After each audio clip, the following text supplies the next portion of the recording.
exactly did you want my response to be?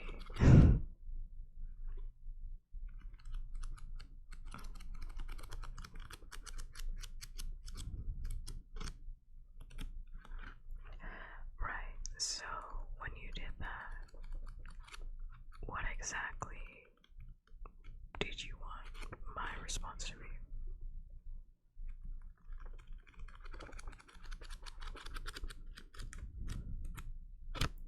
Curious about what exactly? What reaction I would give you?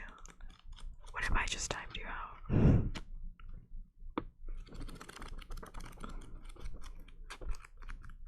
What if I did that?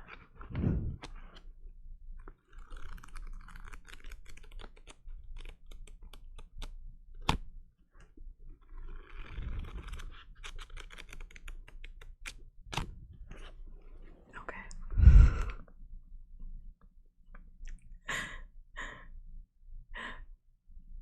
Alright.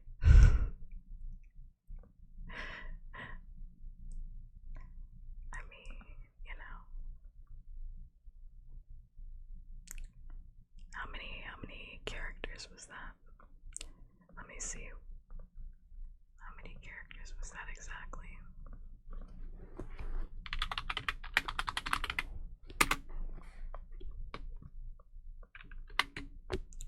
43.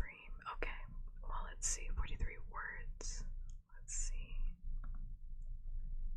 43 words. Alright. That means I'm gonna time you out for 43 seconds. Oh, did I say seconds? I meant to say 43 minutes. I'll see you in 43 minutes.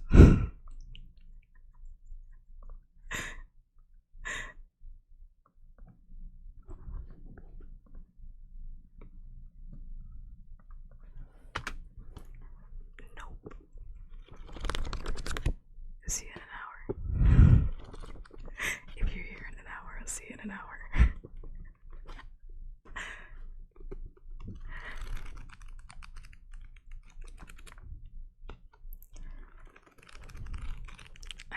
I said yesterday.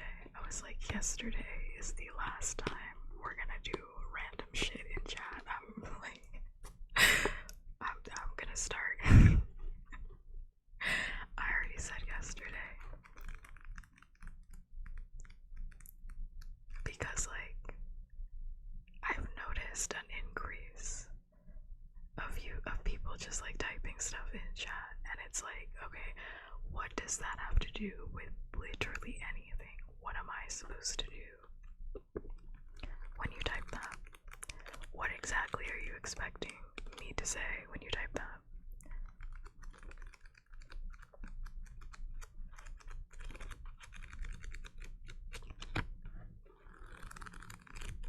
So I'm gonna go off of the amount of characters. The words or characters, you know, I'll pick my flavor.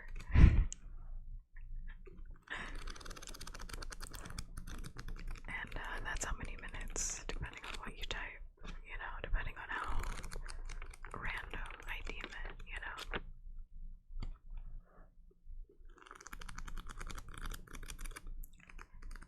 Depending on how random I deem that.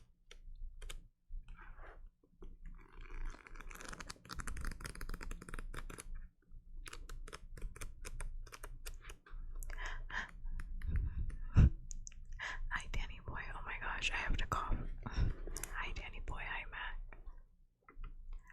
I have to cough. I was actually dying. I mean, like, you know, I'm not saying you can't type anything. I'm just saying, like, you know, it's like that situation I was literally saying yesterday, where I was like, I could be in the middle of being like, hey guys, how is everybody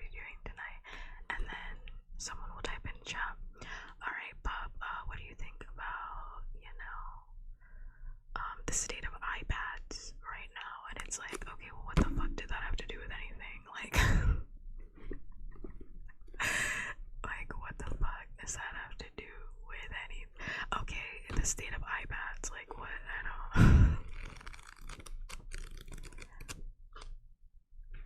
Last night, Bob, did you know last night I went to Walmart and I bought a 7-Up, and it's like, well, very happy for you in the 7-Up.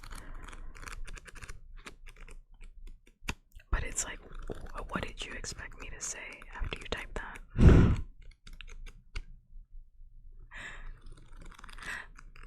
Also, hi Sorgo, hi Medic, hi Yo, hi.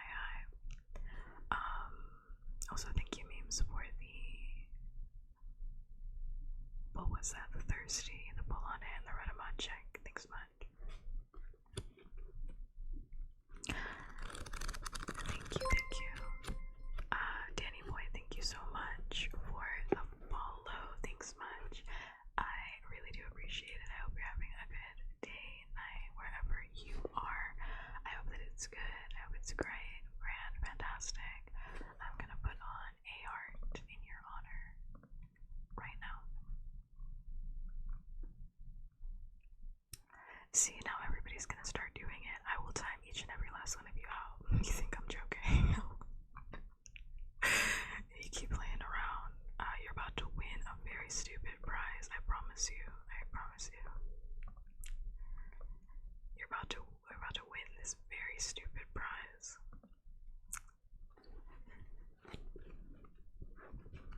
I promise. I promise you. Also, I've never read this book either. Like, I've never read this book, so if this book sucks, we're not doing this on Saturday. If this book sucks, you know, we're not doing this on Saturday.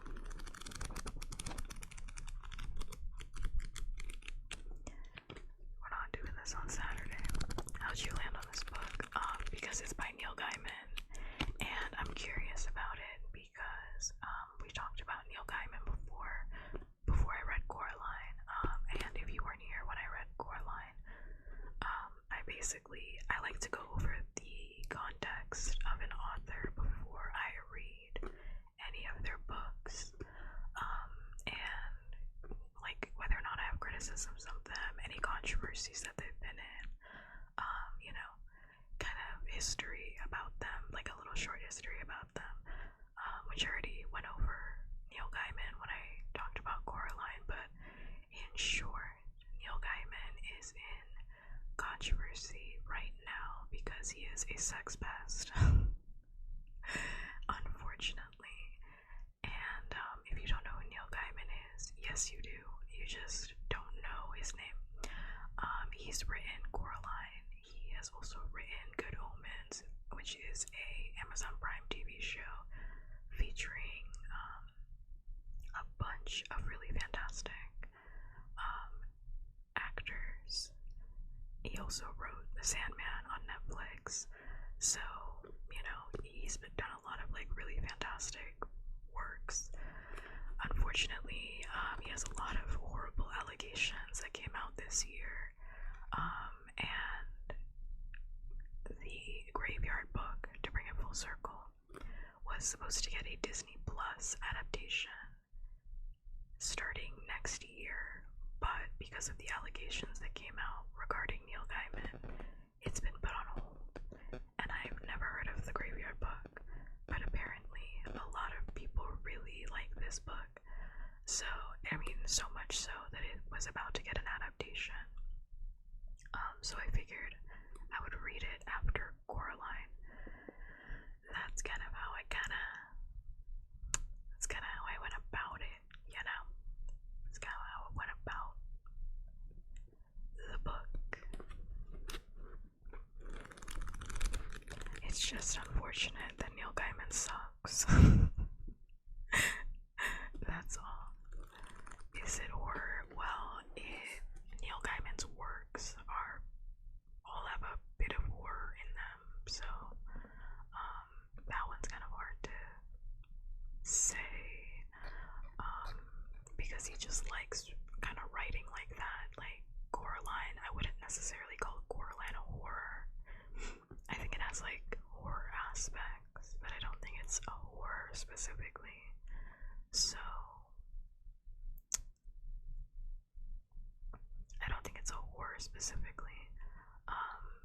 guess this would be like fantasy or fiction. So basically the tagline for the book is that the Graveyard Book traces the story of nobody Bod Owens, who is adopted and reared by the supernatural occupants of a graveyard after his family is brutally murdered. I was like, that is a good tagline. That's a very good.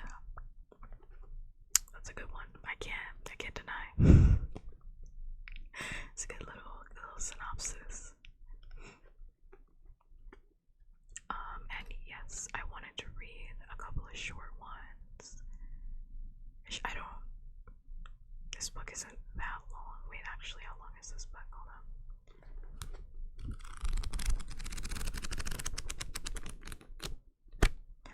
It's a little bit long, maybe like the same size as the Hunger Games. Let me see. Yeah, let me see real quick. Oh, what the heck? Oh, wait, much longer than the Hunger Games. What am I talking about? wait, it is much longer. Wait. I mean, you know, yeah, about 200 more pages than the Hunger Games. About 200 more. It's about 500 pages. Is that right? 500 pages. Wow, okay. Is that what I'm reading? That can't be right. Okay, I guess so. But yeah, it's a children's book slash young adult novel, same as Coraline, because those are the best ones.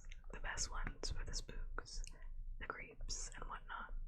And I also wanted to read this book because it's fall season, so I'm feeling the vibes for a little tasty treat that is along the lines of something creepy.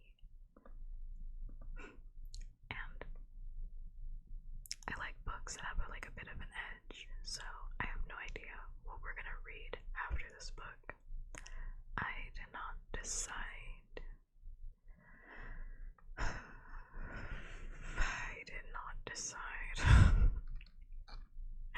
What it's gonna be. I did not decide. I was kind of thinking it might be Heroes of Olympus, but I haven't. I haven't cemented that idea because Rick Gordian really does disappoint me, so maybe I'll think about it later. But yeah, it's always the creative types you end up liking, end up being complete jerks. I mean, I don't know, I'm just like, you know, I'm like, man, I'm not even shocked anymore. I'm just like, wow. I'm like, add a tally to the board, I guess, of men in Hollywood that be disappointing me mad heavy, disappointing me up, down, left, and right.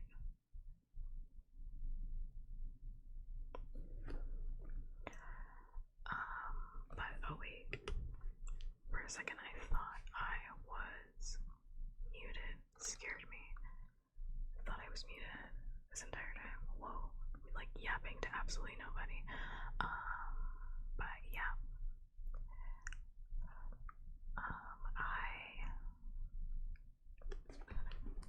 I'm excited about this book. I literally haven't read a book like from scratch. Oh my god, I have to cough again, jeez.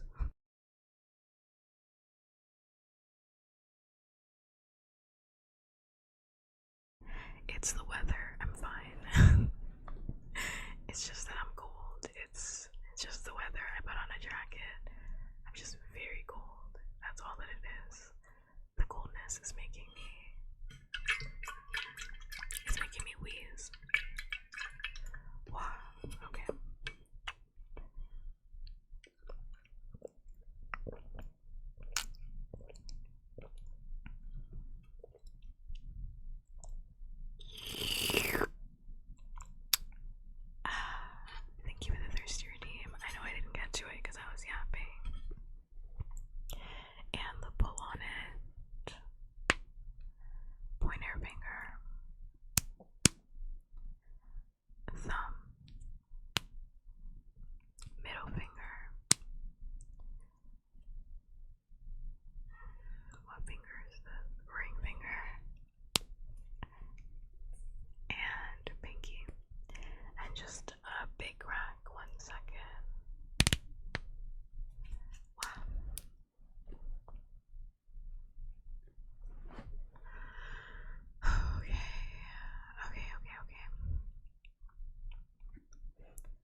was like, is chat stuck? I was like, is chat stuck or is no one saying anything?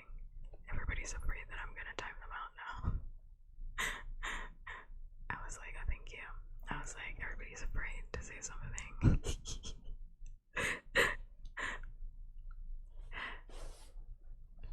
They're afraid that I'm gonna time them out immediately.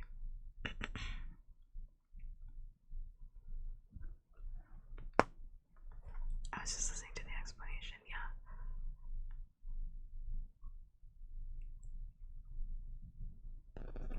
So, yeah, I don't want to look up anything more about the plot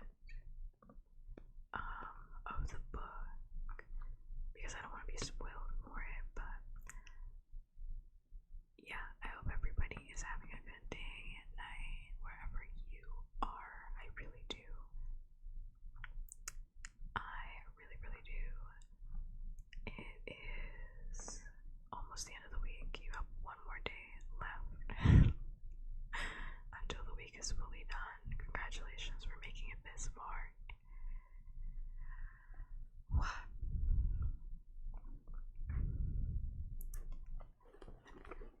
Congrats, congrats, congrats for making it this far.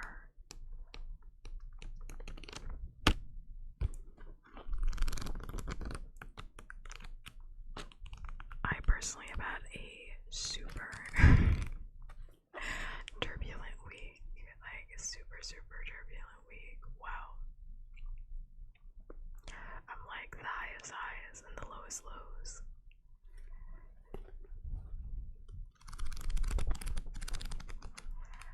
The highest highs and the absolute lowest lows. So I'm ready for next week, I tell you. I truly am ready for next week.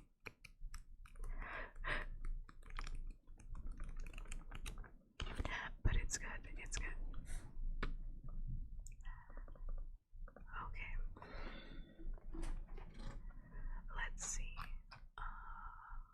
What am I looking for? I feel like I'm forgetting to do something and it's genuinely throwing me off. I cannot for the life of you tell you what I am forgetting to do. But it just feels like I forgot to do something that was really important.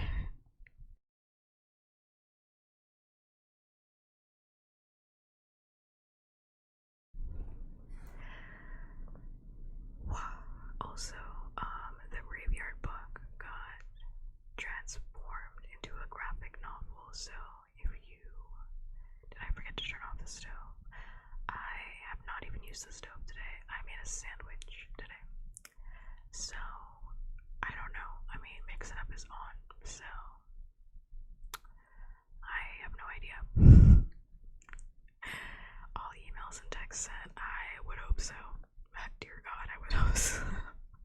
I would hope so. Okay. Yeah, but I was gonna say, or I was saying that the Graveyard book is adapted into a graphic novel. So if you end up, liking any of the content that's in here, I obviously don't have the graphic novel and I'm not reading that, but if you like it and you want to, see it in classic comic book style, apparently it's really good. Apparently the graphic novel is really good. On the cover of the book, it says, oh my god, my voice is cracking now, Flop City.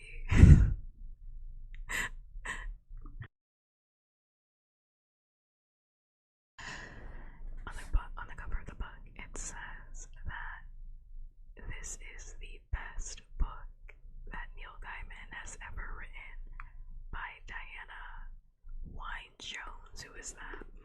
I gotta get her credentials. Who is that? Who is saying that? Miss Diana.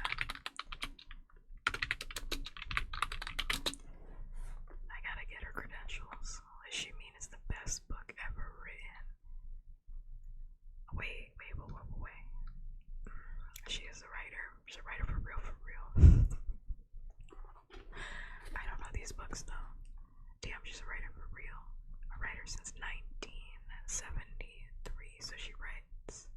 Never mind, a writer since 1970. She's a real writer. All the way up until 2014. Okay, never mind. Her credentials are up and coming. Her credentials are very real. Oh, she wrote a Howl's Moving Castle adaptation. Okay, The World of Howl. Okay, I see you. Okay. It is apparently the best book he's ever written. He has written Coraline, so you know, big shoes to fill. He has also written The Sandman, so I mean, I don't know. Those are some big shoes. Big shoes, big shoes. But if you haven't already, make sure to get yourself as comfortable as you need to be. You know, get yourself some water, a snack, tuck yourself into bed, do whatever you gotta do. I am going to be reading, but also pausing to comment in case, I don't know, something stands out to me. I want to commentate on something. It's a read with me, not just like an audio, you know, an audio book. I'm commentating, I'm reacting to whatever is happening in the book. So, if that's not your cup of tea, that's totally fine. I'm totally okay with that, but I want to give you a heads up beforehand. But yeah, make sure you get as comfortable as you need to be, because we're in it. I don't know until I want to stop, until I'm tired. I don't know, like for at least 4 hours we're gonna be reading. So expect at least three chapters, you know, depending on how long these chapters are. Alright.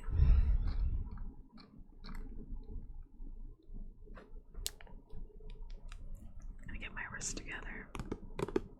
I also just want to say the cover of the book, very eerie. Love it. I love a good blue. Chef's kiss. It's blue with, I think, a headstone on it. I'm not quite sure what this figure is. It looks like a bottle opener, even though I can see that it's made out of, like, oh, I see it now. Oh my god, I can see it. Whoa, I can see it now. Okay, wait, let me show you. Oh my god, wait, can I look up a picture? It's gonna make a really loud sound. I don't want to do that. Okay, so it's a headstone, right? I didn't see it. My eyes didn't see the optical illusion until right now. It's a headstone, but it's carved in a way where it looks like it could be like a bird or something. But it's actually a face. My eyes didn't see it until just now. Wow. Okay, I see you. It's actually a face. Okay. I mean, it looks like a pelican, kind of. I see it now. Yes, it's blue. The cover, at least of my book, is blue. And it looks very eerie. I love the cover. It's cute. Alright. One last book flip because I love the sound of a book being flipped. It's so good.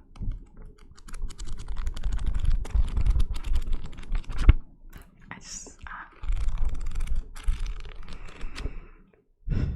love the sound of it. Love the smell of a book. Wow. Alright. Let's begin. The Graveyard Book with illustrations by Dave McKean. Very excited to see these illustrations.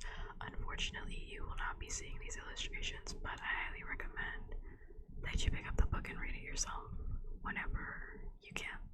Support local libraries.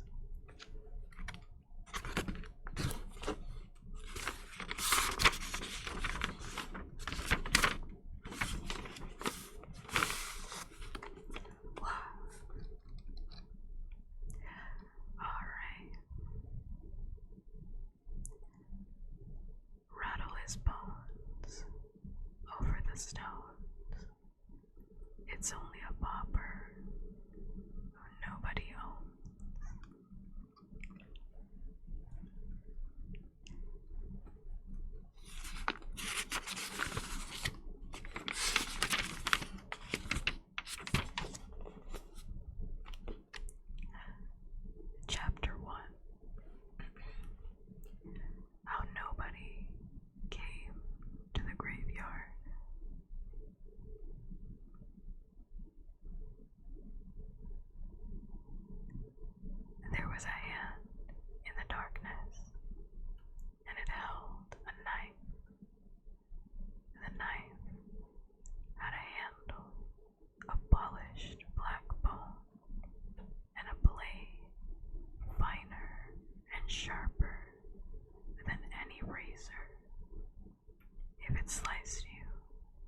was brought to that house too, and both the blade and the handle were wet. The street door was still open, just a little, where the knife and the man who held it had slipped in, and the wisps of nighttime mist slithered and twined into the house through the open door.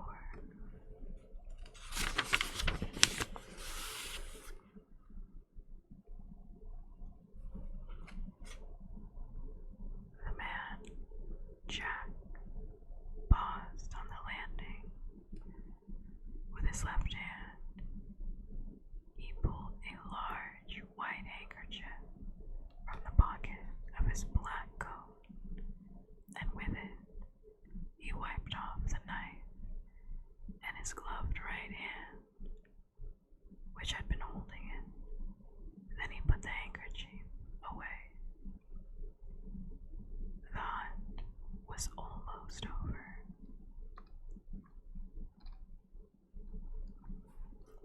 He had left the woman in her bed, the man on the bedroom floor, the older child in her brightly colored bedroom, surrounded by toys and half-finished models. That only left the little one, a baby, barely a toddler, to take care of. One more, and his task would be done. He flexed his fingers. The man, Jack, was, above all things, a professional, or so he told himself, and he would not allow himself to smile until the job was completed. His hair was dark, and his eyes were dark, and he wore black leather gloves of the thinnest lambskin. The toddler's room was at the very top of the house. The man, Jack, walked up the stairs, his feet silent on the carpeting. Then he pushed open the attic door and walked in. His shoes were black leather, and they were polished to such a shine that they looked like dark mirrors. You could see the moon reflected in them, tiny and half full. The real moon shone through the casement window. Its light was not bright, and it was diffused by the mist. But the man, Jack, would not need much light. The moonlight was enough. It would do. He could make out the shape of the child in the crib, head and limbs and torso.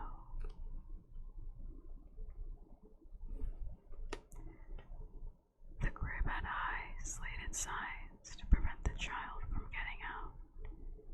Jack leaned over, raised his right hand, the one holding the knife, and he aimed for the chest. And then he lowered his hand.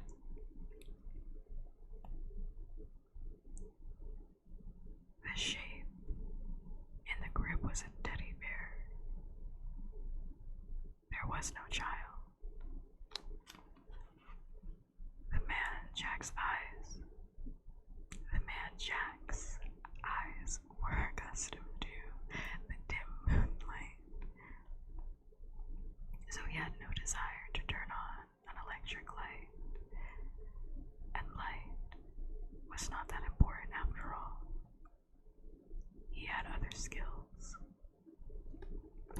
Also, I just want to say, in the book, is called The Man Jack. Like, that is how it is written. It is written The Man Jack. So it keeps throwing me off. I keep thinking, like, they want to say The Man, comma, Jack. That's not how it's written. It is written The Man Jack. Like, that the whole thing. That's his name, the whole thing. It's like a pink. It's like, not a pink. It's like a pimp named Slickback. It's like this the whole thing. It's like throwing me off.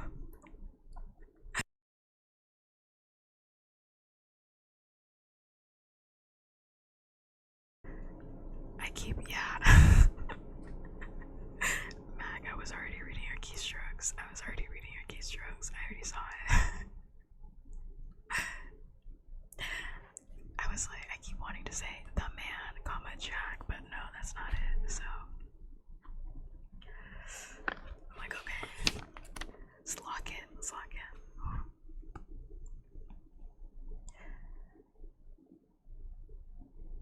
The Man Jack sniffed the air.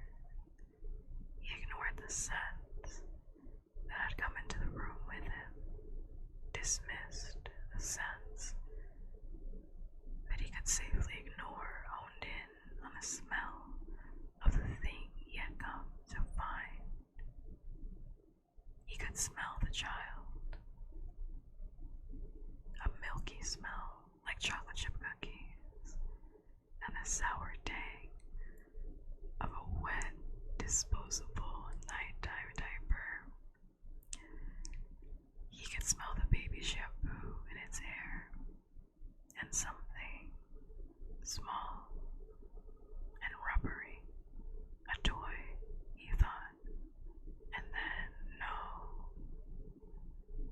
something to suck that the child had been carrying. The child had been here. It was here no longer. The Man Jack followed his nose down the stairs, through the middle of the tall, thin house.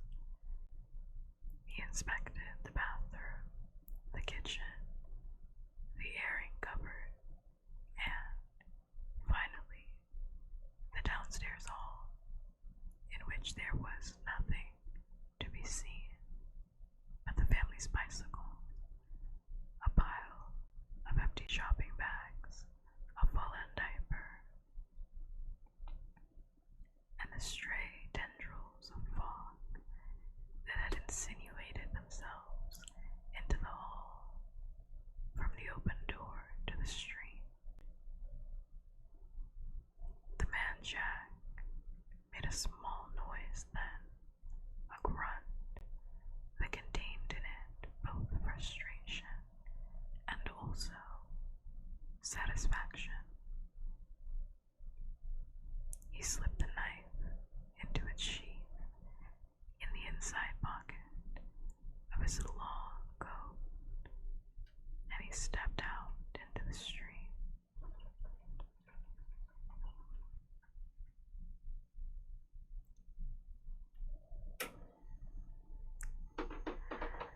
This guy's sick.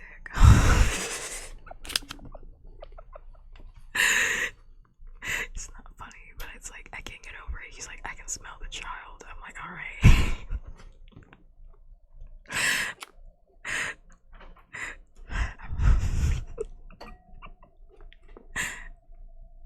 I'm reading it, and he's like, yeah, I can smell that the child was wearing a diaper. It's like, damn, get off the kid, maybe. Like,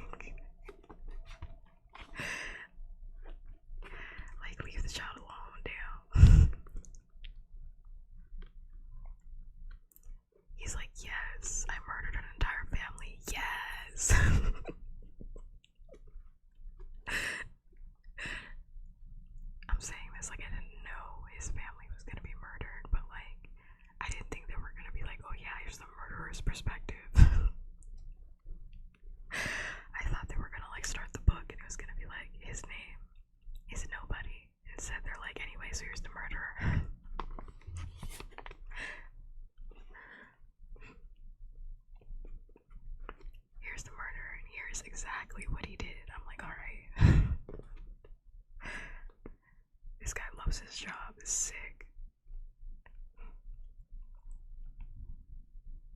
POV, you are the man, Jack. No. Alright, let me log in.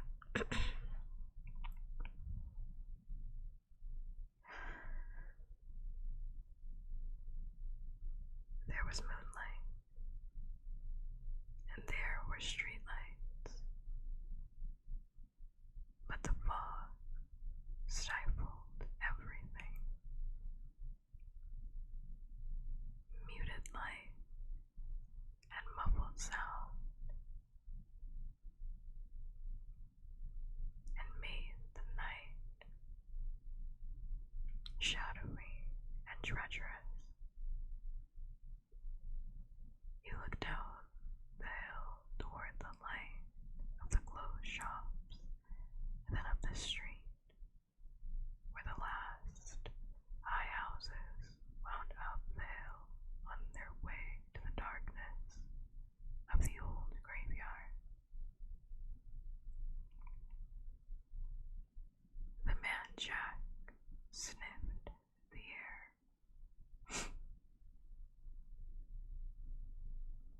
Then, without hurrying, he began to walk up the hill.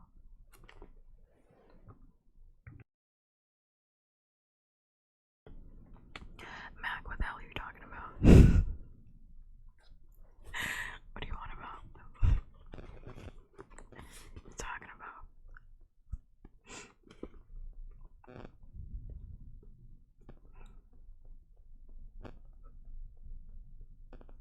Ever since the child had learned to walk, he had been his mother's and father's despair and delight, for there was never such a boy for wandering, for climbing up things, for getting into and out of things. That night, he had been woken by the sound of something on the floor beneath him falling with a crash. Awake, he soon became bored and had begun looking for a way out of his crib. It had high sides, like the walls of his playpen downstairs, but he was convinced that he could scale it. All he needed was a step. He pulled his large golden teddy bear into the corner of the crib. Then, holding the railing with his tiny hands, he put his foot onto the bear's lap, the other foot up on the bear's head, and he pulled himself up into a standing position. And then he half climbed, half toppled over the railing and out of the crib. He landed with a muffled thump on a small mound of furry, fuzzy toys, some of them presents from relations from his first birthday, not 6 months gone. Some of them inherited from his older sister. He was surprised when he hit the floor, but he did not cry out. If you cried, they came and put you back in your crib. He crawled out of the room. Stairs that went up were tricky things, and he had not yet mastered them. Stairs that went down, however, he had discovered, were fairly simple. He did them sitting down, bumping from step to step on his well-padded bottom. He sucked on his number, the rubber pacifier his mother had just begun to tell him he was getting too old for.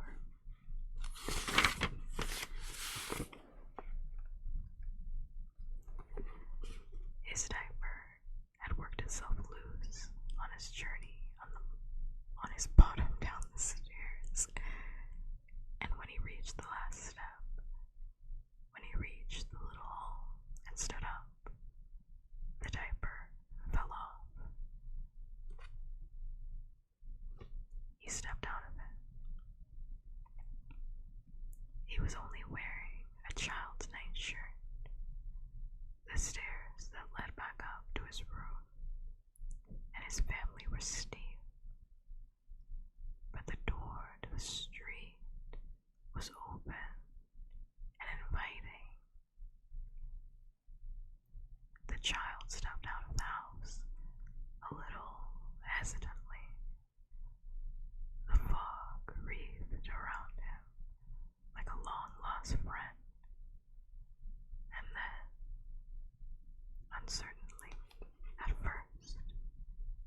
tall tree growing out of the guttering at roof level.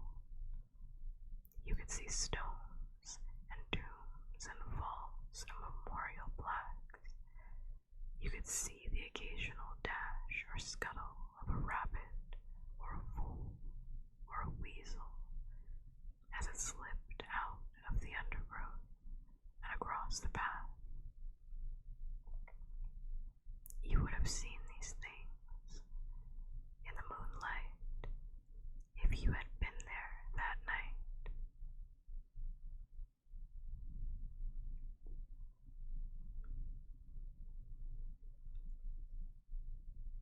So he just thought on his way out himself. Yeah, pretty much.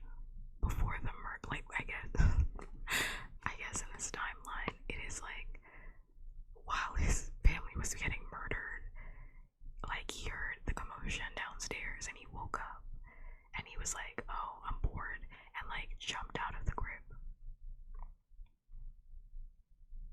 That was pretty much it. It was like, okay, like, this baby doesn't know that his family is being murdered, but just woke up and was like, time for me to get out of the crib, because that's just what babies do.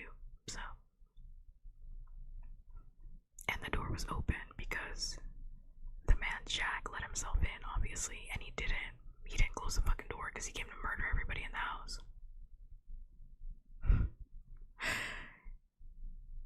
So he left the door open, so the baby was like, awesome, open door. And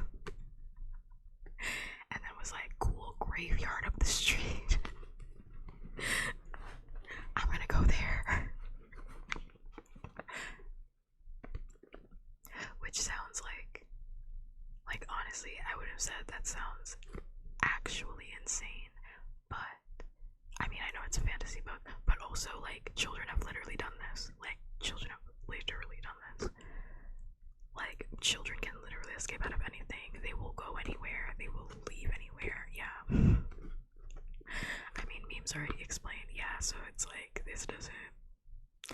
I mean, this is the most realistic part of the book so far.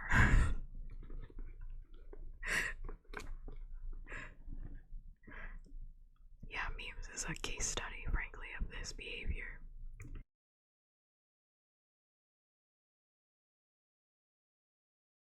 I did see that. But also, it's like bad parenting, at least for these parents. Like, you know, they tried, they put the high crib, you know, they were like, damn, we gotta do something. And also, they were getting murdered, so they couldn't do anything about it, you know. I was like, okay. And that was just bad parenting.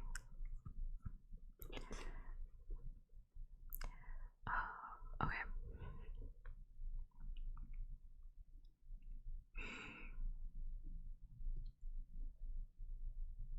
I'm just gonna reread that sentence because it feels weird not to reread that. You would have seen these things in the moonlight if you had been there that night. You might not have seen a pale, plump woman who walked the path near the front gates, and if you had seen her with a second, more careful glance, you would have realized that she was only moonlight, mist, and shadow. The plump, pale woman was there, though. She walked the path that led through a clutch of half-fallen tombstones toward the front gates. The gates were locked. They were always locked at 4 in the afternoon in winter, at 8 at night in summer. Spike-topped iron railings ran around part of the cemetery, a high brick wall around the rest of it. The bars of the gates were closely spaced. They would have stopped a grown man from getting through, even stopped a 10-year-old child. Owens, called the pale woman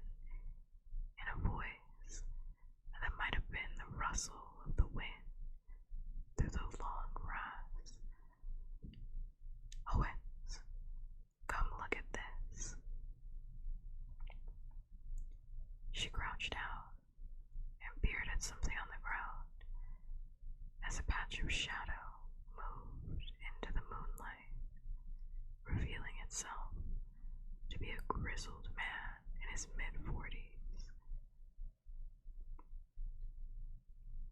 He looked down at his wife and then looked at what she was looking at, and he scratched his head. Mistress Owens, he said, for he came from a more formal age than our own. Is that what I think it is? And at that moment, the thing he was inspecting seemed to catch sight of Miss Owens, for it opened its mouth, letting the rubber nipple it was sucking fall to the floor, and it reached out, a small, chubby fist, as if it were trying for all the world to hold on to Miss Owens's pale finger. Strike me silly, said Mr. Owens. If that isn't a baby. Of course it's a baby, said his wife. And the question is, what is to be done with it? I dare say that is a question, Mistress Owens, said her husband.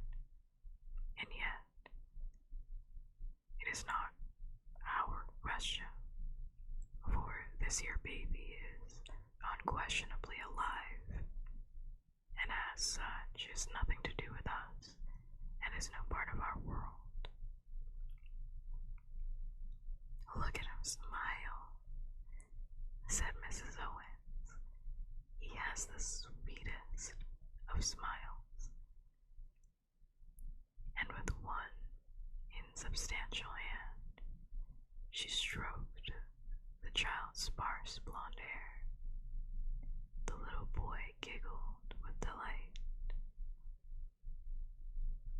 A chilly breeze blew across the graveyard, scattering the fog in the lower slopes of the place.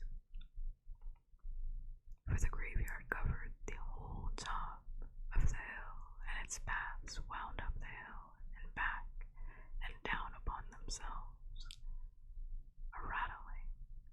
Someone at the main gate of the graveyard was pulling and shaking it, rattling the old gates and the heavy padlock and the chain that held them. There now, said Owens. It's the babe's family. Come to bring him back to the lovely bosom.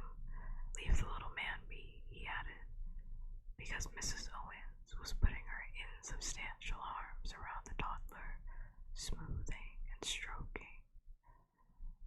Mrs. Owens said,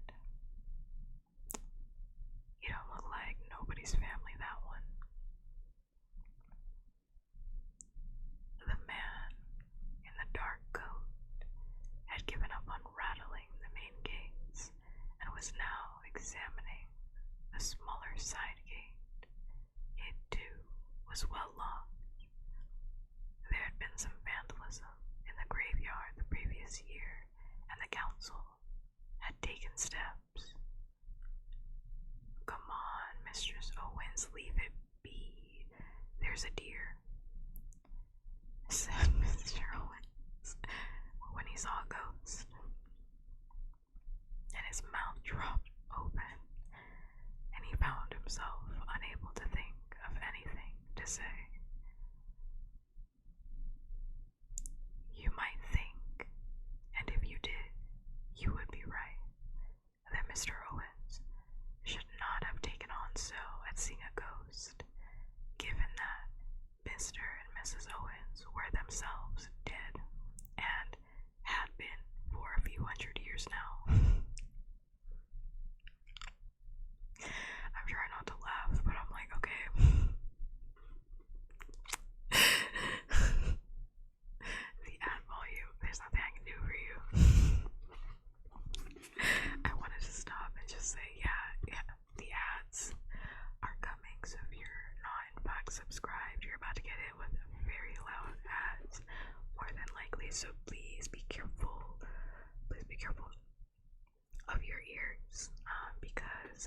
idea what they're about to play. They're probably gonna play you a Taco Bell ad that's gonna be as loud as shit. So prepare yourself, okay?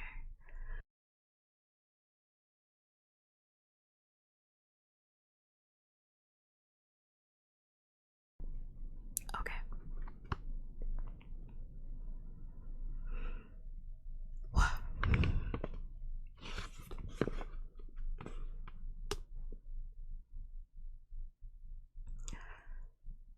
I'm just gonna like reread that one because I was laughing at Mr. Owens laughing at him being scared by a ghost.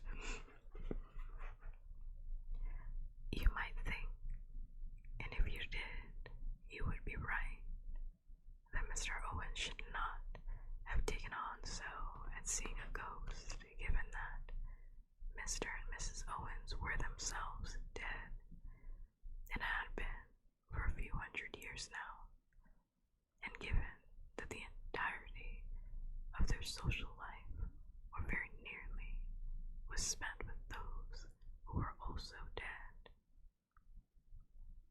But there was a difference between the folk of the graveyard and this, a raw, flickering, startling shape, the gray color of television static, all panic and naked emotion, which flooded the Owenses as if it was their own. 3 figures, 2 large, 1 smaller, but only one of them was in focus, was more than an outline or a shimmer. And the figure said,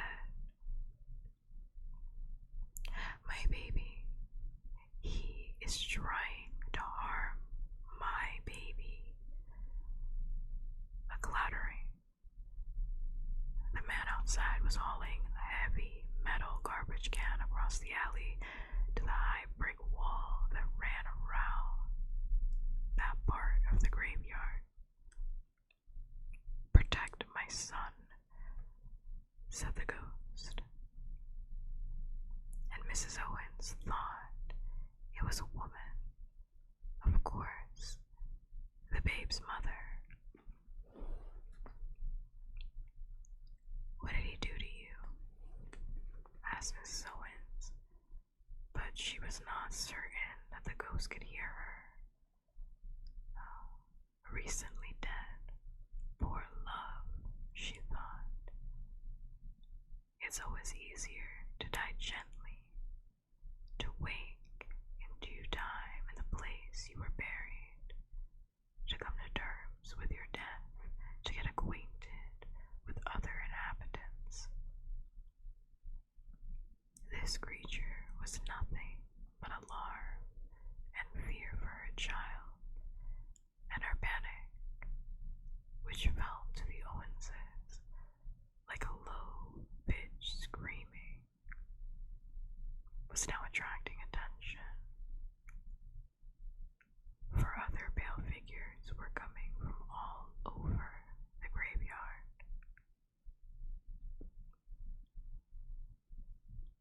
"Who are you?" Gaius Pompeius asked the figure. His headstone was now only a weathered lump of rock, but 2,000 years earlier he had asked to be laid to rest on the mound beside the marble shrine rather than to have his body sent back to Rome. He was one of the most senior citizens of the graveyard. He took his responsibilities extremely seriously. "Are you buried here?" "Of course she's not. Freshly dead by the look of her." Mrs. Owens, but it's really not funny, but it's like, yeah, sir, like, does she look like she was buried here? Like, what the Like, did you see a grave plot get? Like, did you see a grave plot? For me, no. Okay, then why the fuck are you asking that? Like, it's always some old man, like, asking the dumbest fucking question. Like, oh. Like, she's screaming about her baby. Like, do you think that she was buried here? Like, what? What, like, what part of that?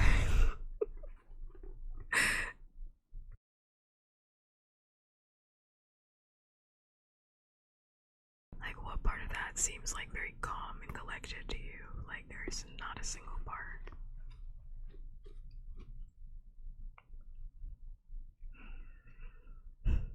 Mrs. Owens put an arm around the woman's shape and spoke to it privately, in a low voice, calm and sensible.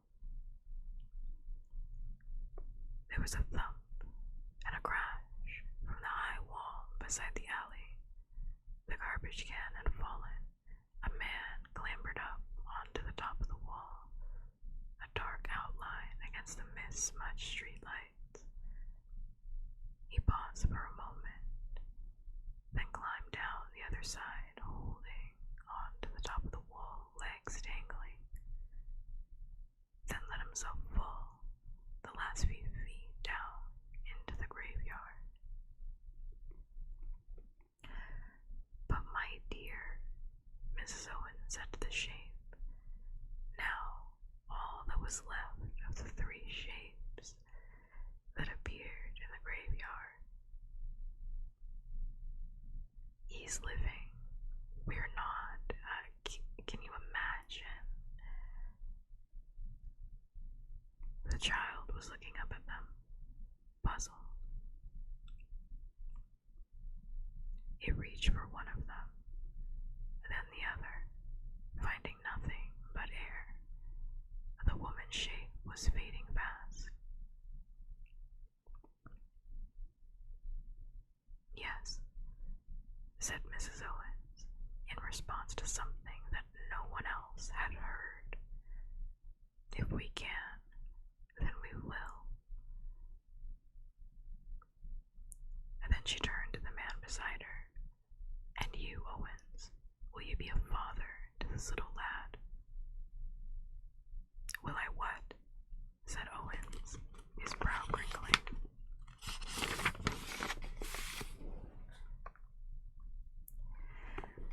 We never had a child, said his wife, and his mother wants us to protect him. Will you say yes? The man in the black coat had tripped in a tangle of ivy and half-broken headstones. Now he got to his feet and walked forward more carefully, startling an owl, which rose on silent wings. He could see the baby, and there was triumph in his eyes.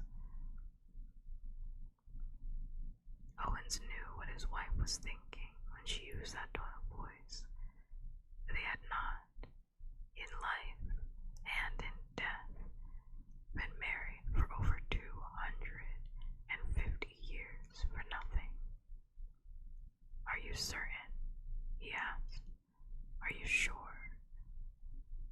Sure as I ever have been of anything, said Mrs. Owens. Then yes, if you'll be its mother, I'll be its father. Did you hear that? Mrs. Owens asked the flickering shape in the graveyard, now little more than an outline, like distant summer lightning in the shape of a woman. It said something to her that no one else could hear, and then it was gone.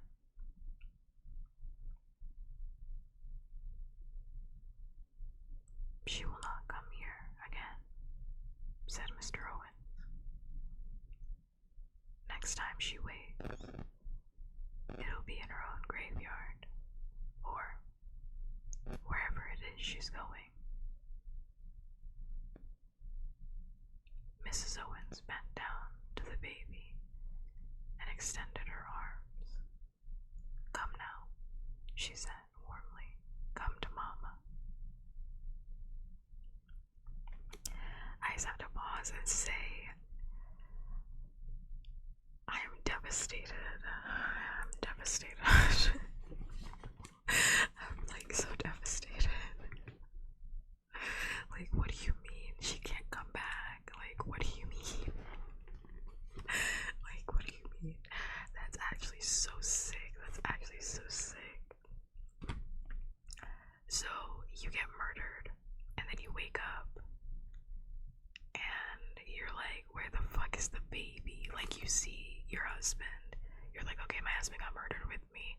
My child got murdered with the oldest daughter, because this is like an unnamed baby. Yeah, the baby doesn't have a name yet.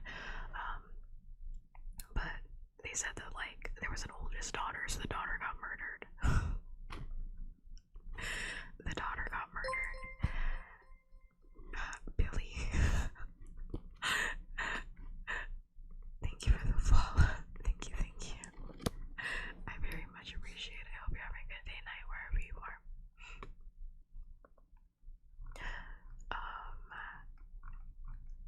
I hope that it's good. I was saying, I'm gonna put on a heart in your honor. I was saying that, so you get murdered, like, right? You're the mom in this situation. Like, you get murdered, knife point. You get murdered. Your husband gets murdered. Your daughter gets murdered, and then you're like, okay, head count 1, 2, 3. Where the fuck is the baby? And then you're like, oh my fucking god, the guy's going after the baby. Please stop time to go save the baby.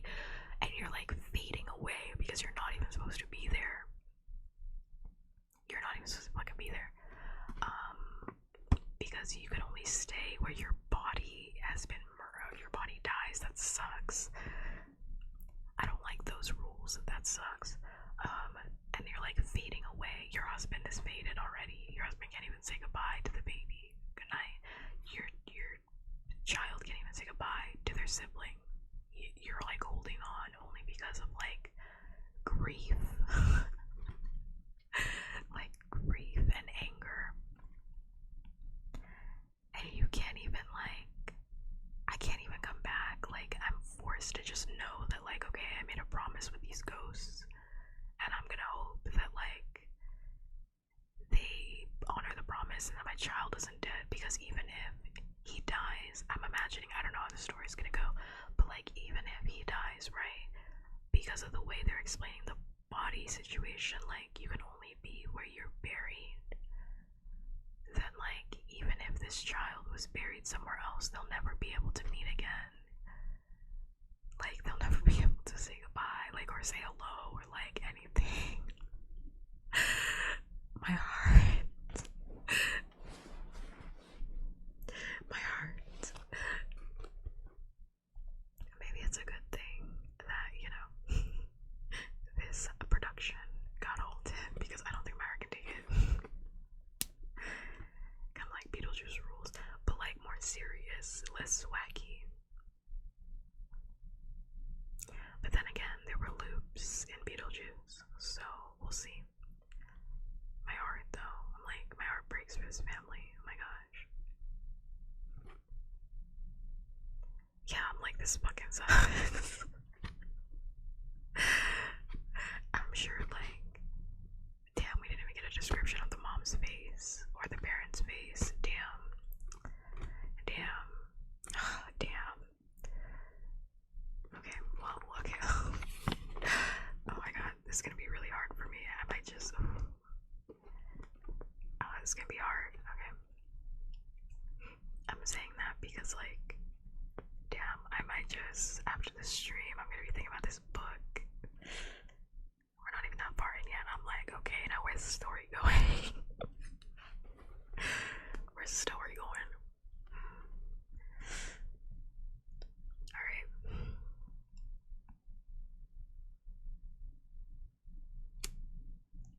To the man Jack, walking through the graveyard towards them on a path, his knife already in his hand. as if a swirl of mist had curled around the child in the moonlight, and that the boy was no longer there. Just damp mist and moonlight and swaying grass. He blinked and sniffed the air.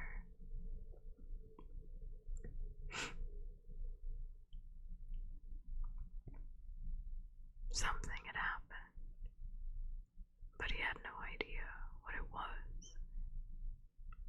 He growled in the back of his throat like a beast of prey, angry and frustrated. "Hello,"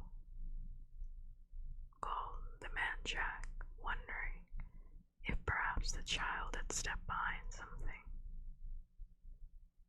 His voice was dark and rough, and there was a odd edge to it, as if of surprise or puzzlement at hearing himself speak. The graveyard kept its secrets. "Hello," he called again.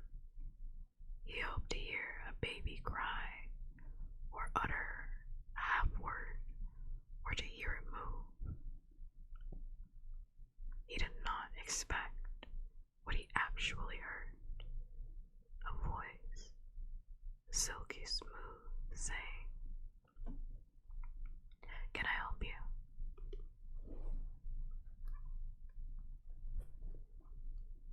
The man Jack was tall. This man was taller. The man Jack wore dark clothes. This man's clothes were darker. People who noticed the man Jack when he was about his business and he did not like to be noticed were troubled or made uncomfortable or found themselves unaccountably scared. The man Jack looked up at the stranger, and it was the man Jack who was troubled.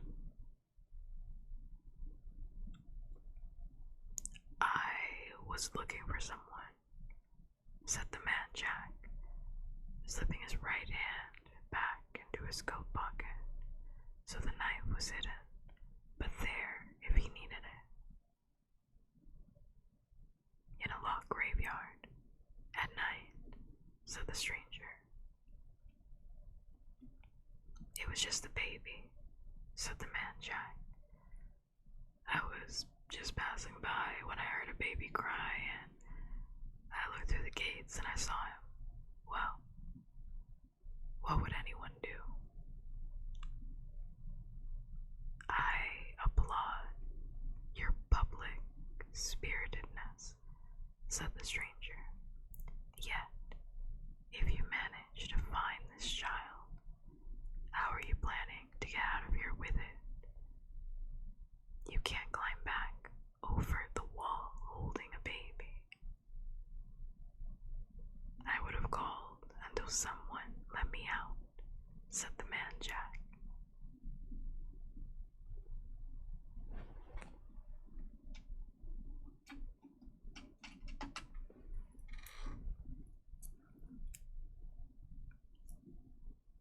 A heavy jingling of keys. "Well, that would have been me then," said the stranger. "I would have had to let you out." He selected one large key from the key ring and said, "Follow me."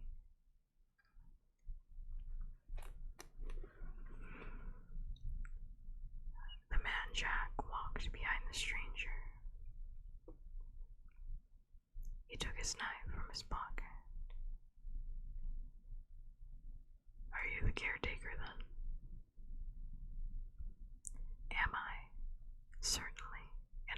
stop speaking, said the stranger. They were walking towards the gates, and the man Jack was certain, away from the baby. But the caretaker had the keys, a knife, in the dark. That was all it would take.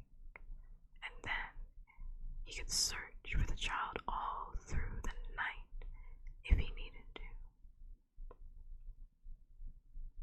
He raised the knife. If there was a baby, said the stranger, without looking back, it wouldn't have been here in the graveyard. Perhaps you were mistaken. It's unlikely that a child would have come in here after all. It's much more likely that you heard a night bird and saw a cat, perhaps a fox. They declared this place an official nature reserve, you know. 30 years ago, around the time of the last funeral. Now think carefully and tell me you are certain that it was a child you saw. The man Jack thought. The stranger unlocked the side gate. A fox, he said.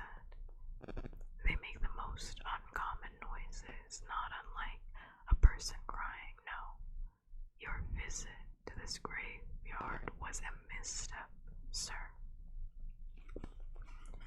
Somewhere, the child you seek awaits you, but he is not here.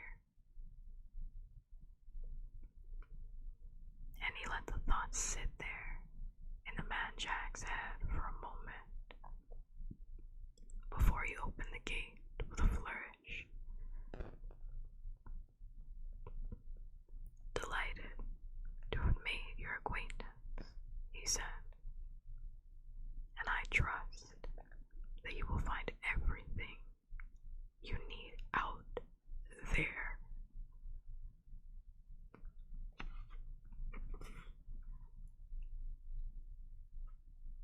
The man Jack stood outside the gates to the graveyard. The stranger stood inside the gate, and he locked it again, and he put the key away. Where are you going? Asked the man Jack.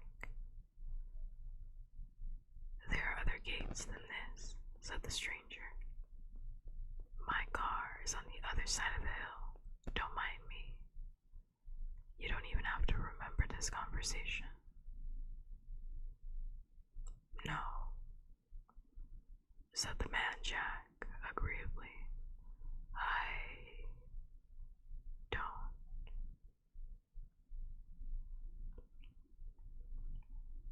He remembered wandering up the hill, that what he had thought to be a child had turned out to be a fox, that a helpful caretaker had escorted him back out to the street.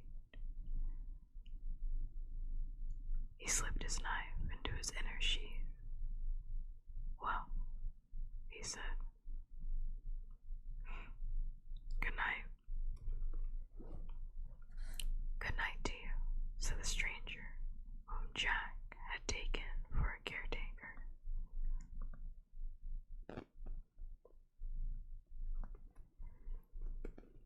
The man Jack set off down the hill in pursuit of the infant.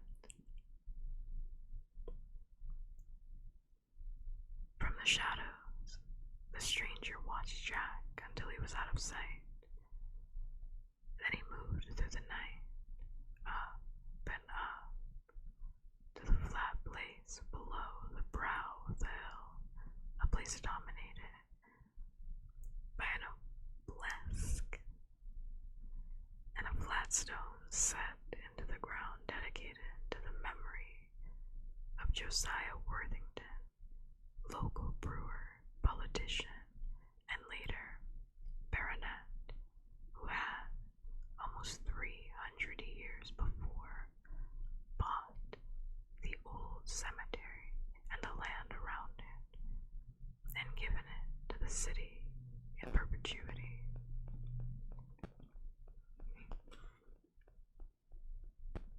reserved for himself the best location on the hill, a natural amphitheater with a view of the whole city and beyond, and had ensured that the graveyard endured as a graveyard, for which the inhabitants of the graveyard were grateful, although never quite as grateful as Josiah Worthington Bart felt they should have been. They were, all told, some 10,000 souls in the graveyard, but most of them slept deep or took no interest in the night-to-night affairs of this place, and there were less than 300 of them up there in the amphitheater in the moonlight.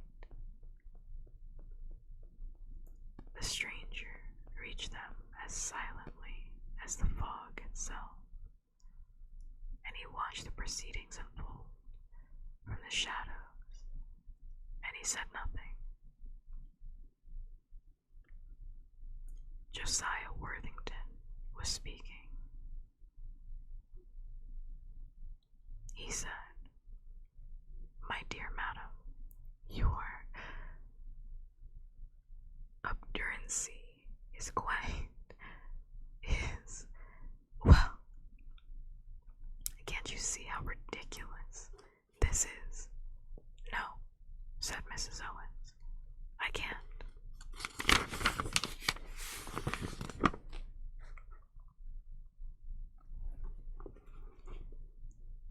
She was sitting cross-legged on the ground, and the living child was sleeping in her lap.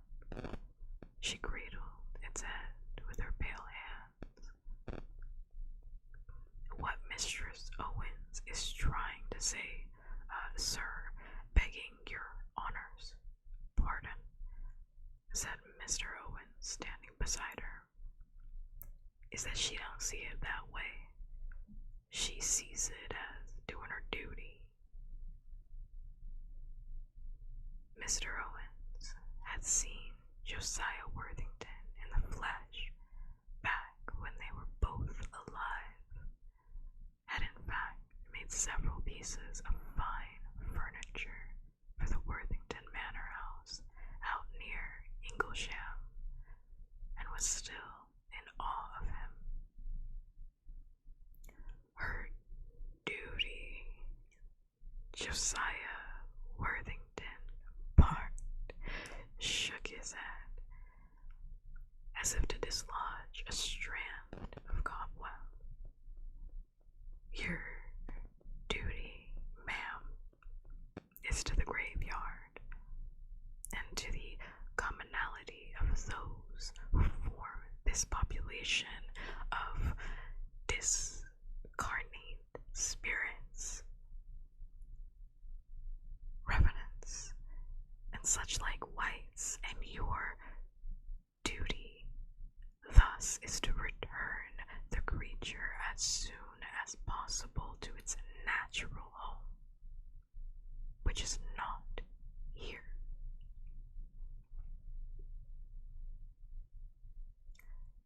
"His mama gave the boy to me," said Mrs. Owens, as if that was all that needed to be said. "My dear woman, I'm not your dear woman," said Mrs. Owens, getting to her feet. "Truth to tell, I don't even see why I am even here talking to you fiddle-batted old dunderheads, when this lad is going to wake up hungry soon enough. And where am I going to find food for him in this graveyard, I should like to know?" "Which," said Caius Pompeius stiffly, "is precisely the point. What will you feed him? How can you care for him?" Mrs. Owens' eyes burned. "I can look his own mama. She already gave him to me. Look, I'm holding him, aren't I? I'm touching him. What year is this even? I don't know what year. They haven't said what year this is, but they've been alive or they've been around. Like everybody's from like different years. She has like a southern act, like they're both southern. Like that's not me. I didn't put that on them. Like they all the words, by the way, you can't see it obviously, but like in Mr. and Mrs. Owenson's like dialogue, it's like spelled very specifically like southern. Like it's like I think they're southern. I don't know. They're from the south. She uses words like mama. Like all the words are like spelled like if you're from the fucking south. But specifically, what's his name? Josiah. It's like more like old English. So it's like, you know, he's higher society, so I don't know. But what's it called? Pompous has been around since like forever, so they all died at different times. I don't know. I don't know what year it is. Yeah, so that's why everybody sounds different. It's because they all died at different times. They're all just dead together, so. Because they said Pompous. What did they say? When did they talk about Pompous? They said that Pompous died like 200 years ago or something, but they've only been dead for like 150 years. And Josiah has been dead for like, I mean, his family, they like bought, that was the whole thing, right? Hold up. Yeah, Josiah Worthington like bought the entire graveyard, so it's like in his family. Oh wait, no, that is Josiah. It's not even in his family. That is the Josiah that died. Yeah, he's been dead for 300 years. Because at least 300 years ago he bought the cemetery, so I don't know. But there's like 10,000 souls, they said, in the graveyard, so I mean it's like, you know. I don't know. 10,000 different lives, I don't fucking know. They haven't said what year it is though. I don't know, they didn't mention a phone or a TV yet, so I was shy. Let's assume the 90s for now. I don't know. It's book time. The time of the book.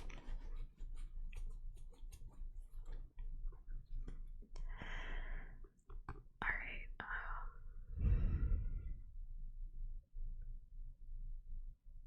I'm just gonna reread that line because like got off track, but Mrs. Owen's eyes burned. I can look after him, she said, as well as his own mama.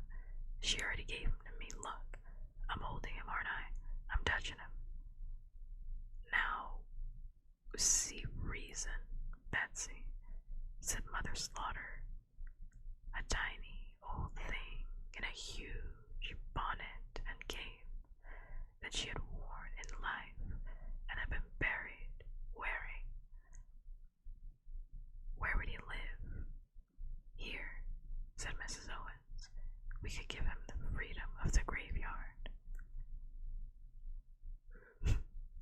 Mother Slaughter's mouth became a tiny O.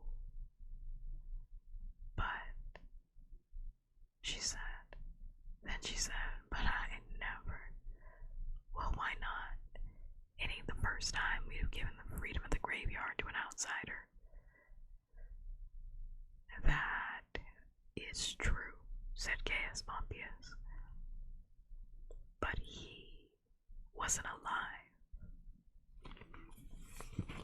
And with that, the stranger realized that he was being drawn, like it or not, into the conversation, and reluctantly, he stepped out of the shadows, detaching from them like a patch of darkness. No, he agreed. I am not. Mrs. Owens's point. Josiah Worthington said, "You do. Silas, oh my god." Tall, dark, and handsome, Silas. Silas. Is it Silas? I'm gonna say Silas, because Silas feels more right. Silas. Silas feels right. Silas is reminding me of silica packets, so let's not do that. I'm gonna say Silas. Mr. Tall, dark, and handsome, Mr. Silas. I do. For good or for evil, and I firmly believe that it is for good. Mrs. Owens and her husband have taken this child under their protection. It is going to take more than a couple of good-hearted souls to raise this child. It will, said Silas. Dig a graveyard. And what of food and the rest of it? I can leave the graveyard and return. I can bring him food, said Silas. That's all very well, you saying that, said Mother Slaughter. But you's comes and you goes and nobody keeps track of you. If you went off for a week, the boy could die. You are a wise woman, said Silas. I see why they speak so highly of you. He couldn't push the minds of the dead as he could the living, but he could use all the tools of flattery and persuasion he possessed, for the dead are not immune to either. Then he came to a decision. Very well. If Mr. and Mrs. Owens will be his parents, I shall be his guardian. I shall remain here, and if I need to leave, I shall ensure that someone takes my place, bringing the child food and looking after him. We can use the crypt of the chapel, he added.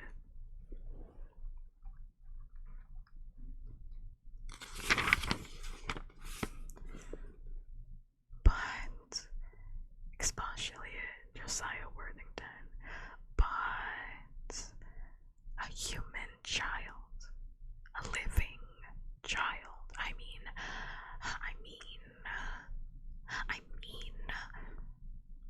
this is a graveyard, not a nursery, blasted. Exactly, said Silas, nodding. A very good point, Sir Josiah. I couldn't have put it better myself. And for that reason, if for no other reason, it is vital that the child be raised with as little disruption as possible to the, if you'll forgive the expression, the life of the graveyard. With that, he strolled over to Mrs. Owens, and he looked down at the infant asleep in her arms.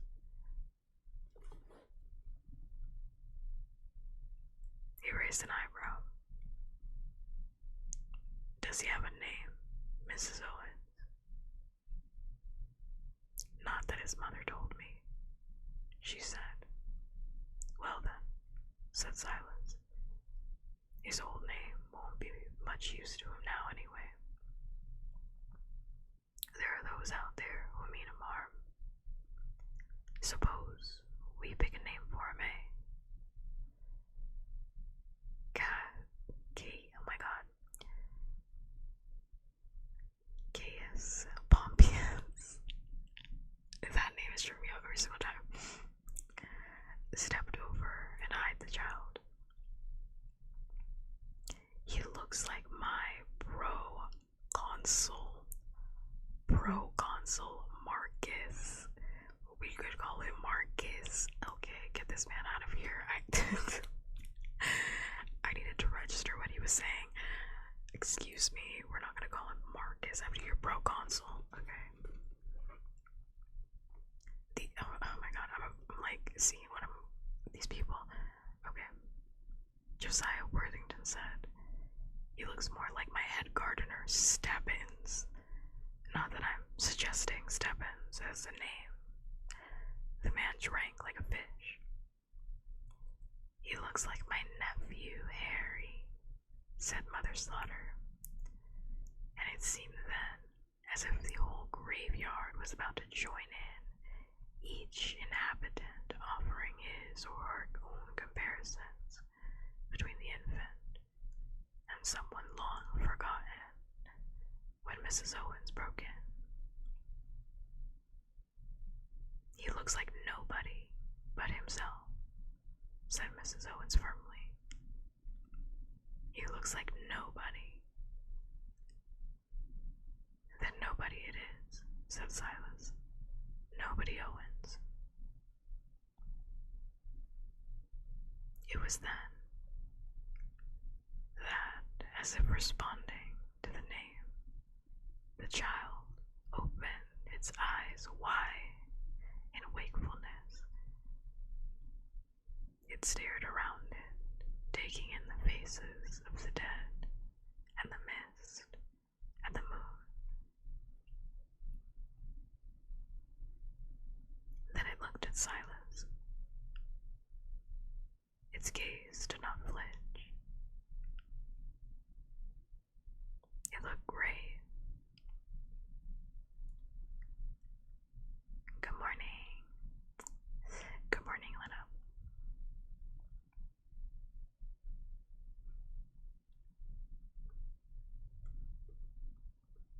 "What kind of name is nobody?" asked Mother Slaughter, scandalized. "His name, and a good name," Silas told her. "It will help to keep him safe." "I don't want trouble," said Josiah Worthington. The child looked up at him, and then, hungry or tired, or simply missing his home, his family, his world, he screwed up his tiny face and began to cry. "Leave us," said Gaius Pompeius to Mrs. Owens. "We will discuss this further without you." Mrs. Owens waited outside the funeral chapel. It had been decreed over 40 years before that the building, in appearance a small church with a spire, was a listed building of historical interest. The town council had decided that it would cost too much to renovate it, a little chapel in an overgrown graveyard that had already become unfashionable. So they had padlocked it and waited for it to fall down. Ivy covered it, but it was solidly built, and it would not fall down this century. The child had fallen asleep in Mrs. Owens's arms. She rocked it gently, sang to it an old song, one her mother had sung to her when she was a baby herself, back in the days when men had first started to wear powdered wigs. The song went, "Sleep, my little baby, oh, sleep until you waken. When you're grown, you'll see the world, if I'm not mistaken.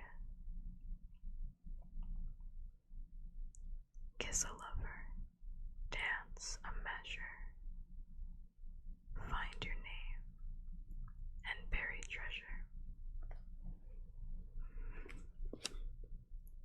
Mrs. Owen sang all that before she discovered that she had forgotten how the song ended.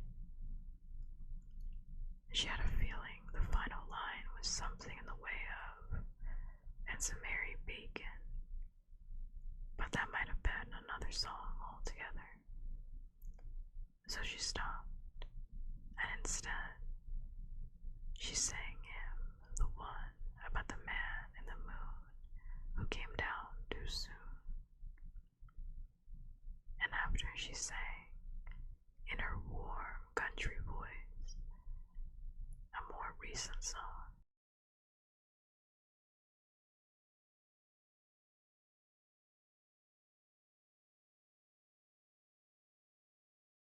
ballad about a young country gentleman whose girlfriend had, for no particular reason, poisoned him with a dish of spotted eel. When Silas came around the side of the chapel, carrying a cardboard box. "Here we go, Mistress Owens," he said. "Lots of good things for a growing boy. We can keep it in the crypt, eh?" The padlock fell off in his hand, and he pulled open the iron door. Mrs. Owens walked inside, looking dubiously at the shelves and at the old wooden pews tipped up against the wall. There were mildewed boxes of old parish records in one corner, and an open door that revealed a Victorian flush toilet and a basin with only a cold tap in the other. The infant opened his eyes and stared. "We can put the food in here," said Silas. "It's cool and the food will keep longer." He reached into the box and pulled out a banana. "And what would that be when it was at home?" asked Mrs. Owens, eyeing the yellow and brown object suspiciously. "It's a banana, a fruit from the tropics. I believe you peel off the outer covering," said Silas, "like so." The child, nobody, wriggled in Mrs. Owens's arms, and she let it down to the flagstones. It toddled rapidly to Silas, grasped his trouser leg, and held on. Silas passed it the banana. Mrs. Owens watched the boy eat. "Banana," she said dubiously. "Never heard of them. Never. What's it taste like?" "I have absolutely no idea," said Silas, who consumed only one food, and it was not bananas. "You could make up a bed in here for the boy, you know." "I'll do no such thing, with Owens and me having a lovely little tomb over by the daffodil patch. Plenty of room in there for a little one. Anyway," she added, concerned that Silas might think she was rejecting his hospitality, "I wouldn't want the lad disturbing you." He wouldn't. The boy was done with his banana. What he had not eaten was now smeared over himself. He beamed, messy and apple-cheeked. "Narna," he said happily. "What a clever little thing he is," said Mrs. Owens. "And such a mess he's made. Why, attend, you little wriggler." And she picked the lumps of banana from his clothes and hair, and then, "What do you think they'll decide?"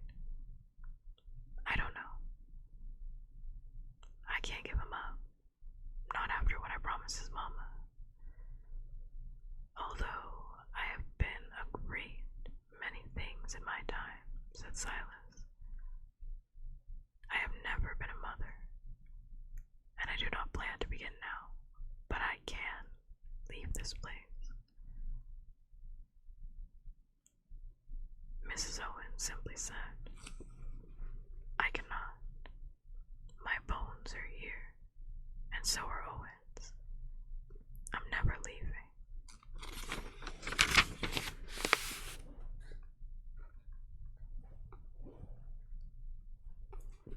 It must be good, said Silence, to have somewhere that you belong, somewhere that's home. There was nothing wistful in the way he said this. His voice was drier than deserts, and he said it as if he were simply stating something unarguable. Mrs. Owens did not argue. Do you think we'll have to wait long? Not long, said Silence, but he was wrong about that. Yes, Mac, they definitely did say that they don't know what a banana tastes like, and I also just think they just fed this baby a fucking banana. Like, I know none of them know what formula is, but I'm like, Silas, come on, man, you guys.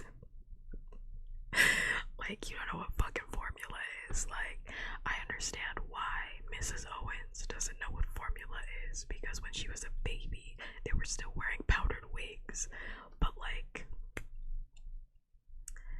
how come you don't know what formula is? Like, you never stepped outside and just like watched TV or something. Like,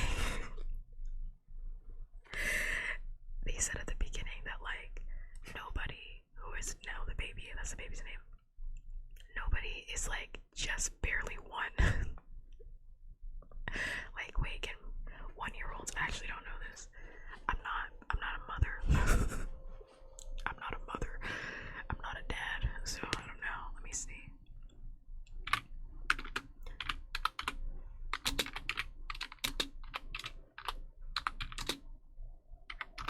When can babies eat solid food? Okay, this baby can eat solid food. Thank God. I was like, oh my God. At least the banana was mushy, you know? Like, they said it was a yellow and brown banana. So it was a little mushy because I'm like, the baby doesn't even have like teeth.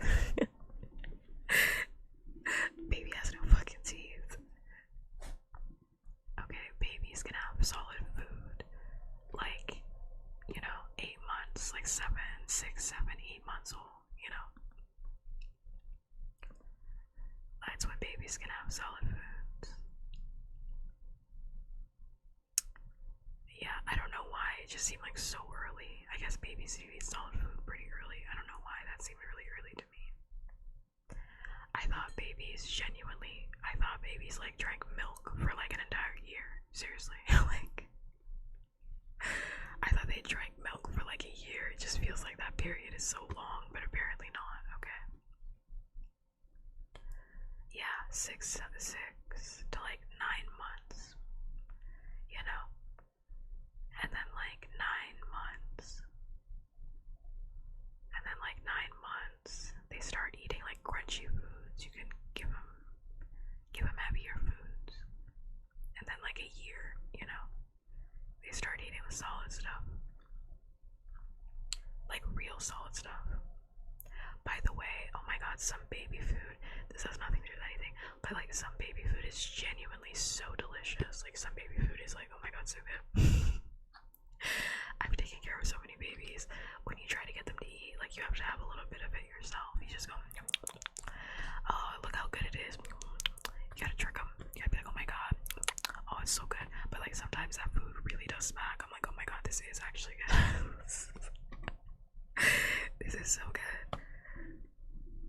This food is good. I lived with someone who was still breastfeeding her 4-year-old. Alright, next chapter of the book. Yeah, no. I mean, like, people. Okay, I do know that there are adults that, like, drink breast milk. I know that for a fact. Because a lot of people swear that it has, like, properties berries in it, you know, that are so good for the body. And it's like, yeah, for a baby, yeah, it has a lot of nutrients for a baby, not for your grown ass body. Like, I'm so sorry. Like, you can call me whatever you want to call me. If your baby is like old enough to go, hey mom, can we get McDonald's? Your kid should not be breastfeeding anymore. Stop giving it baby's formula. Stop doing that. If your kid is old enough to be like, mom, I watched The Amazing World of Gumball on Cartoon Network. It was so good. Yeah, you know.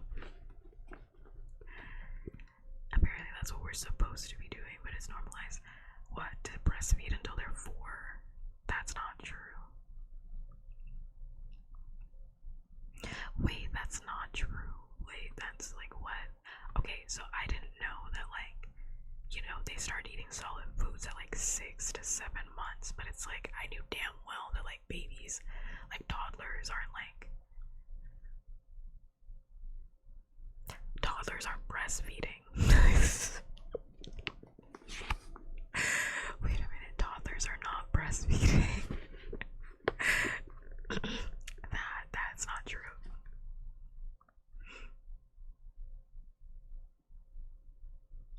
That's also not true.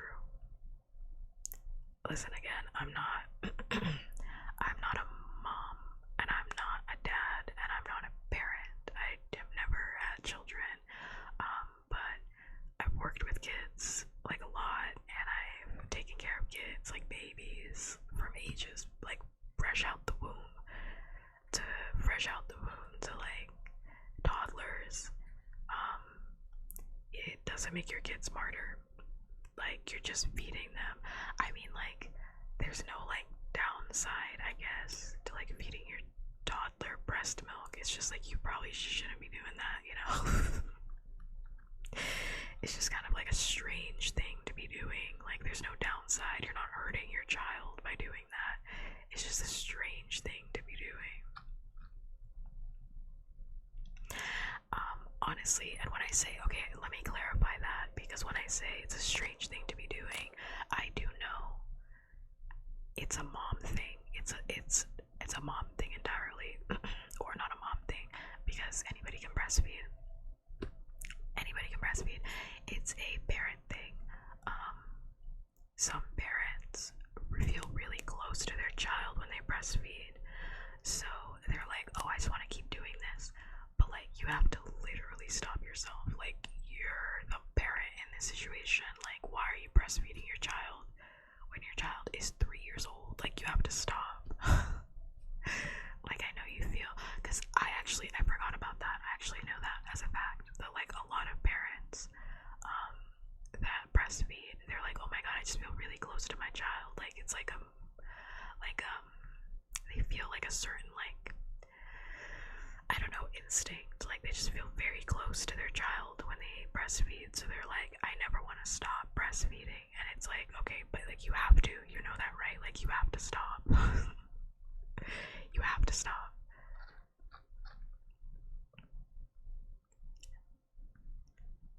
Don't they release serotonin? I don't know about that, because like, I think it just depends on the person. I don't think that's a universal fact, because I know a lot of parents that have struggled with latching. So this is a breastfeeding conversation. But like, I know a lot of parents that have like struggled with like breastfeeding, so I don't know about that one. And a lot of parents that actually don't like doing it, so. Oh my god, wow. Wow, you can even start introducing foods to your child like 4 months. Wow, I did not know that. 4 months. Get that baby food early. Oh my god, wait, I'm actually craving baby food now. You know those like applesauce? You know those like applesauce baby foods that have like pears in them? Oh my god, that shit's so good. The Gerber baby. That's like the best applesauce ever. It's the best applesauce applesauce. They've never put a better applesauce on the market. It's so good. Anyway, so tonight Bobcat's advocating for eating baby food.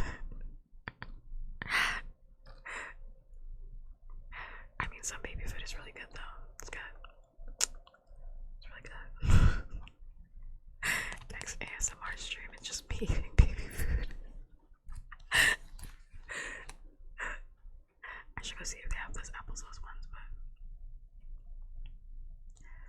like I know it mostly tastes good. I mean, I haven't had it in years because I haven't been around a baby in years, but like back, because I also forgot that at a point in my life, I literally forgot I did this. Like, I just remember right now. At a point in my life, I used to, oh my god, what's the word for it? I wasn't like a nanny. I guess I was a nanny. I don't know. I forgot I was a nanny. Let me clear out my throat. An au pair, kinda. Yeah, I was like not a live. I didn't live in people's houses though. But like, yeah, it was like a nanny, I guess. It was just so short. I was only a nanny for a year, maybe like 2 years of my life. That's like nothing. Like 2 years is like nothing in your life. So I was like, I just forgot that I did that. So I really have lived like every single life. Oh my god.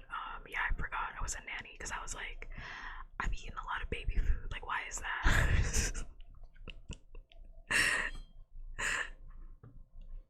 It's because I used to nanny for specifically like women that had just given birth, and like rich women basically that were tired of looking at their children. And I mean that in like the nicest way possible. Like, they love their kids. They were just like, I just really need to get away from my kids right now. I really gotta get away from my baby. I'm like, got it. That's my job.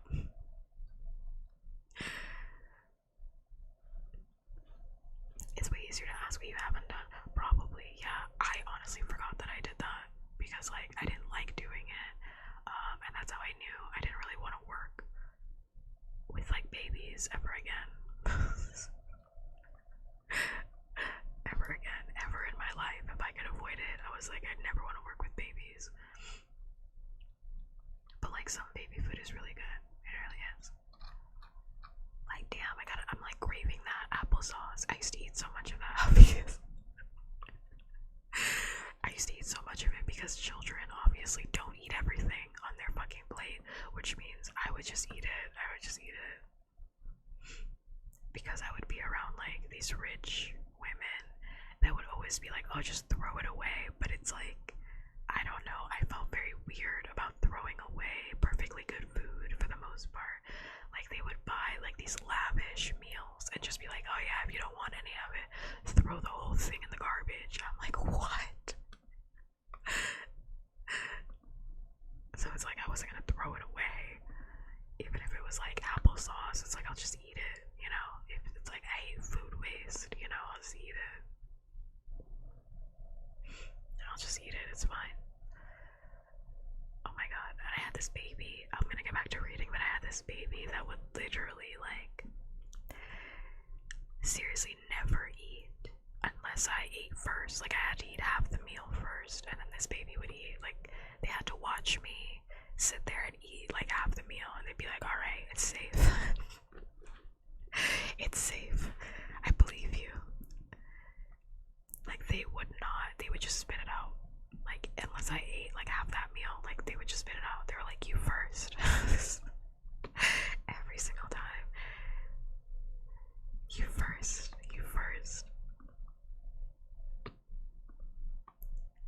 The only thing that they would eat first was like mac and cheese. That was like the only thing that they would eat first, but they would only ever eat a third of the mac and cheese. Like, specifically a third of the mac and cheese. It didn't matter how much mac and cheese I served. I could serve 1/3 of the mac and cheese, and they would eat a third of that mac and cheese. Like, yeah. I could serve the tiniest spoon, and they would eat a third of that spoon. I promise that spoon. That was the only thing that they would eat without me having to eat it with them. That was it. That was it. Just mac and cheese, you know? Kids are so quirky. Yeah, I mean, I'm not saying that like negatively. I'm just saying I was like, oh my god. I was like, they really will not finish this mac and cheese. Like, no matter what I did. Okay, anyway, yeah, so they haven't killed this child.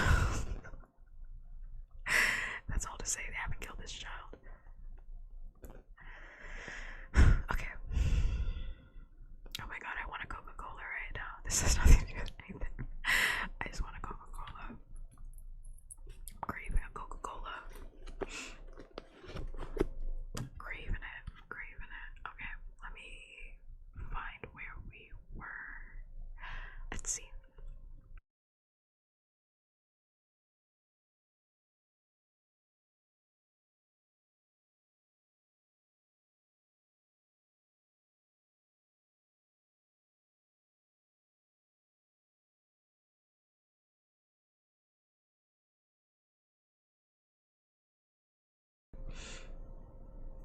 We were on page 15. We're not even that far. Page 15. By the way, these chapters are really long.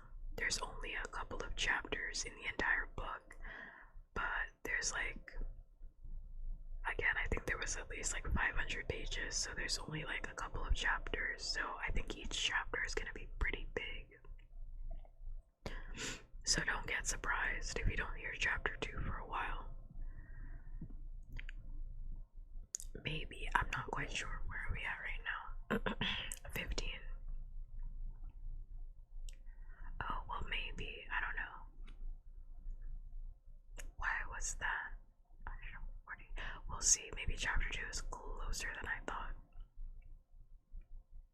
We're only 15 pages in, yeah. Unless that other one, okay, hold on.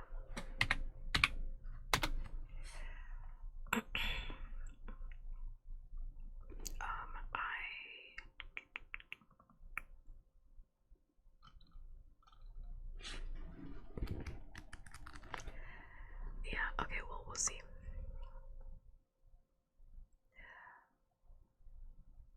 Oh, I got it. I see, I see. Yeah, so it is closer actually to like the Hunger Games. Yeah, probably 2 streams for this one. Oh wait, close out of that. We'll see.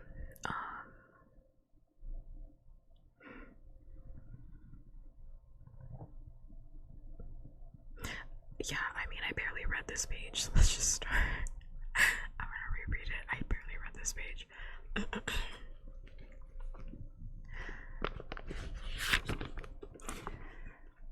It must be good, said Silas, to have somewhere that you belong, somewhere that's home.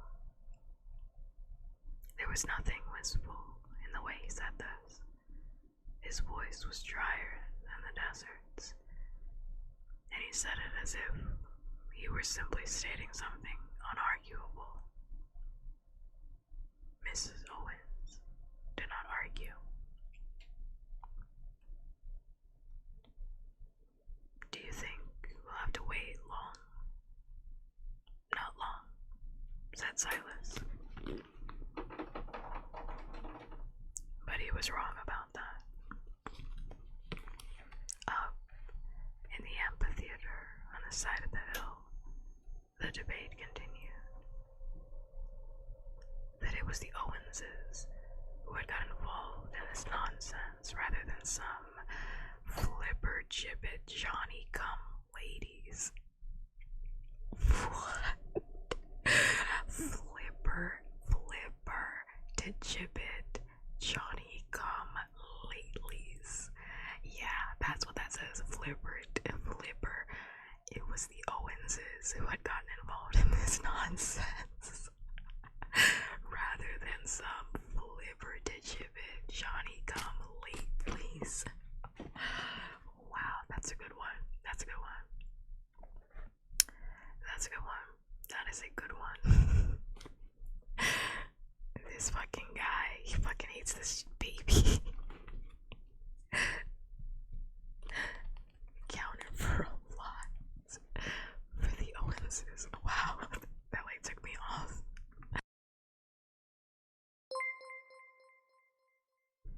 That made me cough. Gary, thank you so much for the follow. That made me cough. That's so funny. Flipper to gibbets, Johnny come latelys. That's what I'm gonna start calling people that come into chat lately. What do you think you are? Some flipper to gibbet, Johnny come latelys. That's a good one. That's a real southern speak right there. That's a good one. Gary, I hope you had a good day, night, wherever you are. I'm gonna put on a heart in your honor. I'm gonna put it on right there.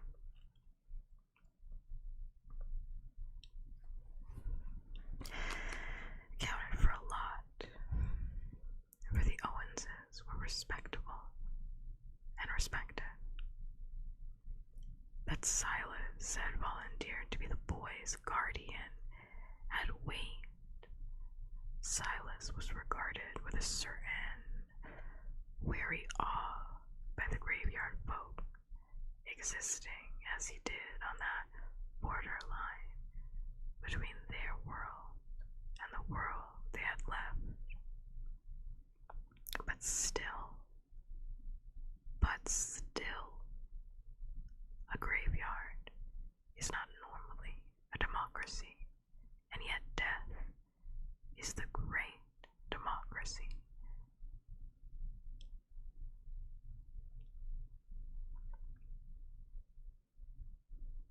And each of the dead had a voice and an opinion as to whether the living child should be allowed to stay, and they were each determined to be heard that night.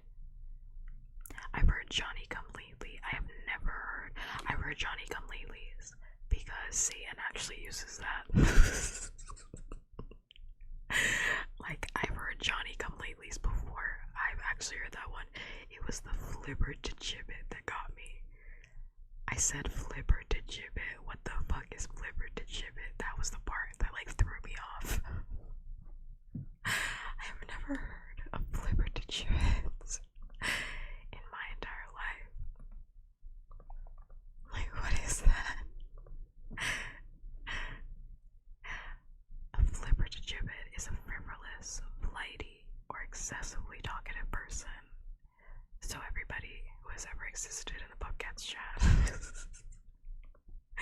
including Pupcats, is a flipper to gibbet.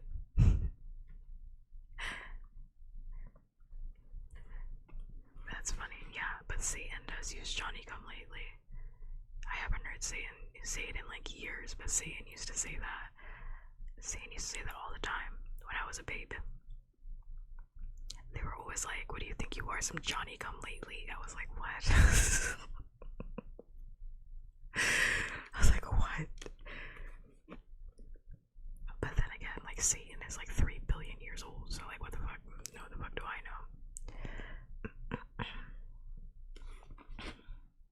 Alright, let's log in.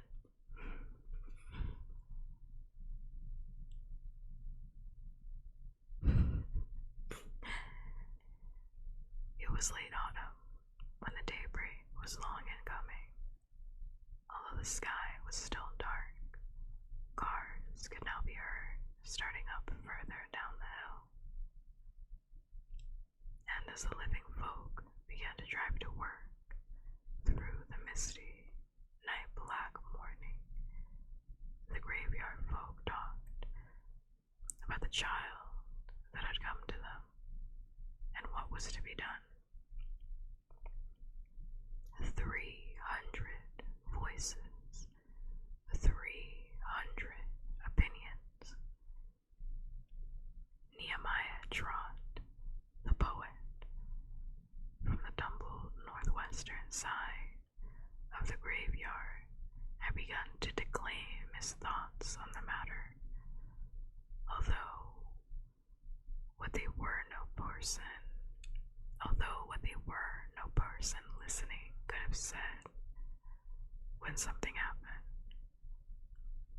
Something to silence each opinionated mouth. Something unprecedented in the history of that graveyard.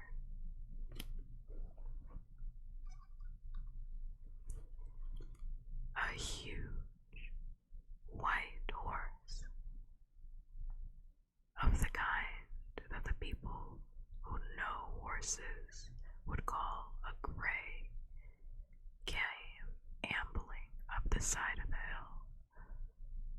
The pounding of its hooves could be heard before it was seen, along with the crashing it made as it pushed through little bushes and thickets, through the brambles and the ivy and the gorse that had grown up on the side of the hill. The size of a shire horse it was. A full 19 hands or more. It was a horse that could have carried a knight in full armor into combat, but all it carried on its naked back was a woman, clothed from head to toe in gray. Her long skirt and her shawl might have been spun out of old cobwebs. Her face was serene and peaceful. They knew her, the graveyard folk, for each of us encounters the lady on the gray at the end of our days, and there is no forgetting her. The horse paused beside the obelisk. In the east, the sky was lightening gently, a pearlish pre-dawn luminescence that made the people of the graveyard uncomfortable and made them think about returning to their comfortable homes. Even so, not a one of them moved. They were watching the lady on the gray, each of them half excited, half scared. The dead are not superstitious, not as a rule, but they watched her as a Roman equerry might have watched the sacred gross circle, seeking wisdom, seeking a clue. And she spoke to them in a voice like the chiming of 100 tiny silver bells. She said only,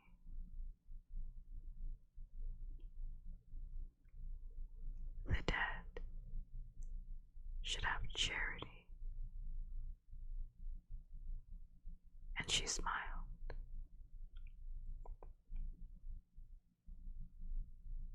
The horse, which had been contentedly ripping up and masticating a clump of thick grass, stopped then. The lady touched the horse's neck, and it turned. It took several huge, clattering steps, and then it was off the side of the hill and cantering across the sky. Its thunderous hooves became an early rumble of distant thunder, and in moments it was lost to sight.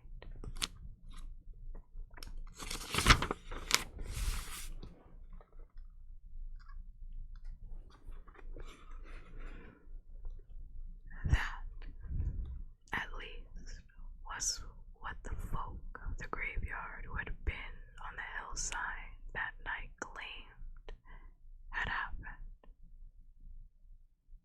The debate was over and ended, and without so much as a show of hands, had been decided.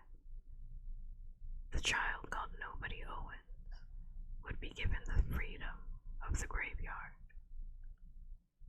Mother Slaughter and Josiah Worthington Bartholomew accompanied Mr. Owens to the crypt of the old chapel Mrs. Owens the news. She seemed unsurprised by the miracle. That's right, she said. Some of them don't have a fourth sense in their heads, but she does. Of course, she does.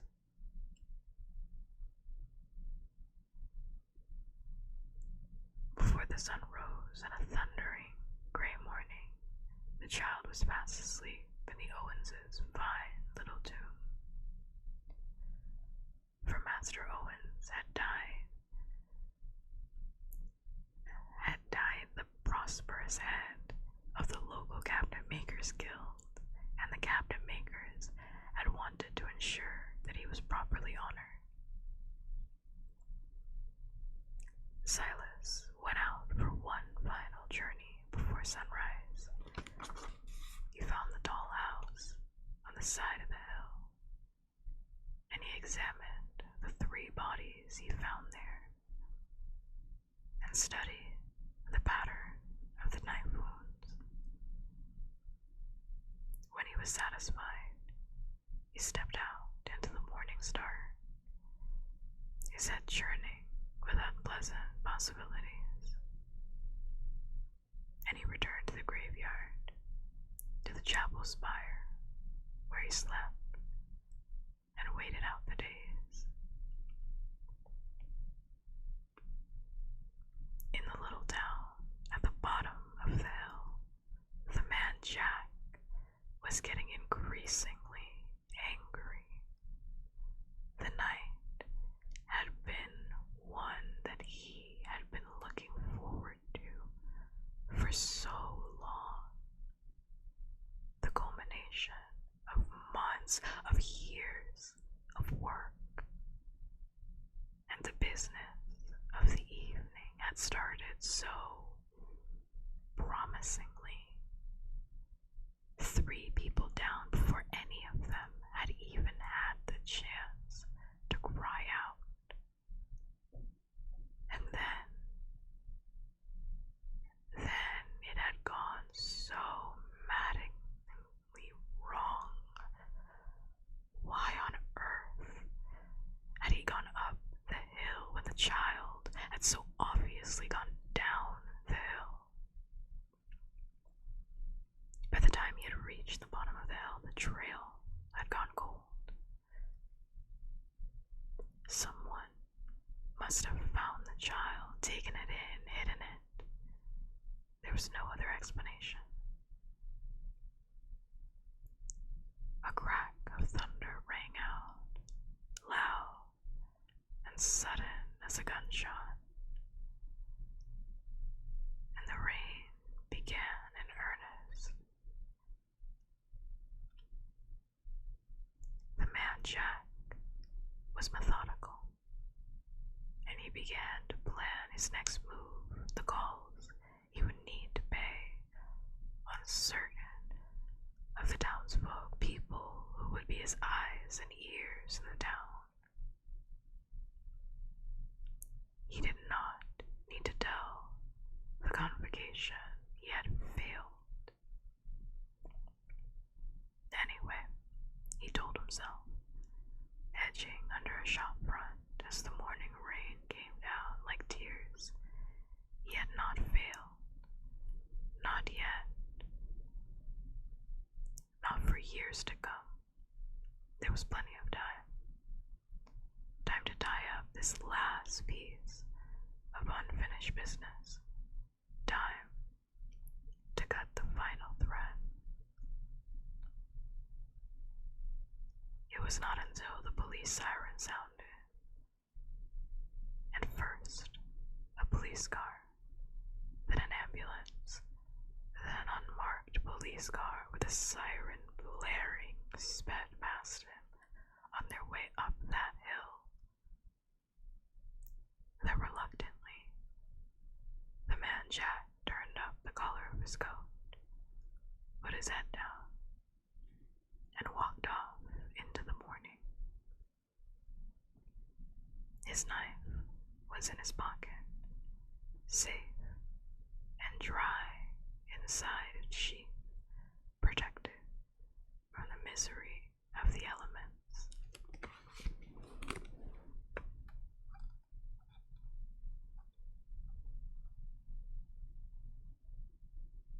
Chapter 2. Now we're on chapter 2. Wow. It's spicy. Now we're on chapter 2. Now we're there. Spicy. All I have to say right now is I don't care what his reasons are. I don't care what your reasons are. You're a murderer. You're a murderer. I don't care.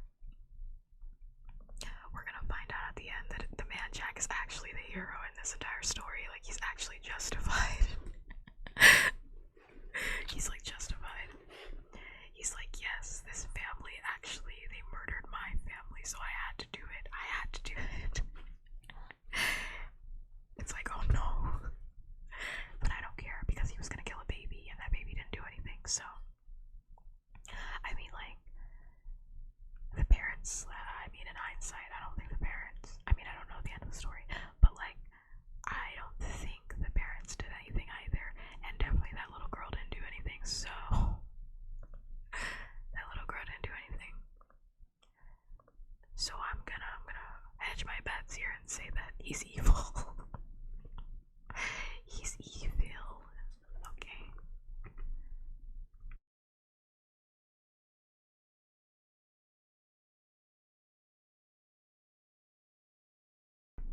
But like, what do I know? Like, what do I know? But yes. I think that, well,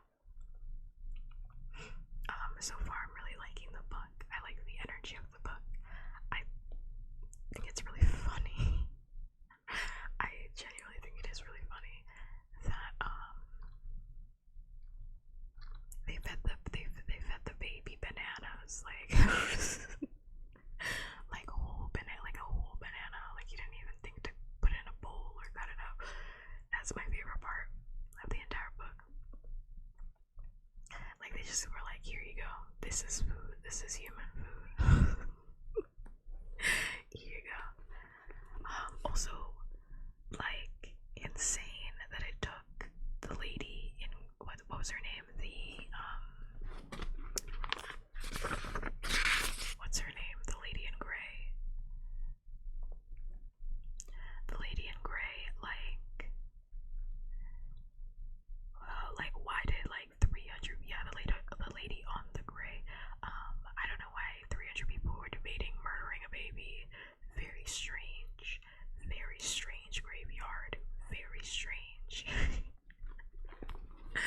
A very strange graveyard, because like, yeah, so like half of you were just like, yeah, he should just be like, I don't know, let the baby weather it out, just let it figure it out.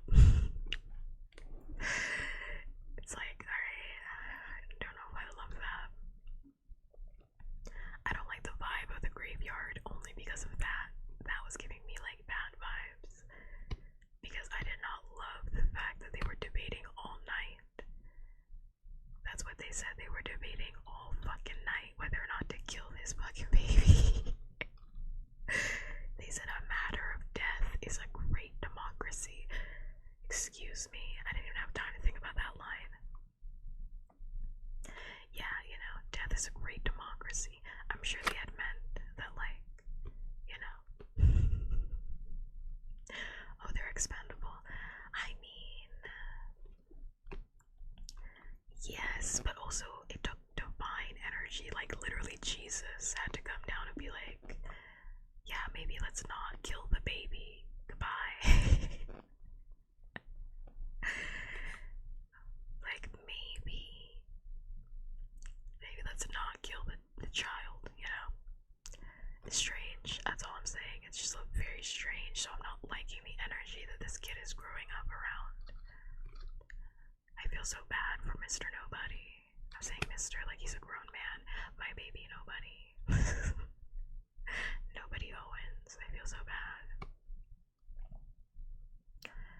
But yeah. Okay, so here's the plot so far. We got the man Jack who has murdered nobody's entire family for some unknown reason. He was apparently set on a mission by the, what was it called? The Covenant? A convocation, by the Convocation. We don't know what that organization is. The Convocation, who had sent them on a mission to go kill everybody in that house. But okay, my thing is to, like, I don't know, in this scenario he's saying like, oh, I had planned for this entire thing for years, right? Like, it had taken me years. This baby is like a year old. Like, nobody's only like a year old, which means like ideally, like, Jack is not a very good killer. I'm just saying, like, Jack is not a very good killer because, like, why would you wait? Like, that's just me. Why did you wait until they, you know, had a baby? Like, why did you wait until there was like another body? Essentially. He's like, this was years in the making. Okay, well, you like kind of waited a little bit, like, yeah, you like waited until there was like another body to take care of. Like, don't wait. Dual kids, exactly. I'm like, let's just say the first child, like, is a part of it. I don't know, is a part of the plan. Like, why did you wait? Why did you wait until, like, you know? Why did you wait until that point? Strange. And also, it's like, you didn't do research on the baby. I don't, that's just me. You didn't do research on the baby. Like, you didn't think to do research. Seems like everybody in that family knew that the baby was a bit of a climber, you know? But maybe, I don't know.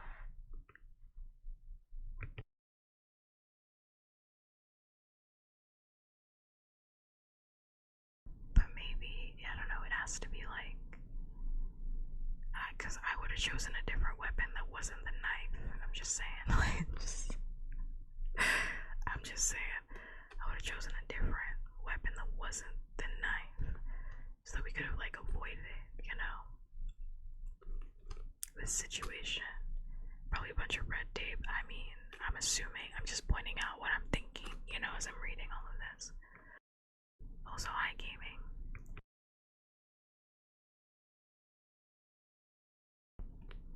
That's all.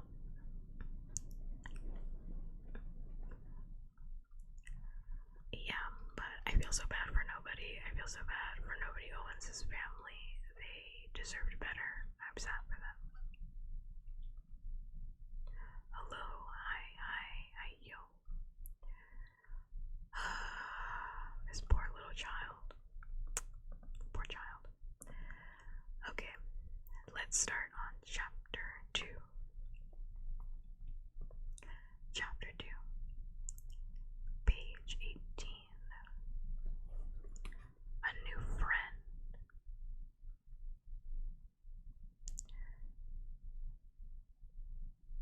Bod was a quiet child with sober gray eyes and a mop of tousled, mouse-colored hair. He was, for the most part, obedient. He learned how to talk, and once he had learned, he would pester the graveyard folk with questions.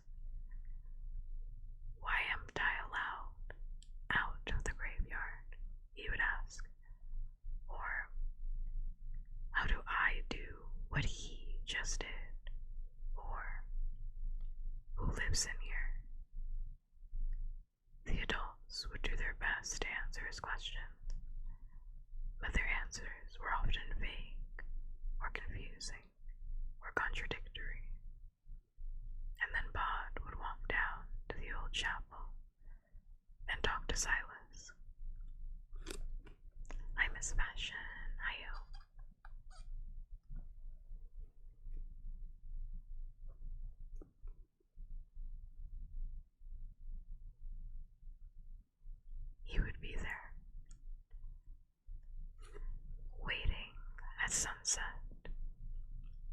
Just before Silas awakened, his guardian could always be counted upon to explain matters clearly and lucidly,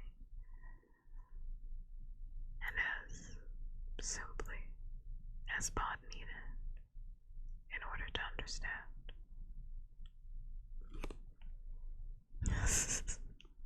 You're in the right place. One of these days, I should just read the Bible. That shit will really put you to sleep. I mean, that shit will really put you to sleep.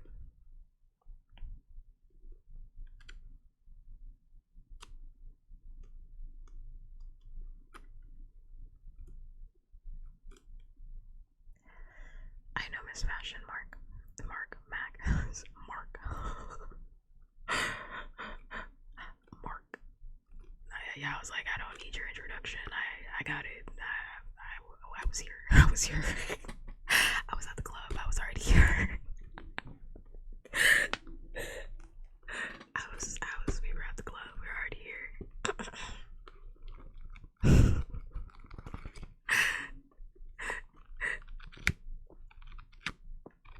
Mark.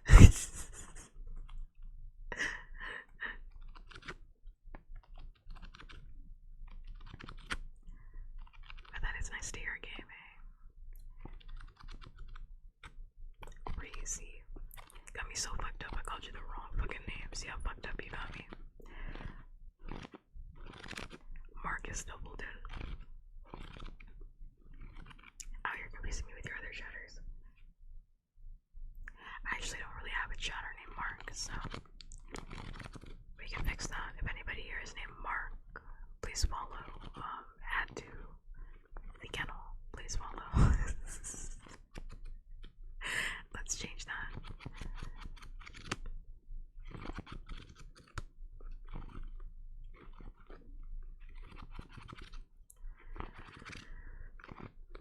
Alright, you're getting me distracted. I'm trying to read.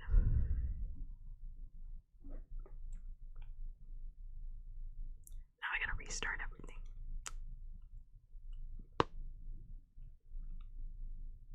Just because you were here for a year, Mark. Just because you were here for a year, Mac, doesn't mean you know every single chatter that's in here. If you really like Bobcats, name every single chatter.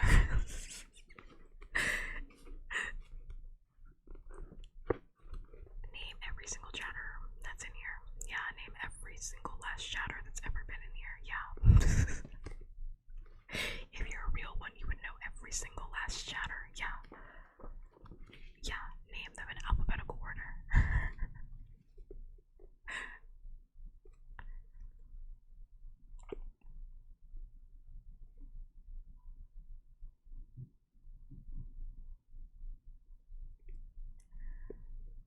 Genuinely, I am trying to read this. Getting distracted. Distracting me. It works every single time. It's so funny because, like,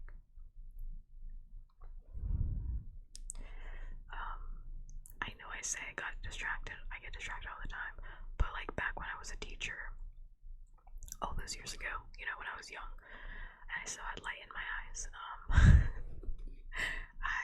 my kids, I was saying, before, like, last week, I think, my kids would always try to get me distracted, and that shit would never work. That shit would never work. Distraction only ever happens when I don't mean it. When I'm nice and relaxed. Where there's cool black people, it's only me. I'm the coolest black person in town. And now look at you. No, it only ever works when I'm nice and relaxed. When I'm doing my black job.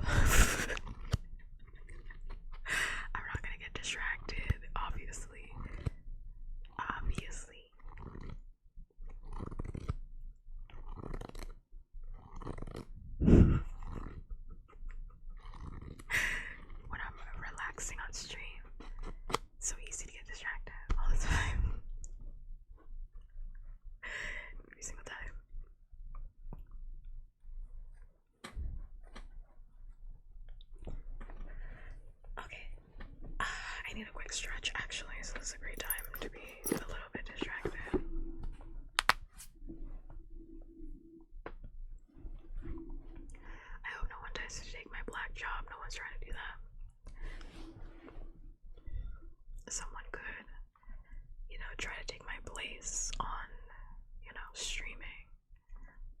But there will never be another Bobcats. It's just me. Hi, hello. There will never be another Bobcats. It's just me forever.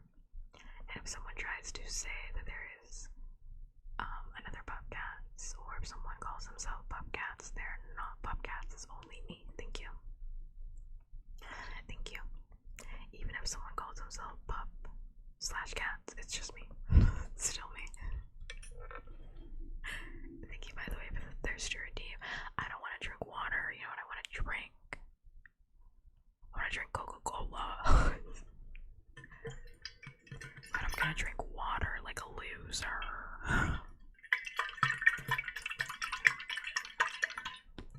I want to drink a cherry Coca-Cola. That sounds delicious, but tan delicioso. Addiction. Listen, okay, I don't do crack. I don't smoke weed. I don't go out to clubs. I don't gamble. Alright? I'm a little square, alright? Soda is my one thing. It's the one thing. My family was actually talking to me about that because they were asking, like, what do I like to do for fun? And Cian was like, well, Pup likes to go to sleep. Pup likes to go to sleep. Pup likes to, read a book. Pup likes to eat cheeseburgers. And they were like, alright, like, do they drink? Do they do whatever? And it's like, yeah, I drink, but like, okay, when I do drink, but I honestly don't ever say that that's like, I don't know, a thing that I do, because like, other people that drink have like alcoholism. Like, I don't have that level of drinking, Like, sometimes when people say like, oh, I drink, I think they mean like, oh, I have like a glass of wine like me, maybe sometimes I have like a couple of shots and like a Simply lemonade, but like when people are like, oh yeah, I love to drink, they're like, I'm doing tequila all night, and it's like, whoa, I don't do that. whoa, I don't do all that. Well, that's you're crazy. You're something else. Eating raw potato ASMR when let me think about that.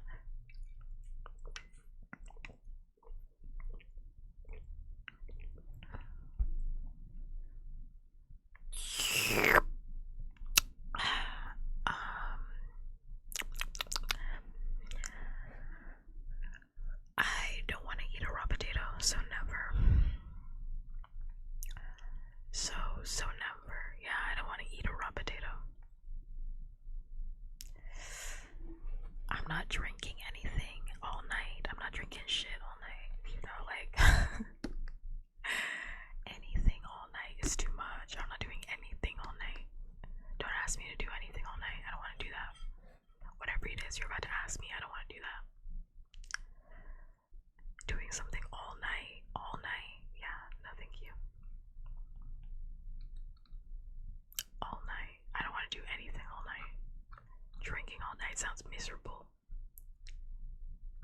Miserable.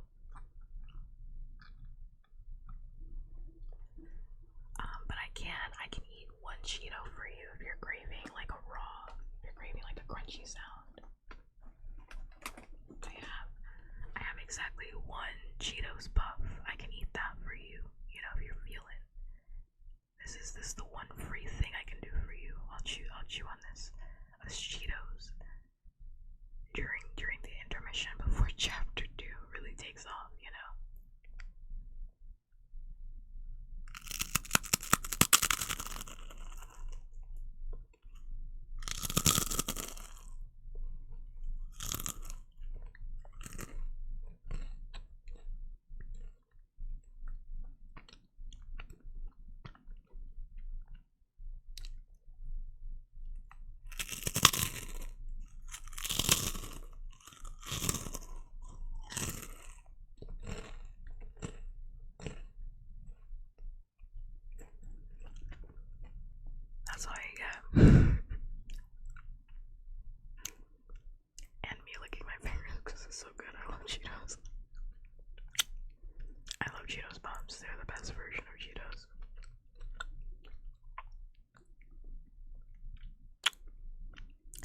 serious, that's literally gonna be a stream where it's just me eating Cheetos Puffs the whole stream. ASMR, Bobcats is really trying to enjoy these Cheetos Puffs, but you keep talking to me. You keep interrupting my little snack.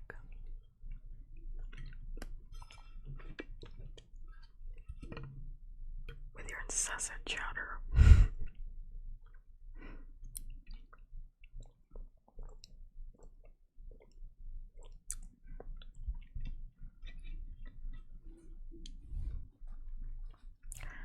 Yeah, it's another stream. Best stream idea time, 10th stream idea. Best stream idea time, 10th stream idea. Chef's kiss. Born to yap, forced to be timed out in the podcast community.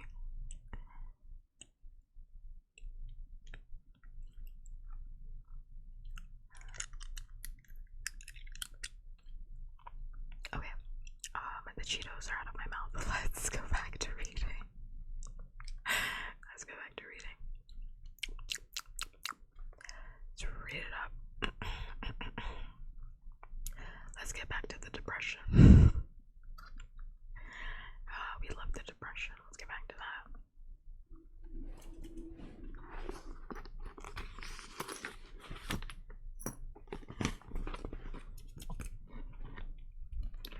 Okay, I'll probably fall asleep soon. I was literally almost closing my eyes on the drive home. Please take care of yourself, Miss Mashin. Please do, please do, please do. Oh, rest if that's what you need to do, okay?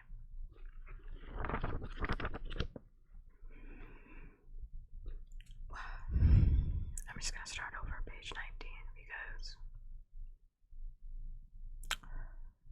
ain't nobody remember what I just said, so let's start over.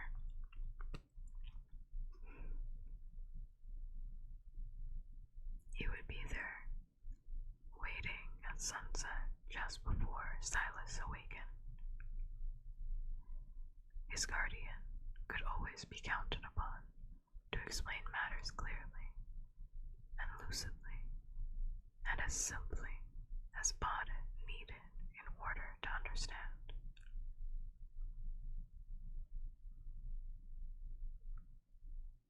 You aren't allowed out of the graveyard.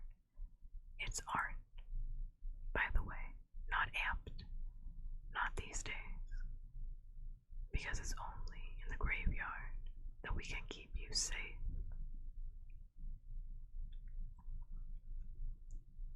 This is where you live, and this is where those who love you can be found.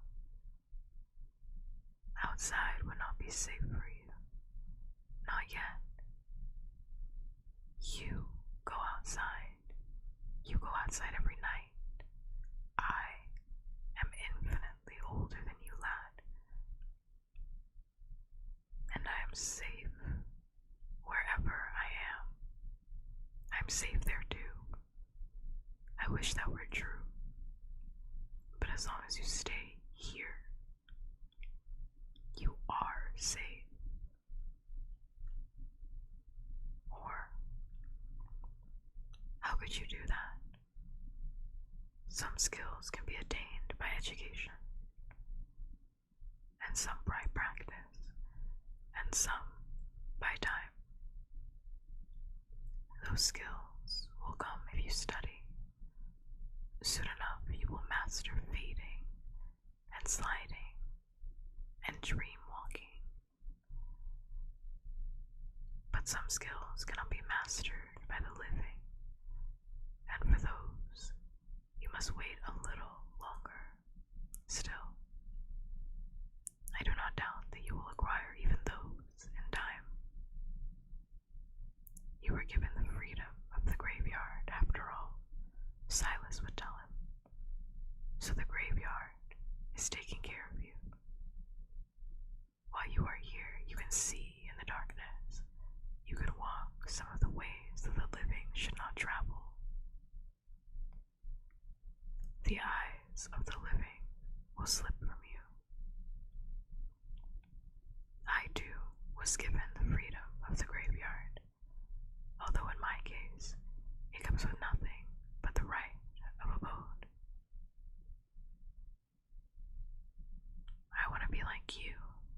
said Bond, pushing out his lower lip.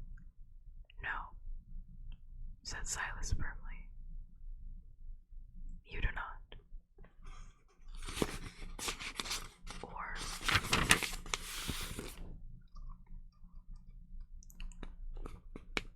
who lies there? You know, Bond. In many cases, it is written on the stone. Can you read yet? Do you know your alphabet? My what? Silas shook his head, but said nothing. Mr. and Mrs. Owens had never been much for reading when they were alive, and there were no alphabet books in the graveyard. The next night, Silas appeared at the front of the Owens' cozy tomb, carrying 3 large books, 2 of them brightly colored alphabet books. A is for apple, B is for ball, and a copy of The Cat in the Hat. He also had a paper and a packet of wax crayons. Then he walked Bond around the graveyard, placing the boy's small fingers on the newest and clearest of the headstones and plaques, and taught Bond how to find the letters of the alphabet when they appeared, beginning with a sharp steeple of the capital A. Silas gave Bond a quest to find each of the 26 letters in the graveyard, and Bond finished it proudly with the discovery of Ezekiel Olmsley stone built into the side of the wall in the old chapel. His guardian was pleased with him. Every day, Bond would take his paper and crayons into the graveyard, and he would copy the names and words and numbers as best he could. And each night, before Silas would go off into the world, Bond would make Silas explain to him what he had written, and make him translate the snatches of Latin which had, for the most part, baffled the Owenses. It's not stated yet, Mac. A sunny day. Bumblebees explored the wildflowers that grew in the corner of the graveyard, dangling from the gorse and the bluebells, droning their deep, lazy buzz, while Bond lay in the spring sunlight watching a bronze-colored beetle wandering across the stone of Geo. It hasn't been stated yet whether or not, like, did they shorten it? They just said Bond was a child. That's how they said it.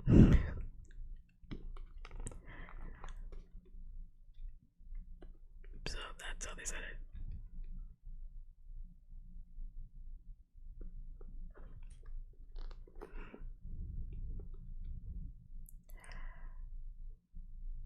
Oh, now I gotta start over.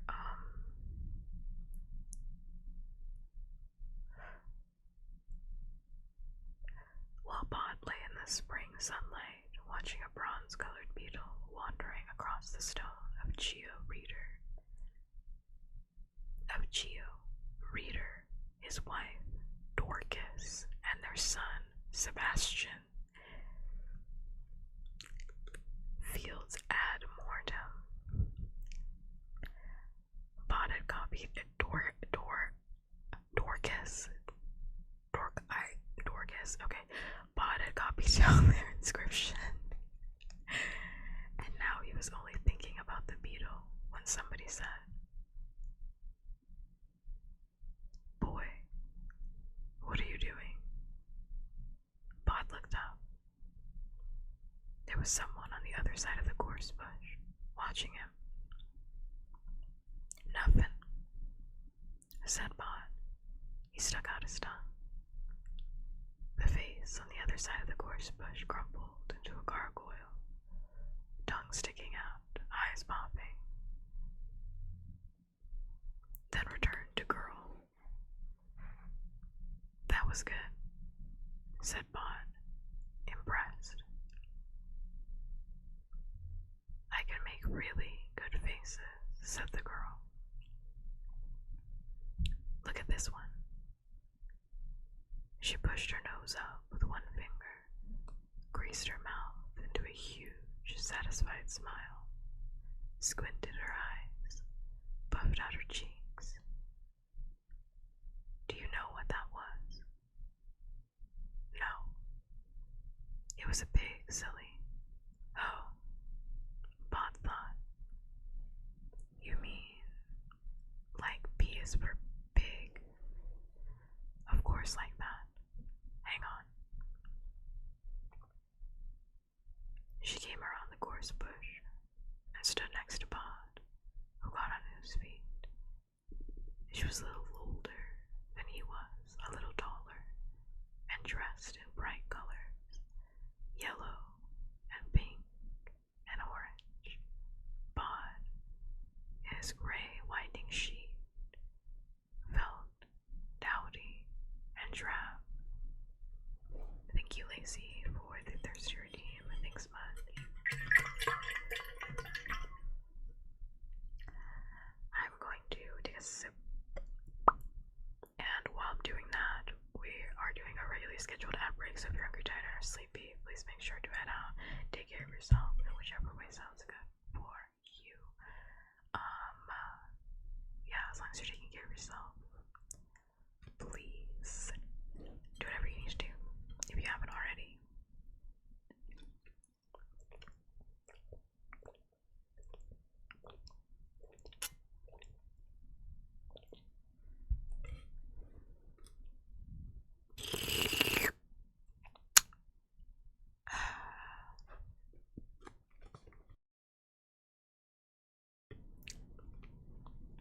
I will say the water is kind of hitting tonight. I'm not gonna hold you. That water is kind of hitting tonight.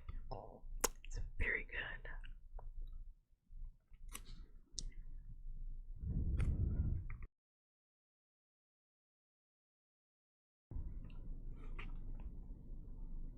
How old are you? Said the girl. What are you doing here? Do you live here? What's your name? I don't know, said Bond. You don't know your name, said the girl. Of course you do. Everybody knows their name, fibber. I know my name, said Bond. And I know what I'm doing here, but I don't know the other thing you said to me.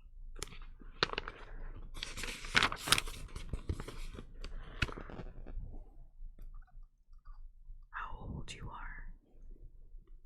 Bond nodded. Well, said the girl. What was you when you was last birthday? I didn't, said Bond. I never was. Also, I have to say, I'm not, if you hear me say something and you're like, that doesn't make any fucking sense, everybody here is like, from, like, they're not educated, so I think that's what they were saying earlier, where Silas was like, they didn't even teach, like, the Owenses, they didn't even teach him the fucking ABCs, they just taught him how to speak, and that was kind of it. They didn't teach him how to read, he doesn't know how to fucking read, and it seems like everybody in this graveyard isn't really all that educated, and I mean, like, formally educated, you know, so, like, it literally says in the dialogue, what was you when you was last birthday? That's what it says in the book. What was you when you was last birthday? I'm not just like saying shit. That's literally what it says. So if you hear me say something and you're like, that doesn't sound right, yeah, that's what they said. Yes, and that is what they said. That it doesn't sound right, and yes, that is what they said. So just know that, you know. I feel like I gotta pull out the book. I had to take a screenshot. That's not even what they said. They said, what was you when you was last birthday? And then he said, like, he understood everything that she just said. She said, I didn't. What was you? What was you? When you last birthday? My birthday. My birthday is November 25th. So it's coming up. It's coming up. I'm gonna be even older. I'm gonna be even older. I'll be 100 and something. I don't know. I stopped counting. But I will be 100 and something. It's gonna be great. Good, great, grand, fantastic.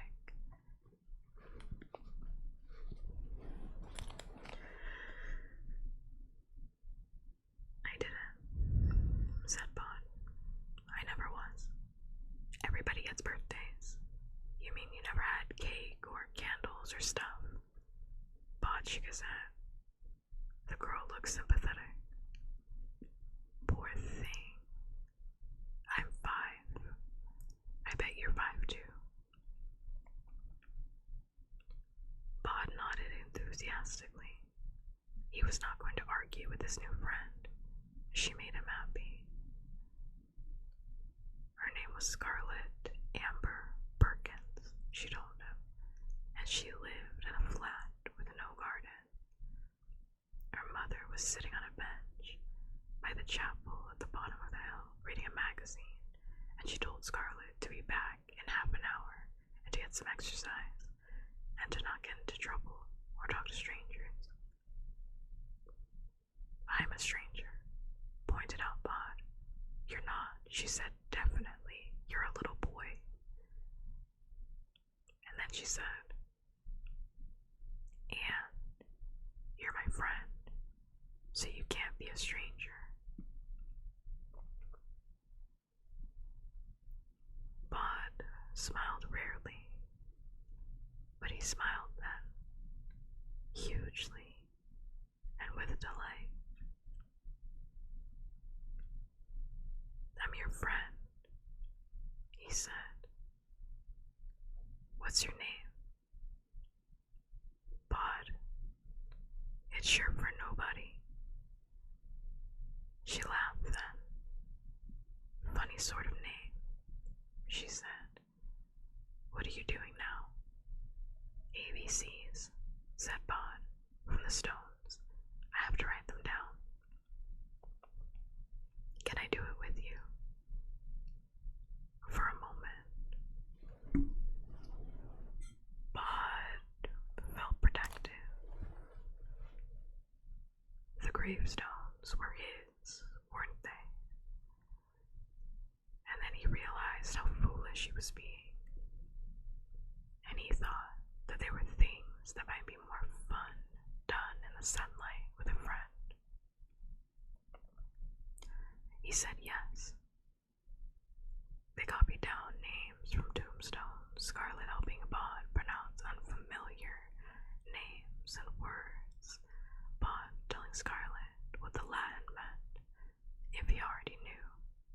And it seemed much too soon when they heard a voice further down the hill shouting, Scarlett! The girl thrust the crayons and the paper back at Bod. I gotta go, she said. I'll see you next time, said Bod. Won't I? Where do you live? She asked.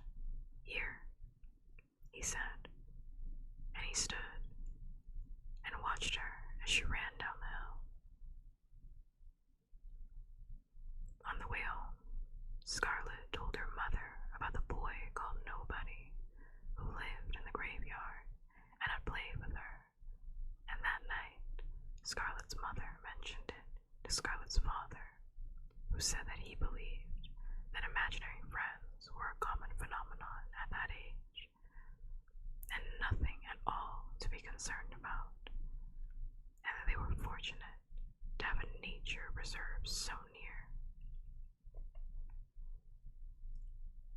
After that initial meeting, Scarlett never saw Bod first.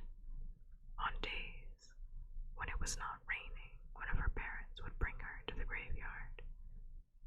The parents would sit on the bench and read while Scarlett would wander off the path, a splash of fluorescent green or orange or pink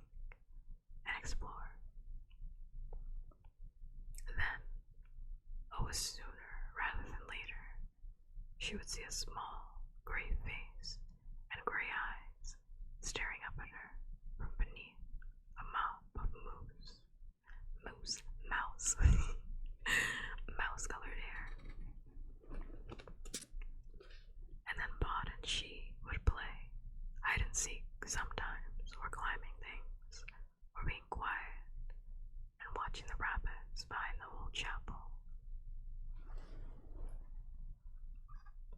Bod would introduce Scarlet to some of his other friends.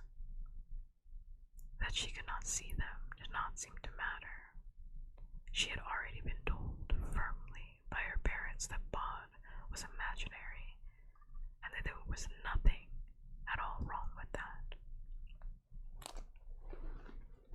Her mother had, for a few days, even insisted on laying extra place at the dinner table for Bod. So it came as to no surprise to her that Bod also had imaginary friends.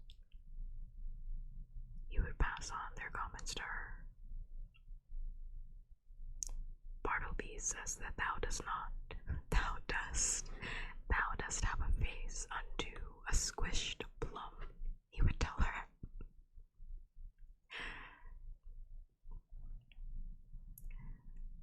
That's a really funny chain of events. It's like, okay, so everybody here is real except for the ghosts are real too, but like only nobody can see them because he was blessed with the gift of the graveyard. But because he's like 5, I don't know, because he's like 5 years old, we're guessing, we don't know how old he is yet. And like Scarlet is 5, and his name is Nobody.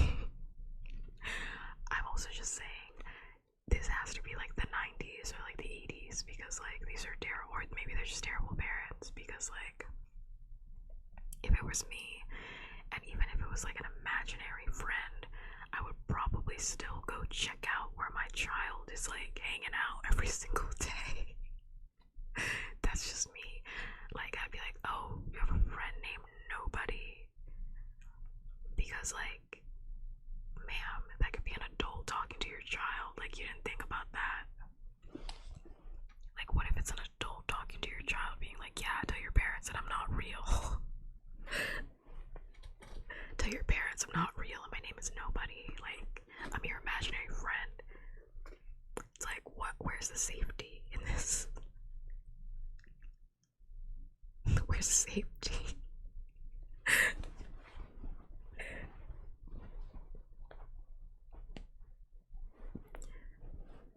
Like, what? Also, by the way, Bartleby is so fucking rude. Like, why did he just tell this 5-year-old that her face looks like a squished plum? Like, why did he just do that?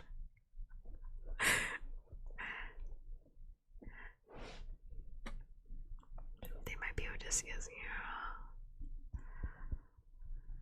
Okay. So does he. And why does he talk so funny? Doesn't he mean squashed tomato? I don't think they had tomatoes when he comes from, said Bod. And that's just how they talk then. Scarlet was happy. She was a bright, lonely child whose mother worked for a distant university teaching people she never met face to face, grading English papers sent over the computer, and sending messages of advice or encouragement back. Never mind, this is the first mention of the computer, so they're just bad parents. Never mind, they are bad parents. They have the internet, they got the computer, they got the cell phones. Never mind. They're bad parents. I take it back. No benefit. I give them 0 benefit. Early 2000s.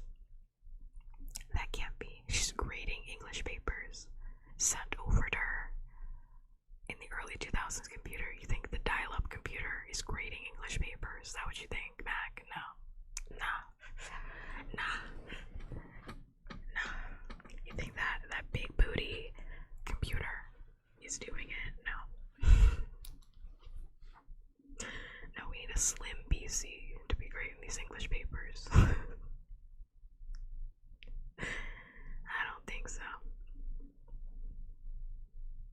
I don't know about that one. I mean, maybe. But let's see. Let's see. Let's find the clues.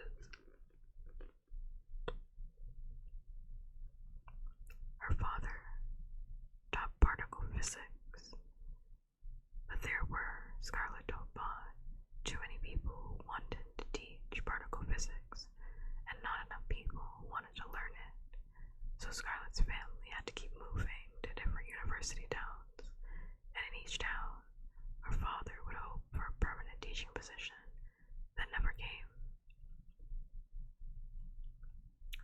What's particle physics? Asked Bond. Well, Scarlett shrugged. There's atoms, which is things that is too small to see. That's what we're made of. Then there's things that's smaller than atoms, and that's particle physics. Bod nodded and decided that Scarlett's father was probably interested in imaginary things. Bod and Scarlett wandered the graveyard together every weekday afternoon, tracing names with their fingers, writing them down. Bod would tell Scarlett whatever he knew of the inhabitants of the grave, or mausoleum, or tomb, and she would tell him stories that she had what? That she had been read. Oh, that she had been. The book is a little bit old. I was like, what does that say? That she had been read or learned, and sometimes she would tell him about the world outside, about cars and buses and television and aeroplanes. Bod had seen them flying high overhead and thought them loud silver birds, but had never been curious about them until now. He, in his turn, would tell her about the days when the people in the graves had been alive, how Sebastian Reader had been to London town and had seen the Queen, who had been a fat woman in a fur cap who had glared at everyone and spoke no English. Sebastian Reader could not remember which queen she had been, but he did not think she had been a queen for very long. When was this? Scarlett asked. He died in 1583. It says on his tombstone, so before then. Who was the oldest person here? In the whole graveyard? Asked Scarlett. Bod frowned. Probably Caius Pompeius.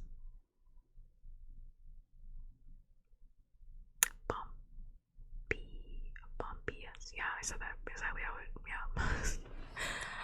I had to think about it for a minute. I was like, am I saying that right? But yeah, Pompeius, yeah. Caius Pompeius. Oh my god, I keep bumping the mic. I am so sorry. He came here 100 years after the Romans first got here. He told me about it. He liked the roads. So, he's the oldest. I think so. Can we make a little house in one of those stone houses? You can't get in. It's locked. They all are. Can you get in? Of course. Why can't I? The graveyard, he explained. I got the freedom of the graveyard. It lets me go places. I want to go in the stone house and make little houses. You can't. You're just mean, not. Children. Meanie, not. Scarlett put her hands into the pocket of her anorak and walked down the hill without saying goodbye, convinced that Bod was holding out on her, and at the same time suspecting that she was being unfair, which made her angrier. That night, over dinner, she asked her mother and father if there was anyone in the country before the Romans came. "Where did you hear about the Romans?" asked her father. "Everybody knows," said Scarlet with a withering scorn. "Was there?" "There were Celts," said her mother. "They were here first. They go back before the Romans. They were the people that the Romans conquered." On the bench beside the old chapel, Bod was having a similar conversation. "The oldest," said Silas. "Honestly, Bod, I don't know. The oldest in the graveyard that I've encountered is Caius Pompeius. But there were people here before the Romans came, lots of them, going back a long time. How are your letters coming along?" "Good, I think." "When do I learn joined up letters?" Silas paused. "I have no doubt," he said after a moment's reflection, "that there are among the many talented individuals endeared here at least a smattering of teachers. I shall make inquiries." Bod was thrilled. He imagined a future in which he could read everything, in which all stories could be opened and discovered.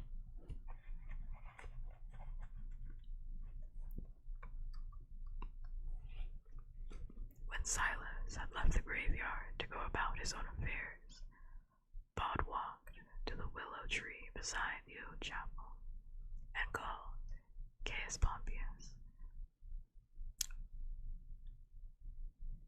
The old Roman came out of his grave with a yawn. "Ah, yes, the living boy," he said. "How are you, living boy?" Bod said, "I do very well, sir." "Good. I am pleased to hear it." The old Roman's hair was pale in the moonlight, and he wore the toga in which he had been buried. Beneath it, a thick woolen vest and leggings, because this was an cold country at the edge of the world, and the only place colder was Caledonia to the north, where the men were more animal than human, and covered in orange fur, and were too savage even to be conquered by the Romans, so would soon be walled off in their perpetual winter.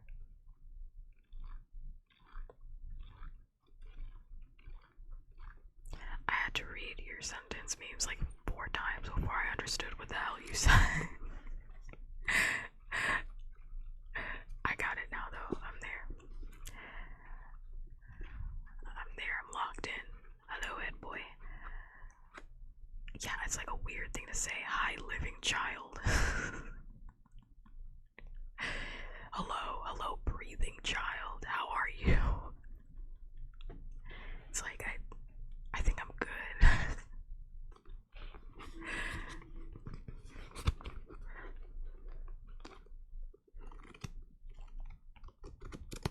Okay. "Are you the oldest?" asked Bod. "The oldest in the graveyard. I am."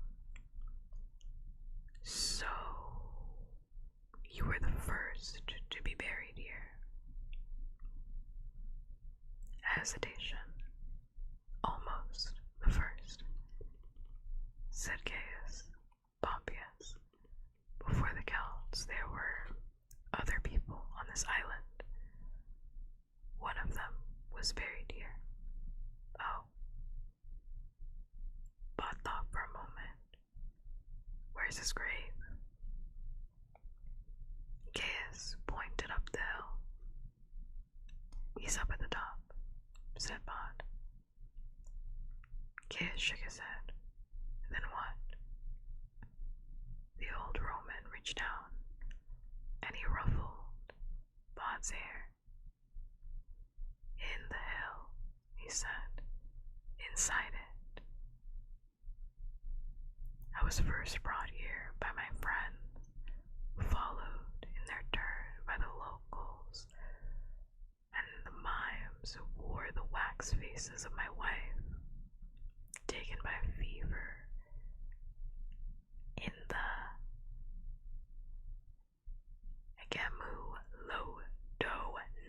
Gemulodonum, whoa, word. And my father killed in a border skirmish in Gaul.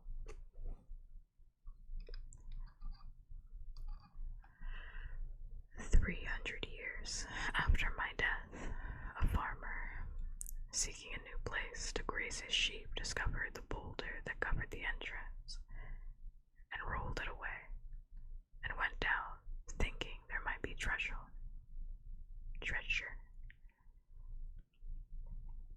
He came out a little later. His dark hair now is white as mine.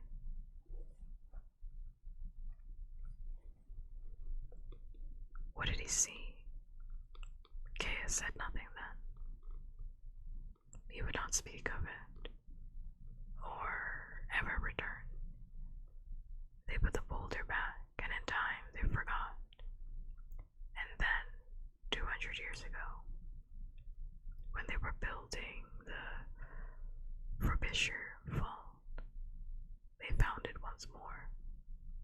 The young man who found the place dreamed of riches, so he told no one, and in the doorway behind the Ephraim first casket, and went down one night, unobserved. Or so he thought. Was his hair white when he came up? He did not come up.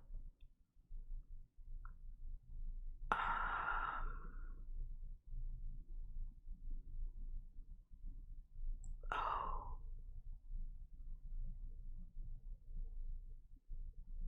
So, who is buried down there? Gish shook his head. I do not know, young Owens, but I felt him back when this place was empty. I could feel something waiting, even then, deep in the hill. What was he waiting for? All I could feel, said Gaius Pompeius, was the waiting.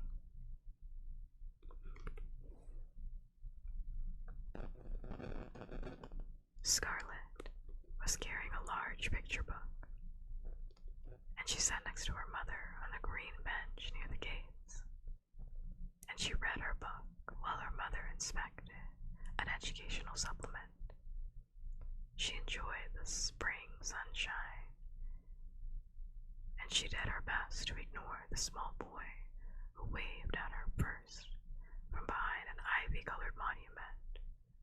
Then, when she had resolved to no longer look at the monument, the boy popped up, literally, like a jack-in-the-box, from behind a tombstone. Joji G. Soji died in 1921. I was a stranger, and you took me in. He gestures toward her frantically. She ignored him. Eventually, she put her book down on the bench. Mummy, I'm going for a walk now. Stay on the path, dear. She stayed on the path until she was around the corner, and she could see Bod waving at her from further up the hill. She made a face at him. I found things out, said Scarlett. Me too. said Bond. There were people before the Romans, she said. Way back, they lived. I mean, when they died, they put them underground in these hills with treasure and stuff. And they were called Barrows. Oh, right, said Bond. That explains it. Do you want to come and see one? Now? Scarlet looked doubtful. You don't really know where one is, do you? And you know, I can't always follow you where you go. She had seen him slip through walls like a shadow. In reply, he held up a large, rusted iron key. This was in the chapel, he said. It should open most of the gates up there. They used the same key for all of them. It was less work. She scrambled up the hillside beside him. You're telling the truth. He nodded, a pleased smile dancing in the corner of his lips. Come on, he said. It was a perfect spring day, and the air was alive with birdsong and bee hum. The daffodils bustled in the breeze, and here and there on the side of the hill, a few early tulips nodded.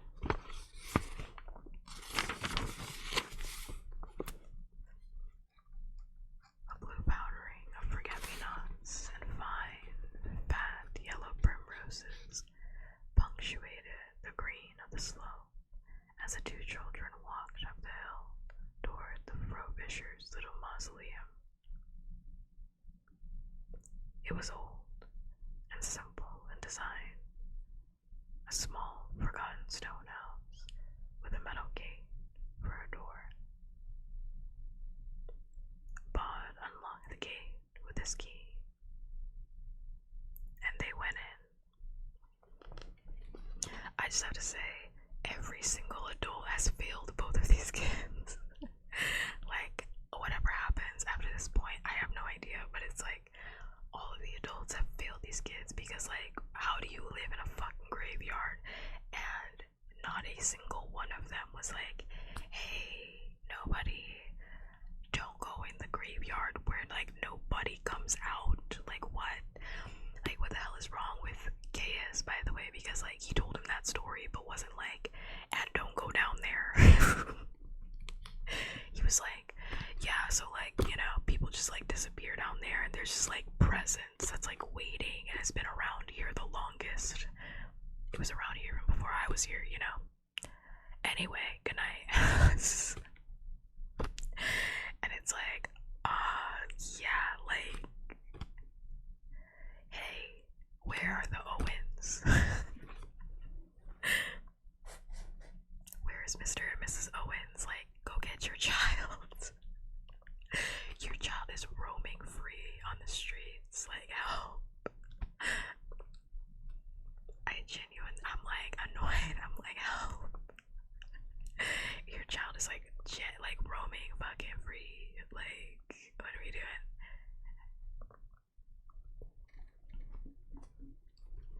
I'm not saying, you know, that Bod shouldn't be allowed to explore. I'm just saying,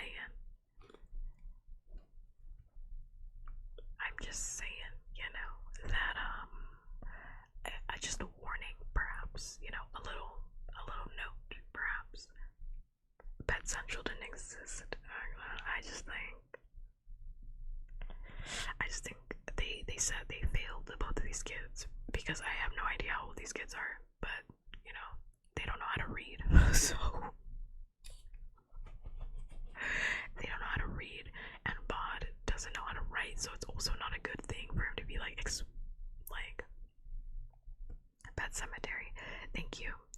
Memes, you gotta get off the keyboard tonight. You sound very eepy. Can't spell tonight. I was saying, oh, what was I gonna say? Oh yeah, but I'm like, also if there's like a anything sign, by the way. Like Bod can't read that. Like if there's like a sign that says like, hey, danger, keep out, you know, like Bod can't read. So like somebody should have verbally told him, hey, Bod, you know. I'm just like, Silas is a flop, like Silas is a flop. He's supposed to be the one, like the big one out of everybody, and he's a flop too because he's about to let this kid go down into this evil ass basement. It's not even a basement, it's a hole in the ground, it's a hole in the hill. It's inside the mausoleum. There's a hole with a boulder that is harboring a dark spirit.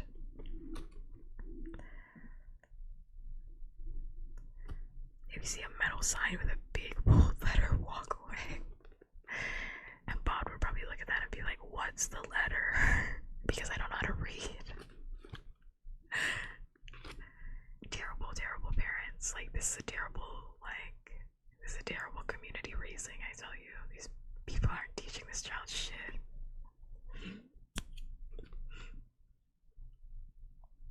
Okay. It was old and simple in design. A small, forgotten stone house with a metal gate for a door. Bod unlocked the gate with its key, and they went in. It's a hole, said Bod, or a door, behind one of the coffins. They found it behind a coffin on the bottom shelf, a simple crawl space. Down there, said Bod. We go down there. Scarlet found herself suddenly enjoying the adventure rather less. She said, we can't see down there. It's dark. I don't need light, said Bod. Not while I'm in the graveyard. I do, said Scarlet. It's dark. Bod thought about the reassuring things he could say, like, there's nothing bad down there. But the tales of hair turning white and people never returning meant that he could not have said them with a clear conscience. So he said, I'll go down. You wait for me up here. Scarlet frowned. You shouldn't leave me, she said. I'll go down, said Bod, and I'll see who's there. And I'll come back and tell you all about it. He knows it's dangerous. No, he knows.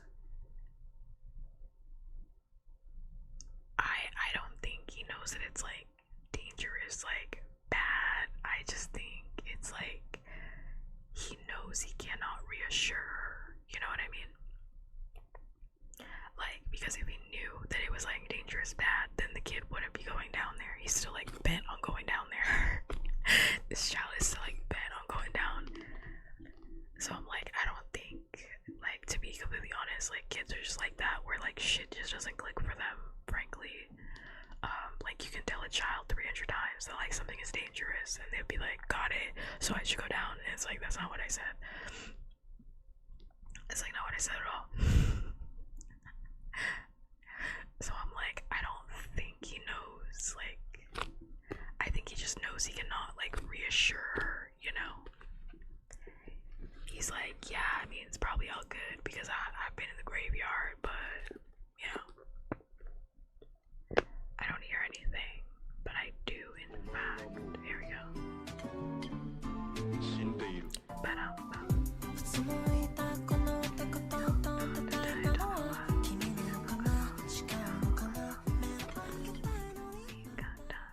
I was just thinking about that. I was like, I don't hear anything, but I do.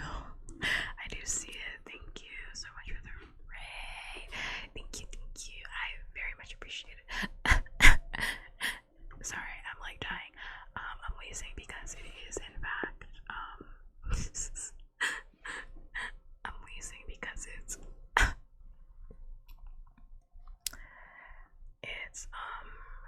season, and my asthma gets triggered during the fall season. But I was stream.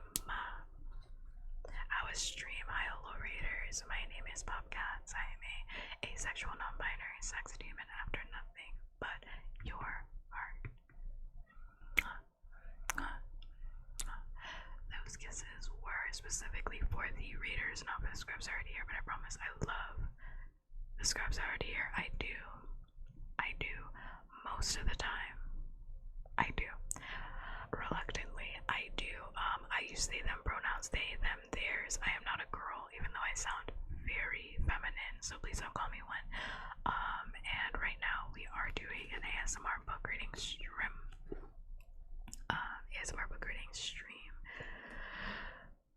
I'm reading the Graveyard Book. I had to get all my words out. Wow. I'm reading the Graveyard Book. How was ASMR? How was it? Please let me know. I would really like to know. But I would really, really like to know. But also, if you're hungry, tired, and or sleepy, did an ad happen? No. Maybe. No.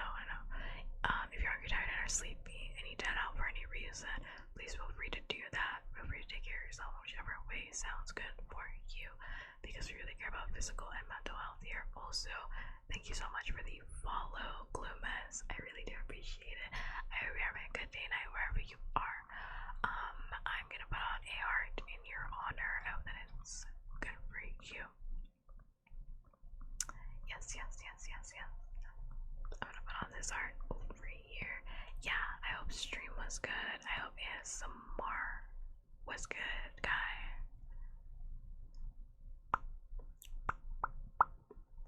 We did some wood soup triggers and ended on heartbeats. Yes. Yeah, thank you so much, by the way, Connor, for the follow. I very much appreciate it. I'm gonna put on a heart in your honor as well. Yes. Yeah. I'm glad stream was good. I don't know if you heard my whole spiel. I don't know if you heard it, because you might.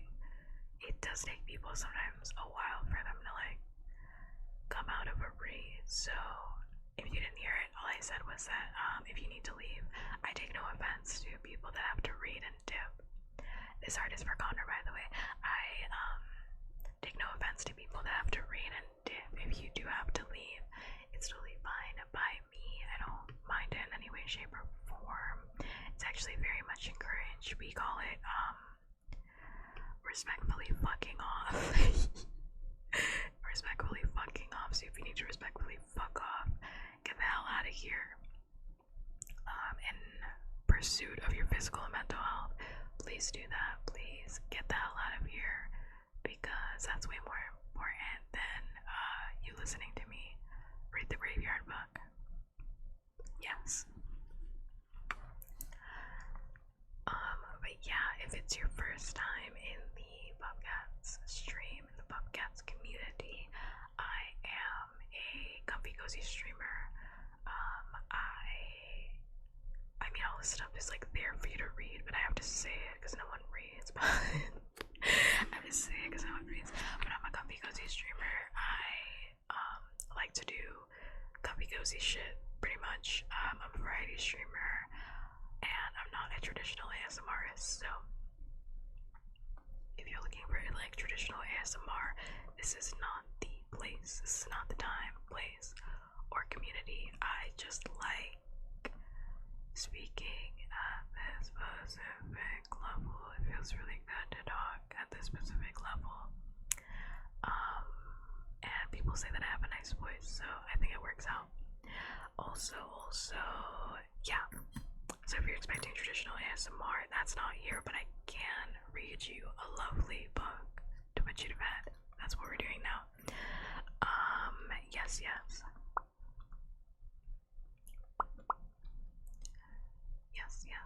Let us continue. So, if you were not here, or you need like a quick recap as to what we're doing. Oh, by the way, if you like, since I said earlier, I'm a comfy cozy streamer. necessarily cater to lurkers, but I guess I'm like, you know, I'm very lurker friendly. So if you're like, I don't really feel like chatting, or you know, you don't feel like interacting, that's fine too. I take no offense to that either, because I don't chat when I'm in other people's communities, frankly. It doesn't bother me in any way, shape, or form. So, if you just need to like be nonverbal and just, you know, do whatever you gotta do, that is fine too. I completely respect that. This time I'm gonna respectfully fuck off. It's 4 a.m. I need sleeps. I have you. Good rest of your stream. I'm gonna doze off in it because it's so cozy. Thank you. That makes me really happy to hear, genuinely.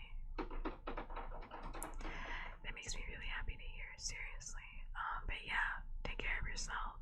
And that applies to everybody, not just the person that rated, but anybody that is already here too as well.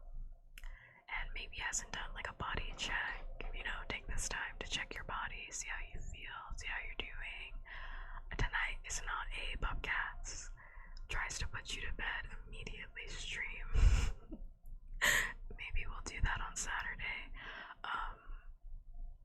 But you know, just in terms of checking yourself, just see what you might need. Water, food, bathroom break, a stretch, go do that.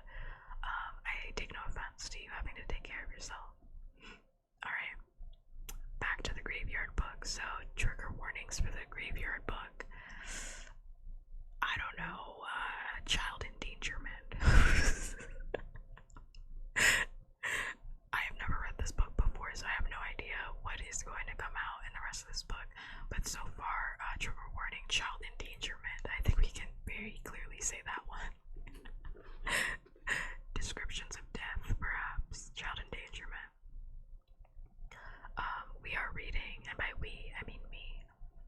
I'm reading The Graveyard Book by Neil Gaiman, illustrated by Dave McKean, which you cannot see the illustrations, but they are very creepy, and I wish I wasn't looking at them sometimes. Possible murder in the future. Yes, by Neil Gaiman, who is not a good person, but I've addressed that at the start of the stream, so I gotta say it every single time though. But yeah, I would highly recommend you give this book a read if you're coming in late and just listening, because it actually is very good so far. It's my first time reading it. Other books that we've done in the past are the entire Hunger Games series. That was so much fun. And also, just recently we did Coraline the last week or so. That was very fun. So yeah, I like to read just any books that interest me. I like to read anything and everything, but we started off with Hunger Games because it's one of my favorite book series. So now we're on this one, and speaking of, let's get back into it.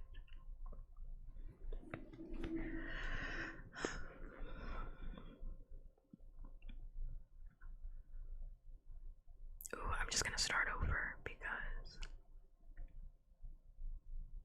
let's start from here. Let's start from a little bit above, okay? A little bit above where we last left off.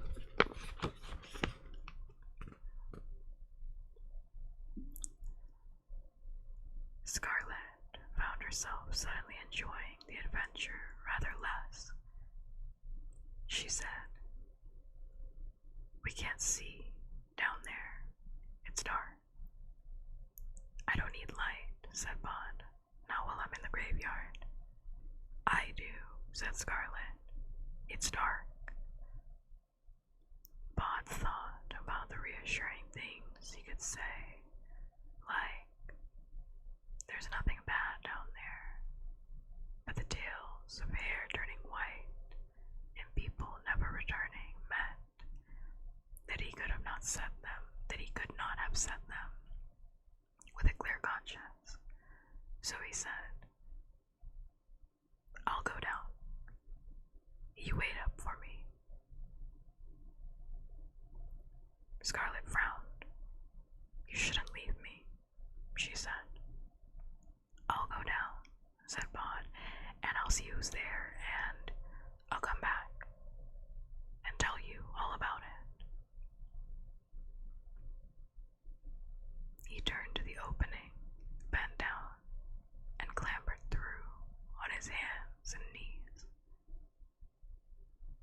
was in a space big enough to stand up in. And he could see steps cut into the stone. I'm going down the steps now, he said. Do they go down a long way? I think so. If you held my hand and told me where I was walking, she said, then I could come with you. If you make sure I'm okay. Of course, said Bond. And before he had finished speaking, the girl was coming through the hole on her hands and knees. You can stand up, Bond told her. He took her hand. The steps are just here. If you put a foot forward, you can find it. There. Now I'll go first. Can you really see? She asked. It's dark, said Bond, but I can see. He began to lead Scarlet down the steps, deep into the hill, and to describe what he saw to her as they went. It's steps now, he said, made of stone, and there's stone all above us. Someone's made a painting on the wall. What kind of painting? A big hairy C is for cow, I think, with horns. Then something that's more like a pattern, like a big knot. It's sort of carved in the stone too, not just painted, see? And he took her fingers and placed them on the carved knotwork. I can feel it, she said. Now the steps are getting bigger. We are coming out into some kind of big room now, but the steps are still going. Don't move. Okay. Now, I'm between you and the room. Keep your left hand on the wall. They kept going down. One more step, and we are on the rock floor, said Bond. It's a bit uneven.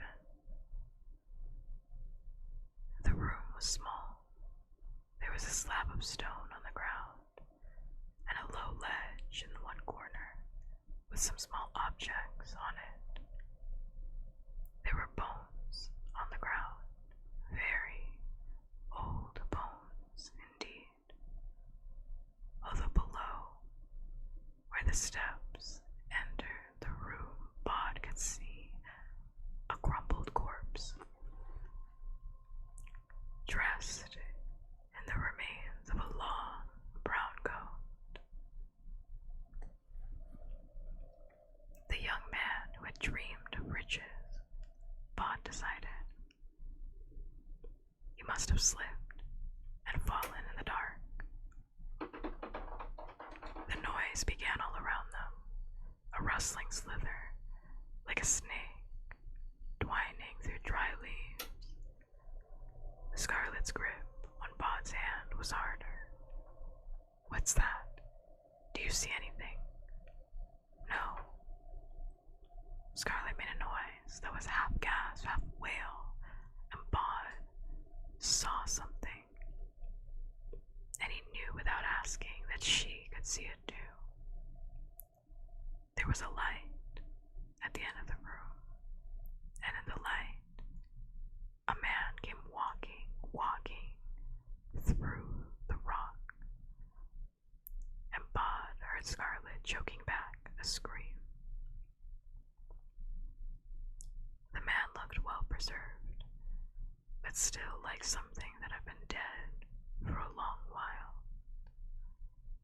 His skin was painted, Bod thought, or tattooed, Scarlet thought, with purple designs and patterns, his neck hung a necklace of sharp, long teeth. "I am the master of this place," said the figure in words so ancient and guttural that they were scarcely words at all. "I guard this place from all who would harm it." His eyes were huge in his head. Bod realized it was because he had circles drawn around them in purple, making his face look like an owl's. "Who are you?" asked Bod. He squeezed Scarlet's hand as he said it. The Indigo Man did not seem to have heard the question. He looked at them fiercely. "Leave this place," he said in words that Bod heard in his head. Words that were also a guttural growl. "Is he gonna hurt us?" asked Scarlet. "I don't think so," said Bod. And then to the Indigo Man, he said, as he had been taught, "I have the freedom of the graveyard, and I may walk where I choose." There was no reaction to this by the Indigo Man, which puzzled Bod even more, because even the most irritable inhabitants of the graveyard had been calmed by this statement. Bod said, "Scarlet, can you see him?" "Of course I can see him."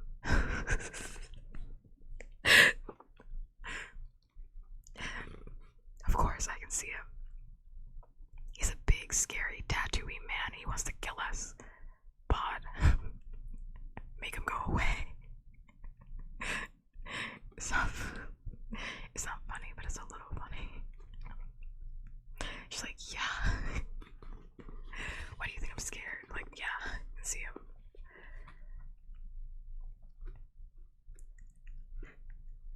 Bod looked at the remains of the gentleman in the brown coat. There was a lamp beside him, broken on the rocky floor. "He ran away," said Bod aloud. "He ran because he was scared, and he slipped, or he tripped on the stairs, and he fell off." "Who did?" "The man on the floor." Scarlet sounded irritated now, as well as puzzled and scared. "What man on the floor? It's too dark. The only man I can see is the tattooey man." And then, as if to make quite sure that they knew he was there, the Indigo Man threw back his head and let out a series of yodeling screams, a full-throated ululation that made Scarlet grip Bod's hand so tightly that her fingernails pressed into his flesh.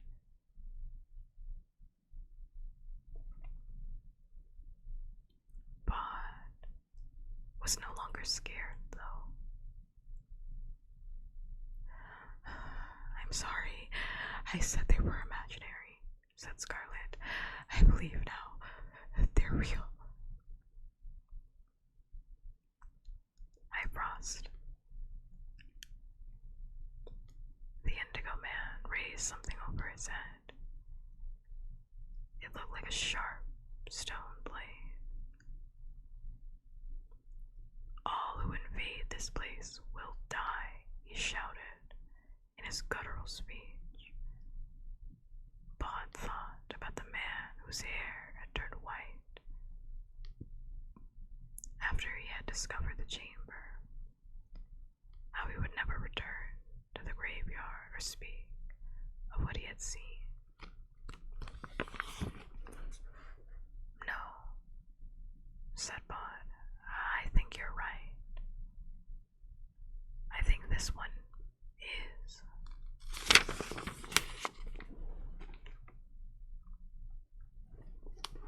Is what? Imaginary. Don't be stupid, said Scarlet. I can see it. Yes, said Bod. And you can't see dead people. He looked around the chamber. You can stop now, he said. We know it's not real. I will feast on your liver, screamed the Indigo Man.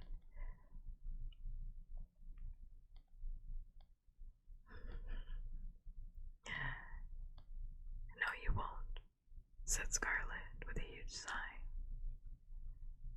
Bod's right. Then she said, I think maybe it's a scarecrow. Also, no one can hear me at this point because, we're in that ad break. But 3 minutes of ads have now started. If you ever want to avoid the ads, obviously you have to subscribe. But if you don't take that time to take care of yourself, whichever way sounds good for you, go to the bathroom, go do whatever you need to do to feel good about yourself. Whatever you gotta do, do it in this moment because you are hit with 3 minutes of ads at every hour on the hour. So you might as well do a health check while you're doing that. Okay.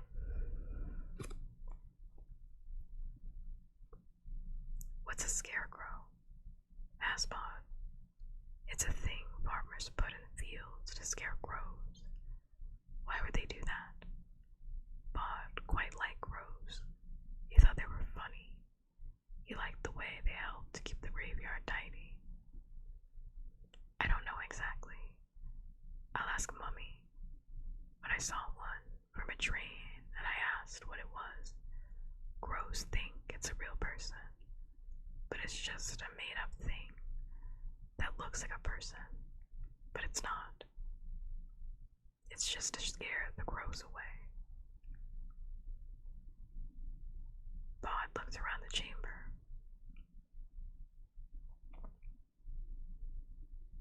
He said, whoever you are, it isn't working. It doesn't scare us. We know it isn't real. Just stop.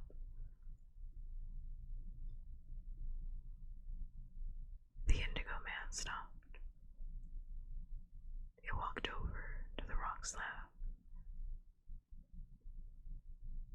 and it lay down on it. Then, it was gone.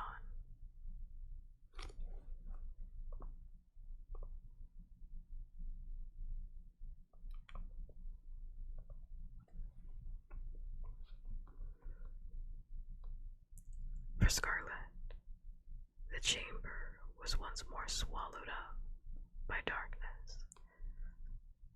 But in the darkness, she could hear that twining sound again, getting louder and louder, as if something were circling around the room. Something said,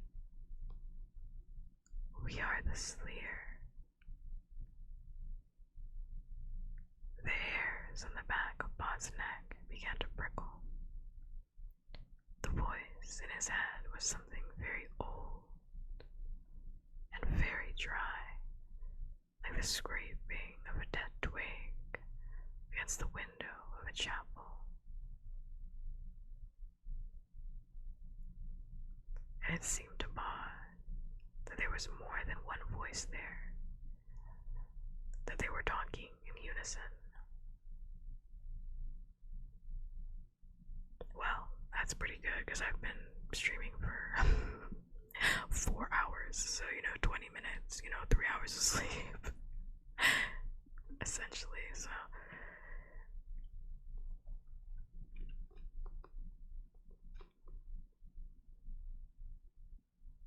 did you hear that? Yeah, Yeah, Scarlet. I didn't hear anything. Just a slithery noise. It made me feel strange, all prickly in my tummy. Like something horrible is going to happen. Nothing horrible is going to happen, said Bod. Then to the chamber, he said, "What are you?" "We are the Slayer. We guard. And we protect."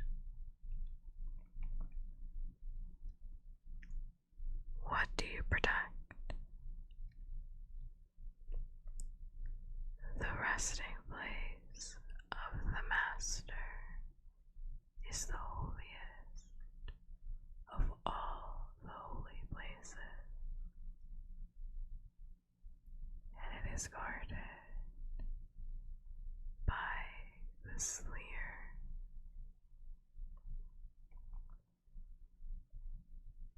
"You can't touch us," said Bod. "All you can do is scare." The twinning voices sounded petulant. "Fear is a weapon of the Slayer."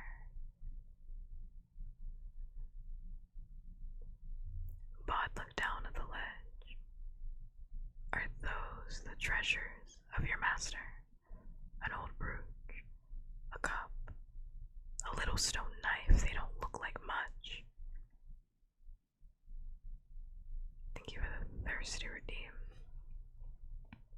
Everyone's obsessed with a thirsty redeem. I gotta put that shit on like a 30-minute timer. Obsessed with a thirsty redeem.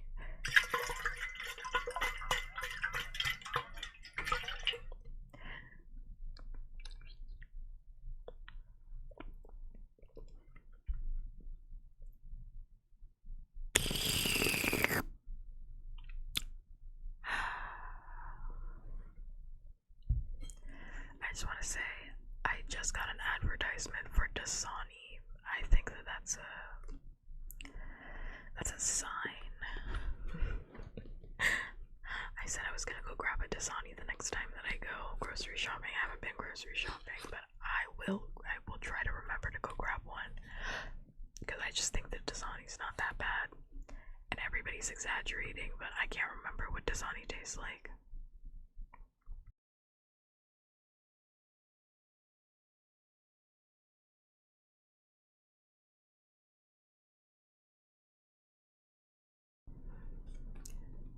No Dasani for me. I will go grab a Dasani and just see what the fuck it tastes like. I think it's just water. I think everybody's exaggerating, but you know. I'll go grab it. Alright, let's continue.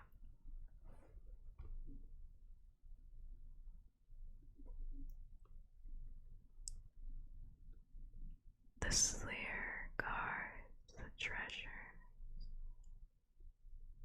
the brooch, the goblet, the knife. We guard them for the Master. When he returns, it comes back. It always comes back.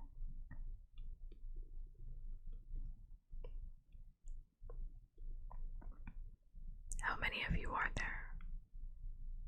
But the Slayer said nothing. The inside of Bod's head felt as if it were filled with cobwebs, and he shook it, trying to clear it. Then he squeezed Scarlet's hand. "We should go," he said. He led her past the dead man's brown coat, and honestly, thought Bod, if he hadn't got scared and fallen, the man would have been disappointed in his hunt for treasure. The treasures of 10,000 years ago were not the treasures of today.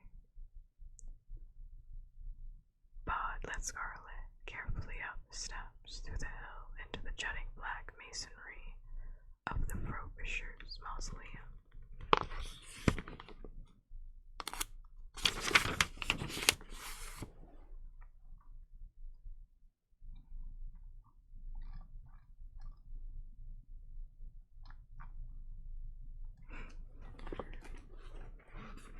Late spring, sunlight shone through the breaks in the masonry and through the barred door, shocking in its brightness.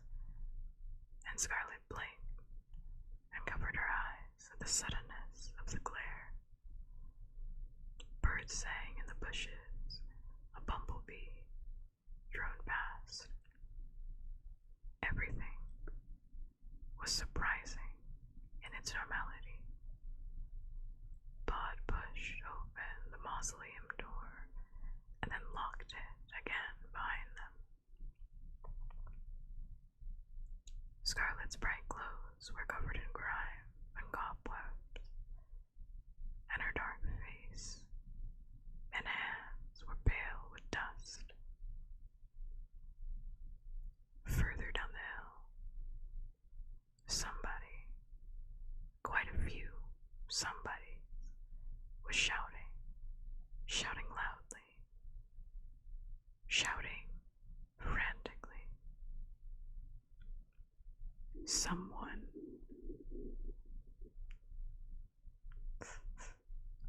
tummy is making noise. Someone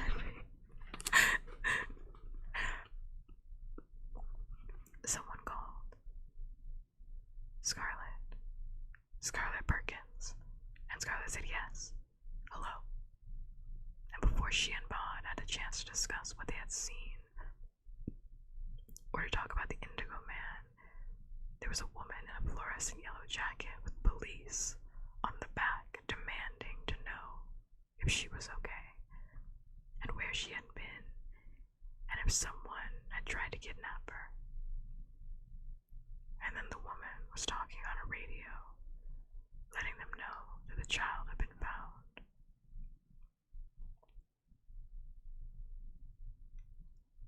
Bod slipped along beside them as they walked down the hill. The door to the chapel was open, and inside both of Scarlet's parents were waiting, her mother in tears, her father worriedly talking to people on a mobile phone, along with another policewoman. No one saw Bond as he waited in the corner. The people kept asking Scarlet what had happened to her, and she answered as honestly as she could. Told them about a boy called Nobody who took her deep inside a hill where a purple tattoo man appeared in the dark, but he was really a scarecrow. They gave her a chocolate bar, and they wiped her face and asked if the tattoo man had ridden a motorbike. And Scarlet's mother and father, now that they were relieved and not afraid for her any longer, were angry with themselves and with her, and told each other that it was the other one's fault for letting their little girl play in a cemetery, even if it was a nature reserve. And the world was a very dangerous place these days.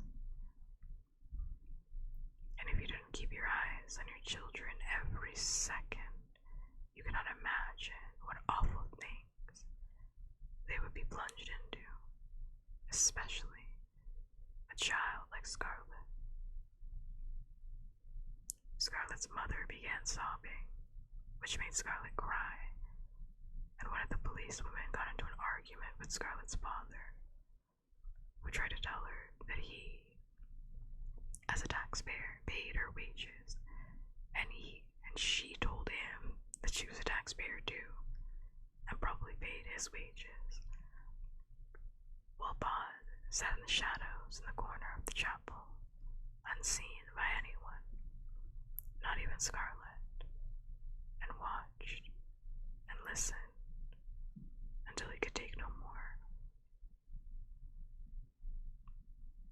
It was twilight in the graveyard by now, and Silas came and found Bod up near the amphitheater, looking out over the town.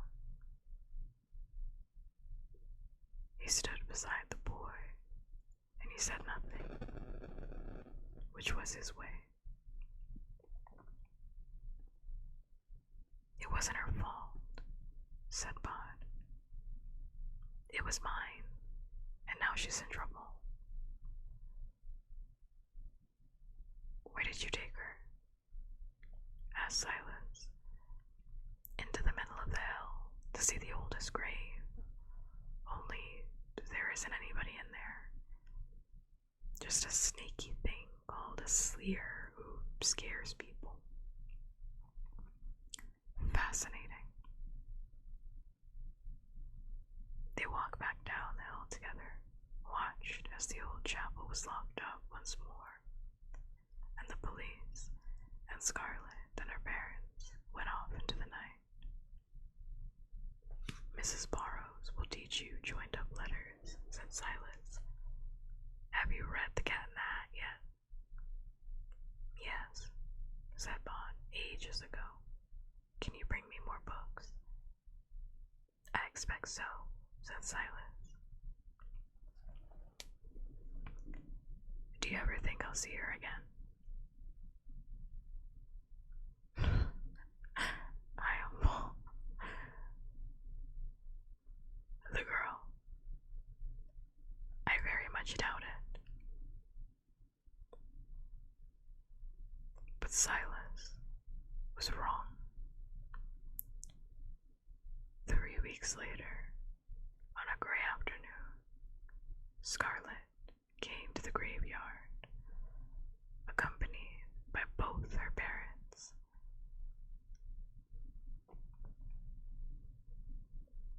They insisted that she remain in sight at all times, although they trailed a little behind her. Scarlett's mother occasionally exclaimed how morbid this all was, how fine and good it was that they would soon be leaving it behind forever. When Scarlett's parents began to talk to each other, Bod said, "Hello." "Hi," said Scarlett, very quietly. "I didn't think I'd see you again. I told them I wouldn't go with them unless they brought me back here one last time." "Go where?" "Thank you for the pull on it. Thumb, pointer finger, middle finger, ring finger, and pinky. Big cracks.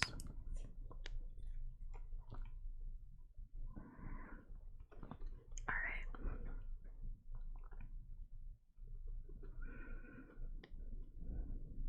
Go where?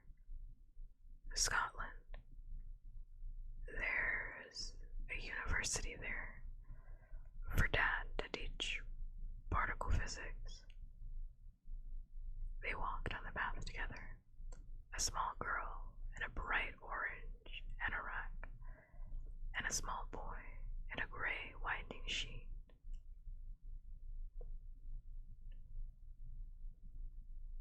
Is Scotland a long way away?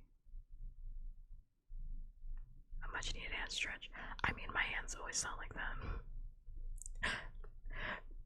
My hands always sound like that. I'm pretty sure in like 10 minutes they'll sound like that again.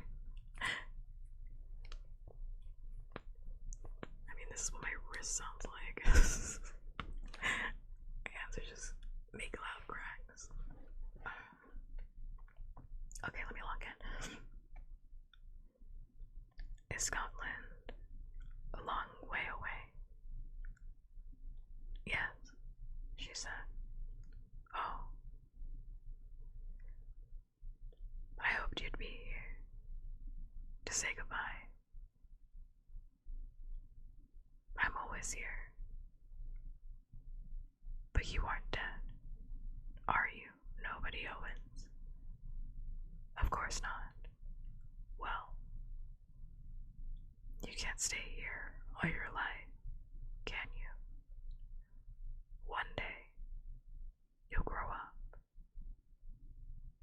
Then you will have to go and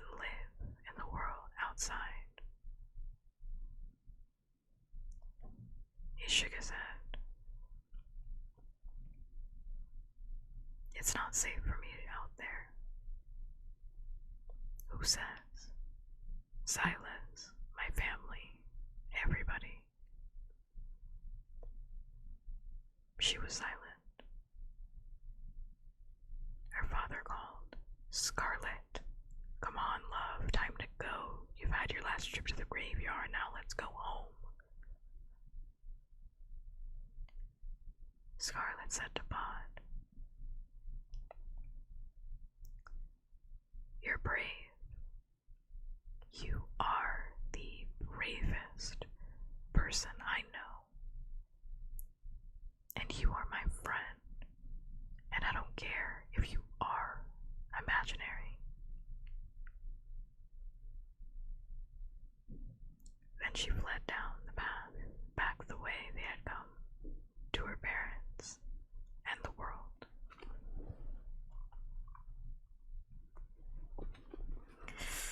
Chapter 3. Chapter 3.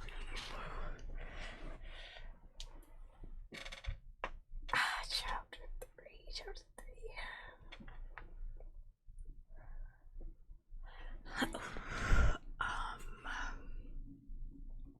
I don't think we will be reading chapter 3 tonight. I don't think we will be reading chapter 3 tonight. Man, that hurt. I feel so bad for nobody.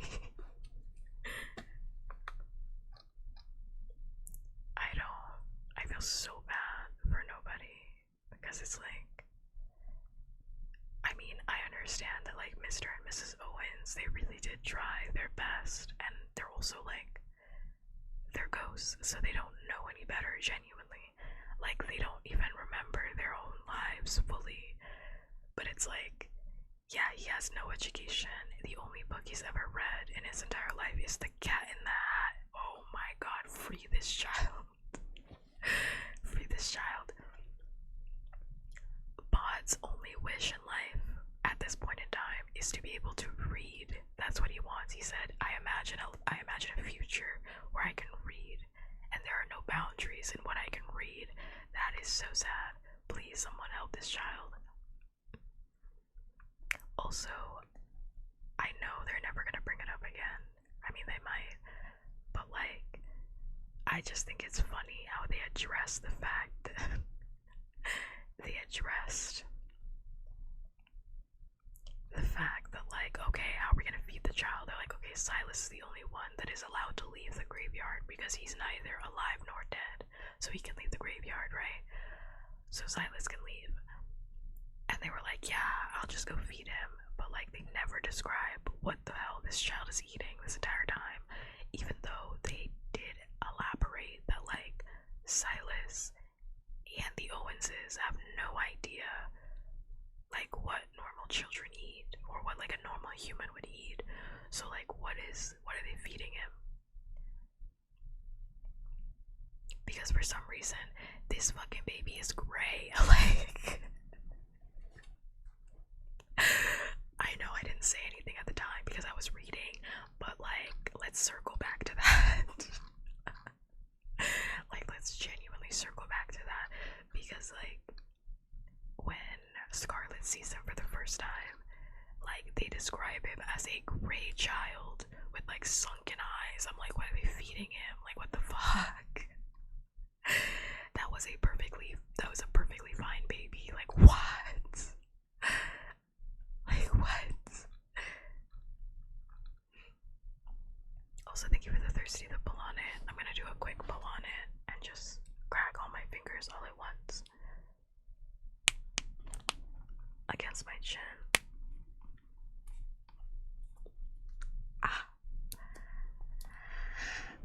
A good stretch. I've been sitting pretty straight these past couple streams, so I feel good. Right? Where is he bathing? I mean, they said that like there's a bathroom. That's what they said. They said there's a bathroom.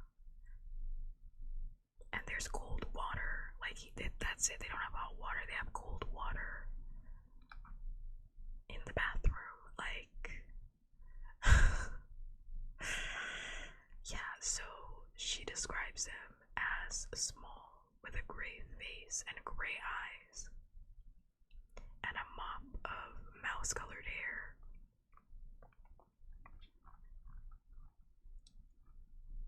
just like, alright. And then they said that his skin was like gray, like pale and gray. I'm like, what? And they got this poor baby all wearing a sheet. He's wearing a sheet. That's literally what they say. They say he's wearing a sheet. He's always in a sheet. Like, oh my god, spare this child, my god. I'm like, I don't know, maybe the man Jack should have got him. I don't know.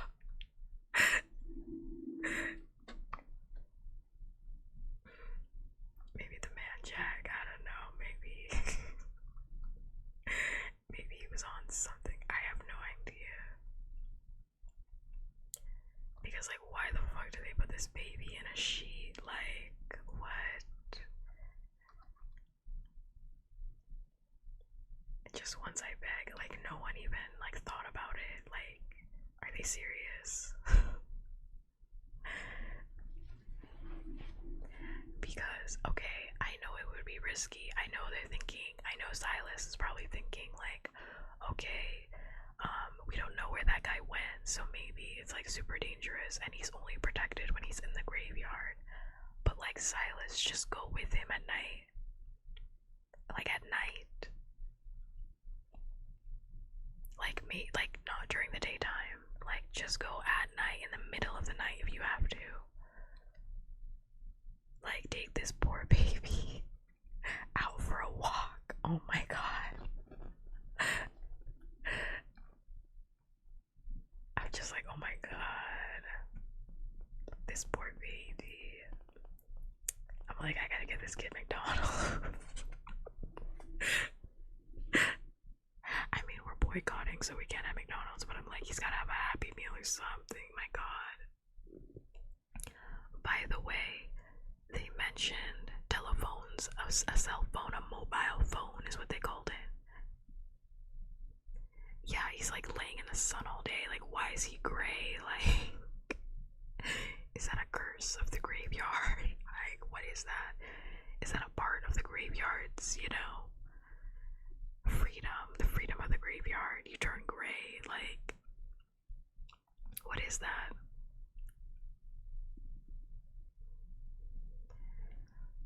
Like, what is that? I mean, but Mac, we also, by the way, like, we knew that she thought that he was not real. Because, that's what her parents told her. Like, she's like 5. I mean, her parents were like, yeah, there's nobody called nobody. You're imagining that. That sounds about right for 5 years old. But also, I just think it's funny, again, that like, okay, again, like Silas is, and I'm not saying that, you know, like Silas is smart or anything, but the way that like they described it, they were like, Silas is very revered in the community, right? And, you know, he's the one that everyone, you know, looks at and they're like, okay, this guy. And Silas hears this. He hears this child, this like 6-year-old, be like, okay, I went down to the creepy mausoleum. I went down to the oldest grave. And deep down inside, there was this snake thing called a sleer who scares people. And he's like, fascinating. And then they move on.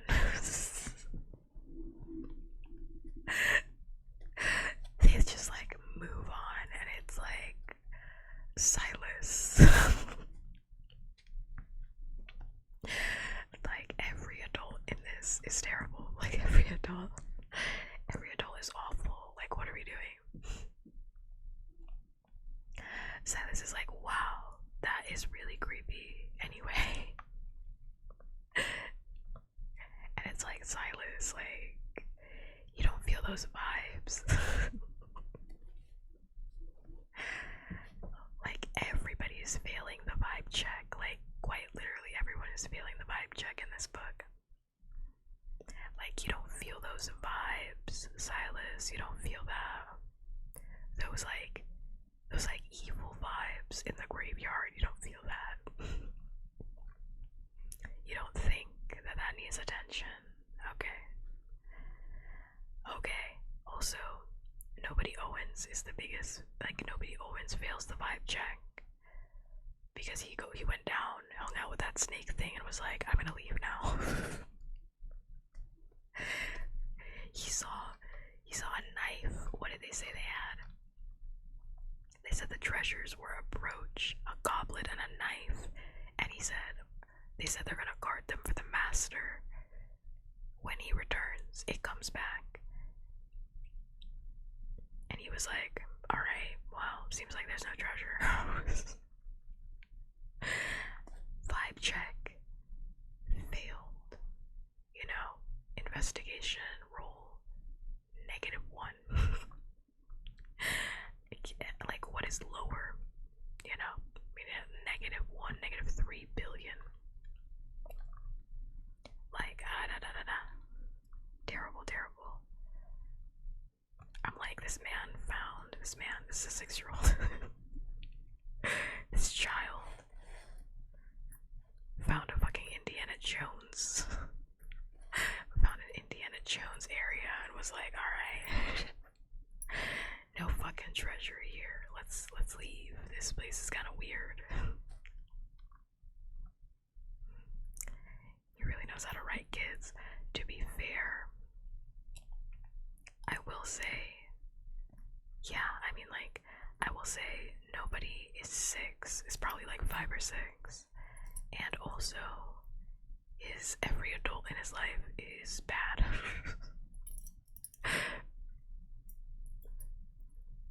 Every single adult in his life is like unhelpful. It's like completely unhelpful, like entirely unhelpful.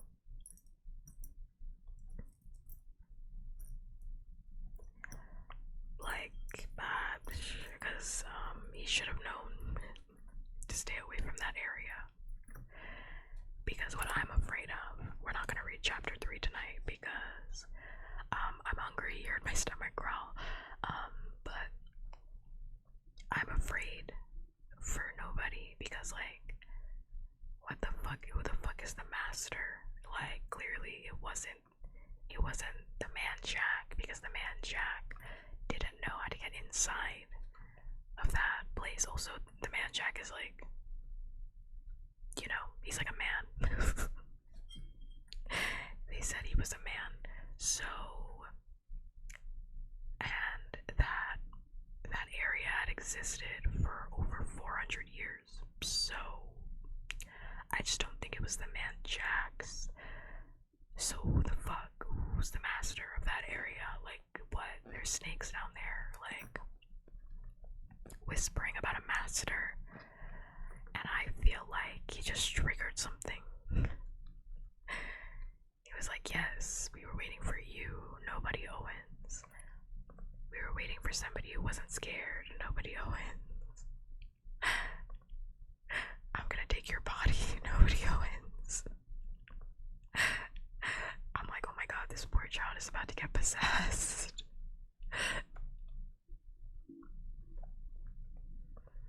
Satan, my father, my parent. Satan is genderless. My parent would never. My parent doesn't spend their time torturing children. Except for me, you know, I'm the one child that gets tortured. But it's like, damn, now I'm worried about nobody. I'm like, oh my god, this child can't catch a fucking break. Damn, this child can't catch a break. What I'm hoping for is, sorry if you hear like a little, I'm playing around with keys. Because I'm actually 6 years old and I like playing around with keys.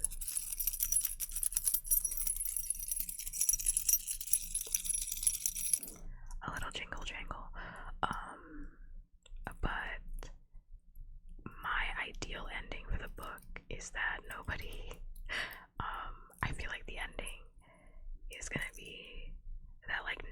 becomes like a real boy, a real human boy, and actually goes out into the world and like lives life, you know, free from, I don't know, but it's like he's not scared. I guess he's taught to be scared, but he's not really scared of anything, you know. He's not really scared. Not really. So, I don't know. He learns to read. I mean, I think I would like to assume that he gets a little bit older. I don't know. Are they gonna kill this? Is the man? Well, I don't know. Because he's like 5. Also, that's like crazy. Because, like, if he's 5 years old, that also means the man Jack had 5 more years to do this fucking plan. You had 5 more years. He had so much time. Like, he had so much time to do this plan, to like murder that family. If he was gonna murder the family, I just think he was a bad murderer, frankly. I mean, I know he said that he's a professional and he likes to think of himself as like good at his job, but I actually think he's bad at his job. Because if he had 5 more years, I would have just waited. I would have either killed the family before nobody was born. I would have killed the family before nobody was born, or I would have killed the family after nobody was a little bit older. I know he was probably thinking in his head. He was probably thinking, oh, well, it's a baby, you know, I'll just kill the baby. It takes 5 years to scheme. No, this is after. This is like after, when he was like, okay, well, I have a little bit more time, which means he had 5 years on top of it, because he hasn't told the man Jack. He said that he's not gonna tell his boss, the Covenant, that he failed, essentially, because he was supposed to kill the entire family. Because he was thinking about it, and he was like, okay, I have a few more years. I have a few more years before somebody's gonna come a knocking. I have a few more years to like really finish out this plan. I'm not gonna tell them that I failed this time. I'm not gonna tell them, because I didn't fail, technically. Technically, I didn't fail. It's not a failure if you don't tell your boss, you know? Is what happened. Which means he had like 7 years to do this fucking plan. Cause like, nobody's like 5. So he had like 7 years, which is like, why didn't you just kill nobody? Why didn't you just kill the entire family? Like, after nobody was a little bit older. Like, if you had all that time, like, he had like 4 more years. Like, why didn't he just kill nobody after? Like, why didn't he just kill the entire family after? Like, why did it have to be that night? Is still like my question. Because it just seemed like that night wasn't the night. Because if it were me, again, he probably thought, he was like, okay, it's a baby, you know? How hard is it to kill a baby with a knife? He's like, how hard is it to kill a baby with a knife? Easy. But it's also like, sir, just kill them when they're a little bit older, you know? Like, I don't know.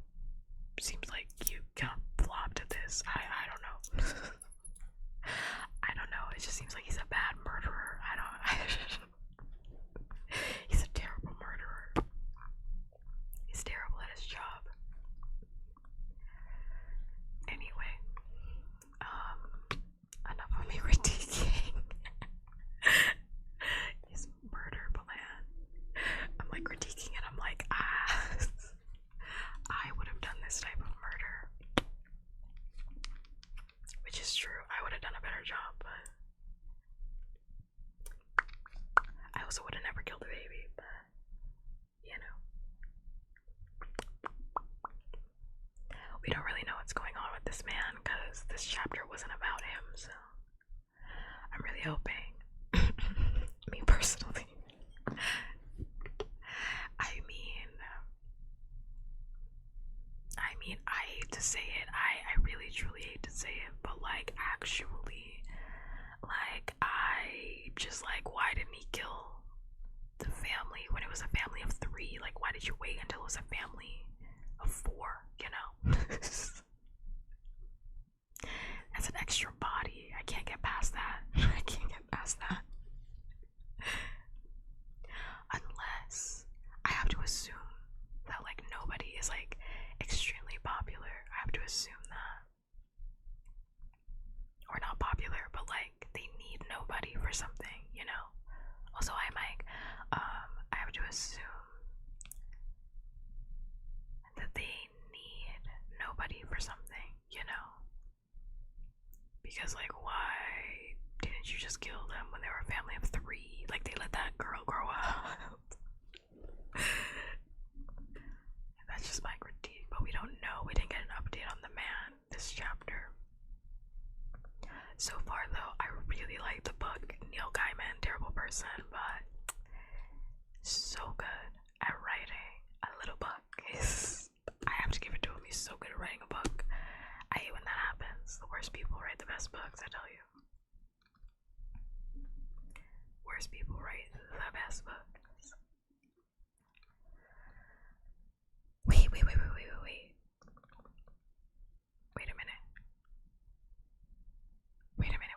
Wait, what did he say? Wait, what did they find in the chamber?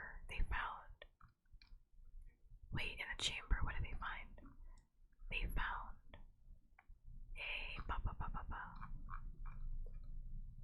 They found the brooch, the goblet, and the knife.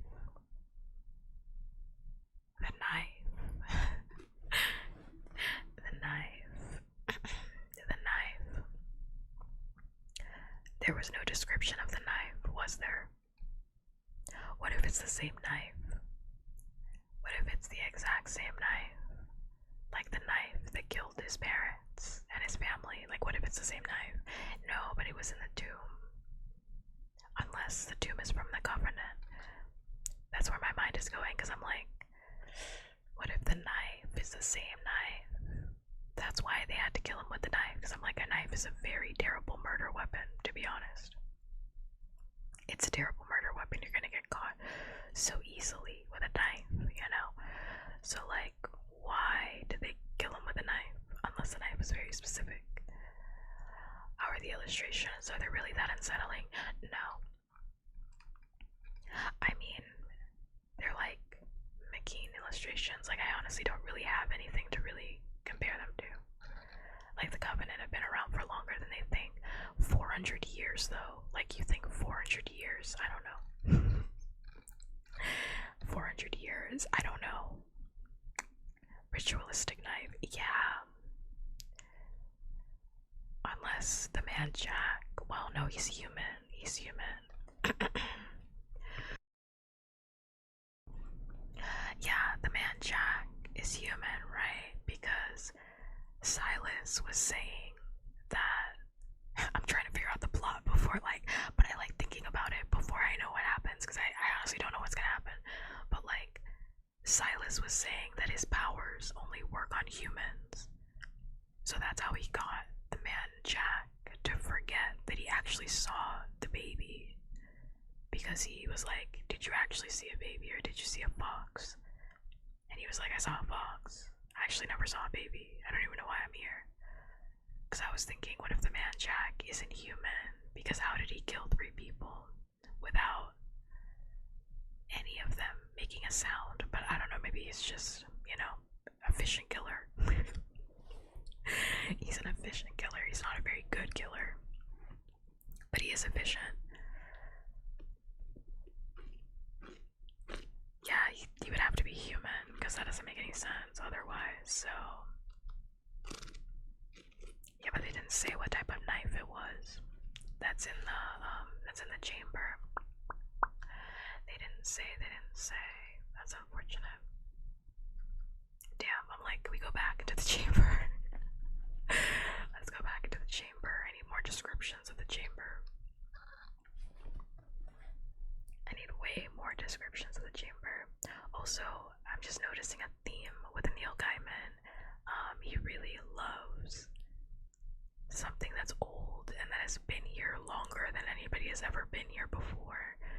was gonna say that earlier because that's how it was described.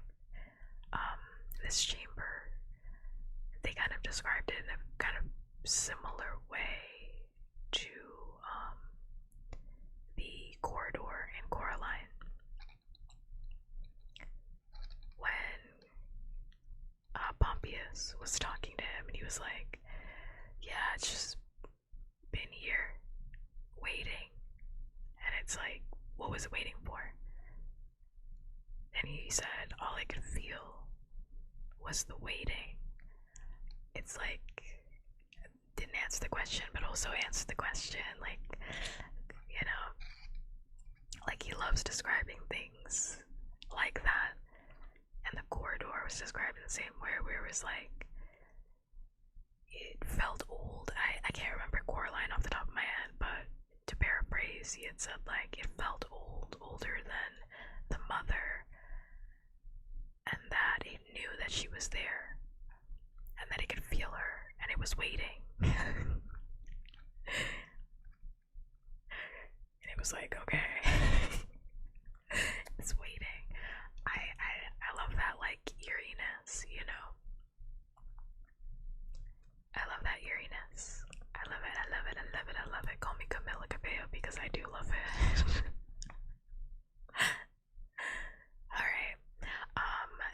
I'm actually very surprised we only read 2 chapters, but the chapters are quite long, so I had said that before. The chapters are really long, it's a lot of content in them, and like we've been here for like 5 hours. 2 chapters, 5 hours, that sounds about right. Sounds about right. But actually that is right, because I think I saw an audiobook of this. Oh shit, I fucked up. Damn, where am I? I saw an audiobook of this, and like it was like an hour and change for just the first chapter, so it actually is just a lot. I'm not really taking that long to read. It is just kind of a lot of content. Let me see. I want to like figure out how to pace the rest of the book. Oh wait, 2, 3. Oh shit, this might be like more streams. Never mind. Oh shit, we might be here for a minute. Never mind. Okay, maybe I'm thinking next stream. I don't know if next stream is gonna be tomorrow. Ooh, Friday ASMR. I haven't done Friday ASMR in a while. But we might do chapters 3 and 4 tomorrow, maybe 5 if I can figure it out. And then, yeah, and then we'd only have 3 more chapters after that. Otherwise, it should be on Saturday, because it might have to be split up. I thought I'd actually get through more chapters. Again, I've never read this book before, so I didn't know how long it would take me to read through 1 chapter. But yeah, about the same amount as the audiobook, which is about an hour for each. More than an hour. Wait, because chapter 2 was longer. More than an hour, maybe like an hour and a half. Yeah, 2. And then we spent the first hour chatting, so yeah, that sounds about right. That would make 4, yeah. Like an hour and a half for each. So maybe 3 and 4 tomorrow, maybe 5 if we can get to it. Otherwise, we're looking at like 2 more streams on this book, like 3 more streams on this book. Not that that's a bad thing, I'm just like giving like an estimate. Not that I find that to be a bad thing. I'm so surprised. I'm like, oh, a good book. I was really nervous because I've never done like a live book reading on stream. So I was like, oh my god, what if I hate it? Like, what if I hate the book? Or like, what if the book's not good? Like, what if the book's not good? Or like, what if I can't read it that well because I've read The Hunger Games before and I've read Coraline before. So I was like, okay, I've read those before, so maybe it's only books that I've been able to like read in the past, but I'm understanding the content, and I like this too, because then we can like go back and be like, actually what happened in that chapter, like let's recap. I guess it's less about themes, because like, or you just tough it out. I will drop a book if I get really tired of it, to be completely honest. Like, if I think a book is bad, I will just drop it. I know people recommended me to read on stream A Court of Thorns, but to be completely honest, there are so many bad reviews for that book online.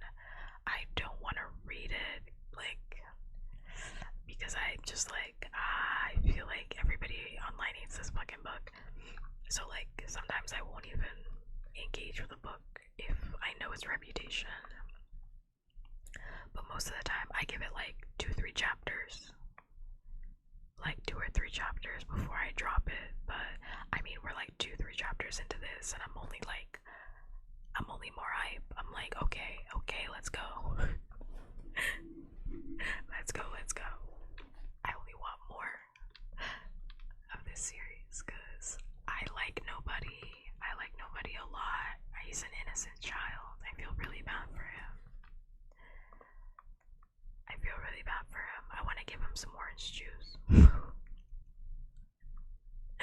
I want to give him some orange juice, you know, and a little forehead kiss. I want to just kiss his little head. Just a little kiss, you know.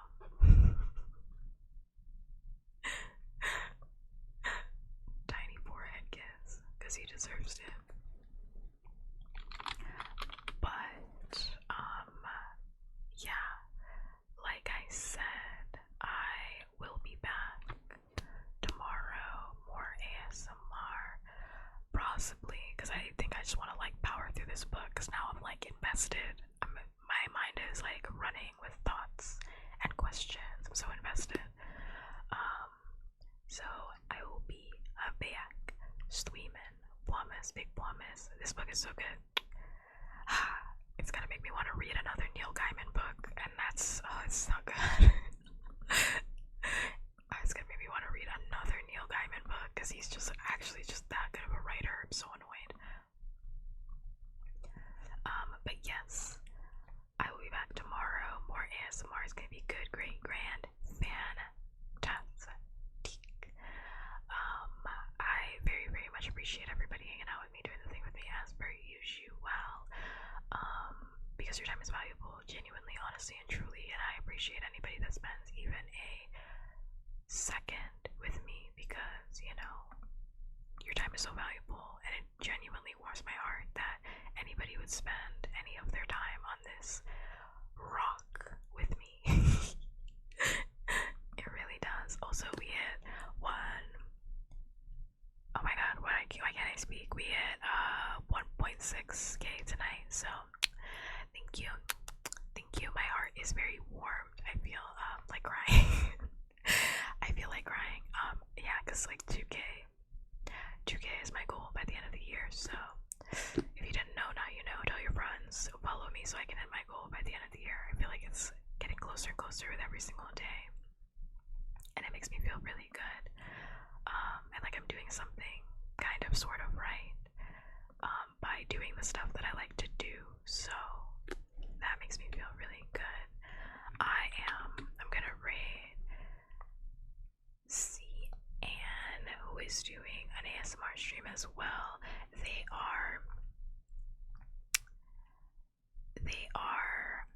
use they them pronouns, and also they are disabled, yes, disabled. And I haven't rated another disabled streamer in a while, so that makes me really happy. I've rated a lot of MPs but not disabled streamers, so that makes me happy. Again, like I said, I'll be back tomorrow doing the thing as per usual. If no one's told you today, you are in fact loved and you're so valued and so appreciated. You deserve to hear that every single day of your life, and if you have not, I'm happy to be somebody in this life that gets to tell you that, because you deserve to hear it every single day of your life. Yeah, if you want to hear from me, Twitter, Discord, Reddit sometimes, you know, socials in bio as per usual. And yeah, I don't do raid messages, so just use the raid emo if that's what you want to do, and if you don't, that's also fine. I am gonna be back tomorrow, like I said. As always, until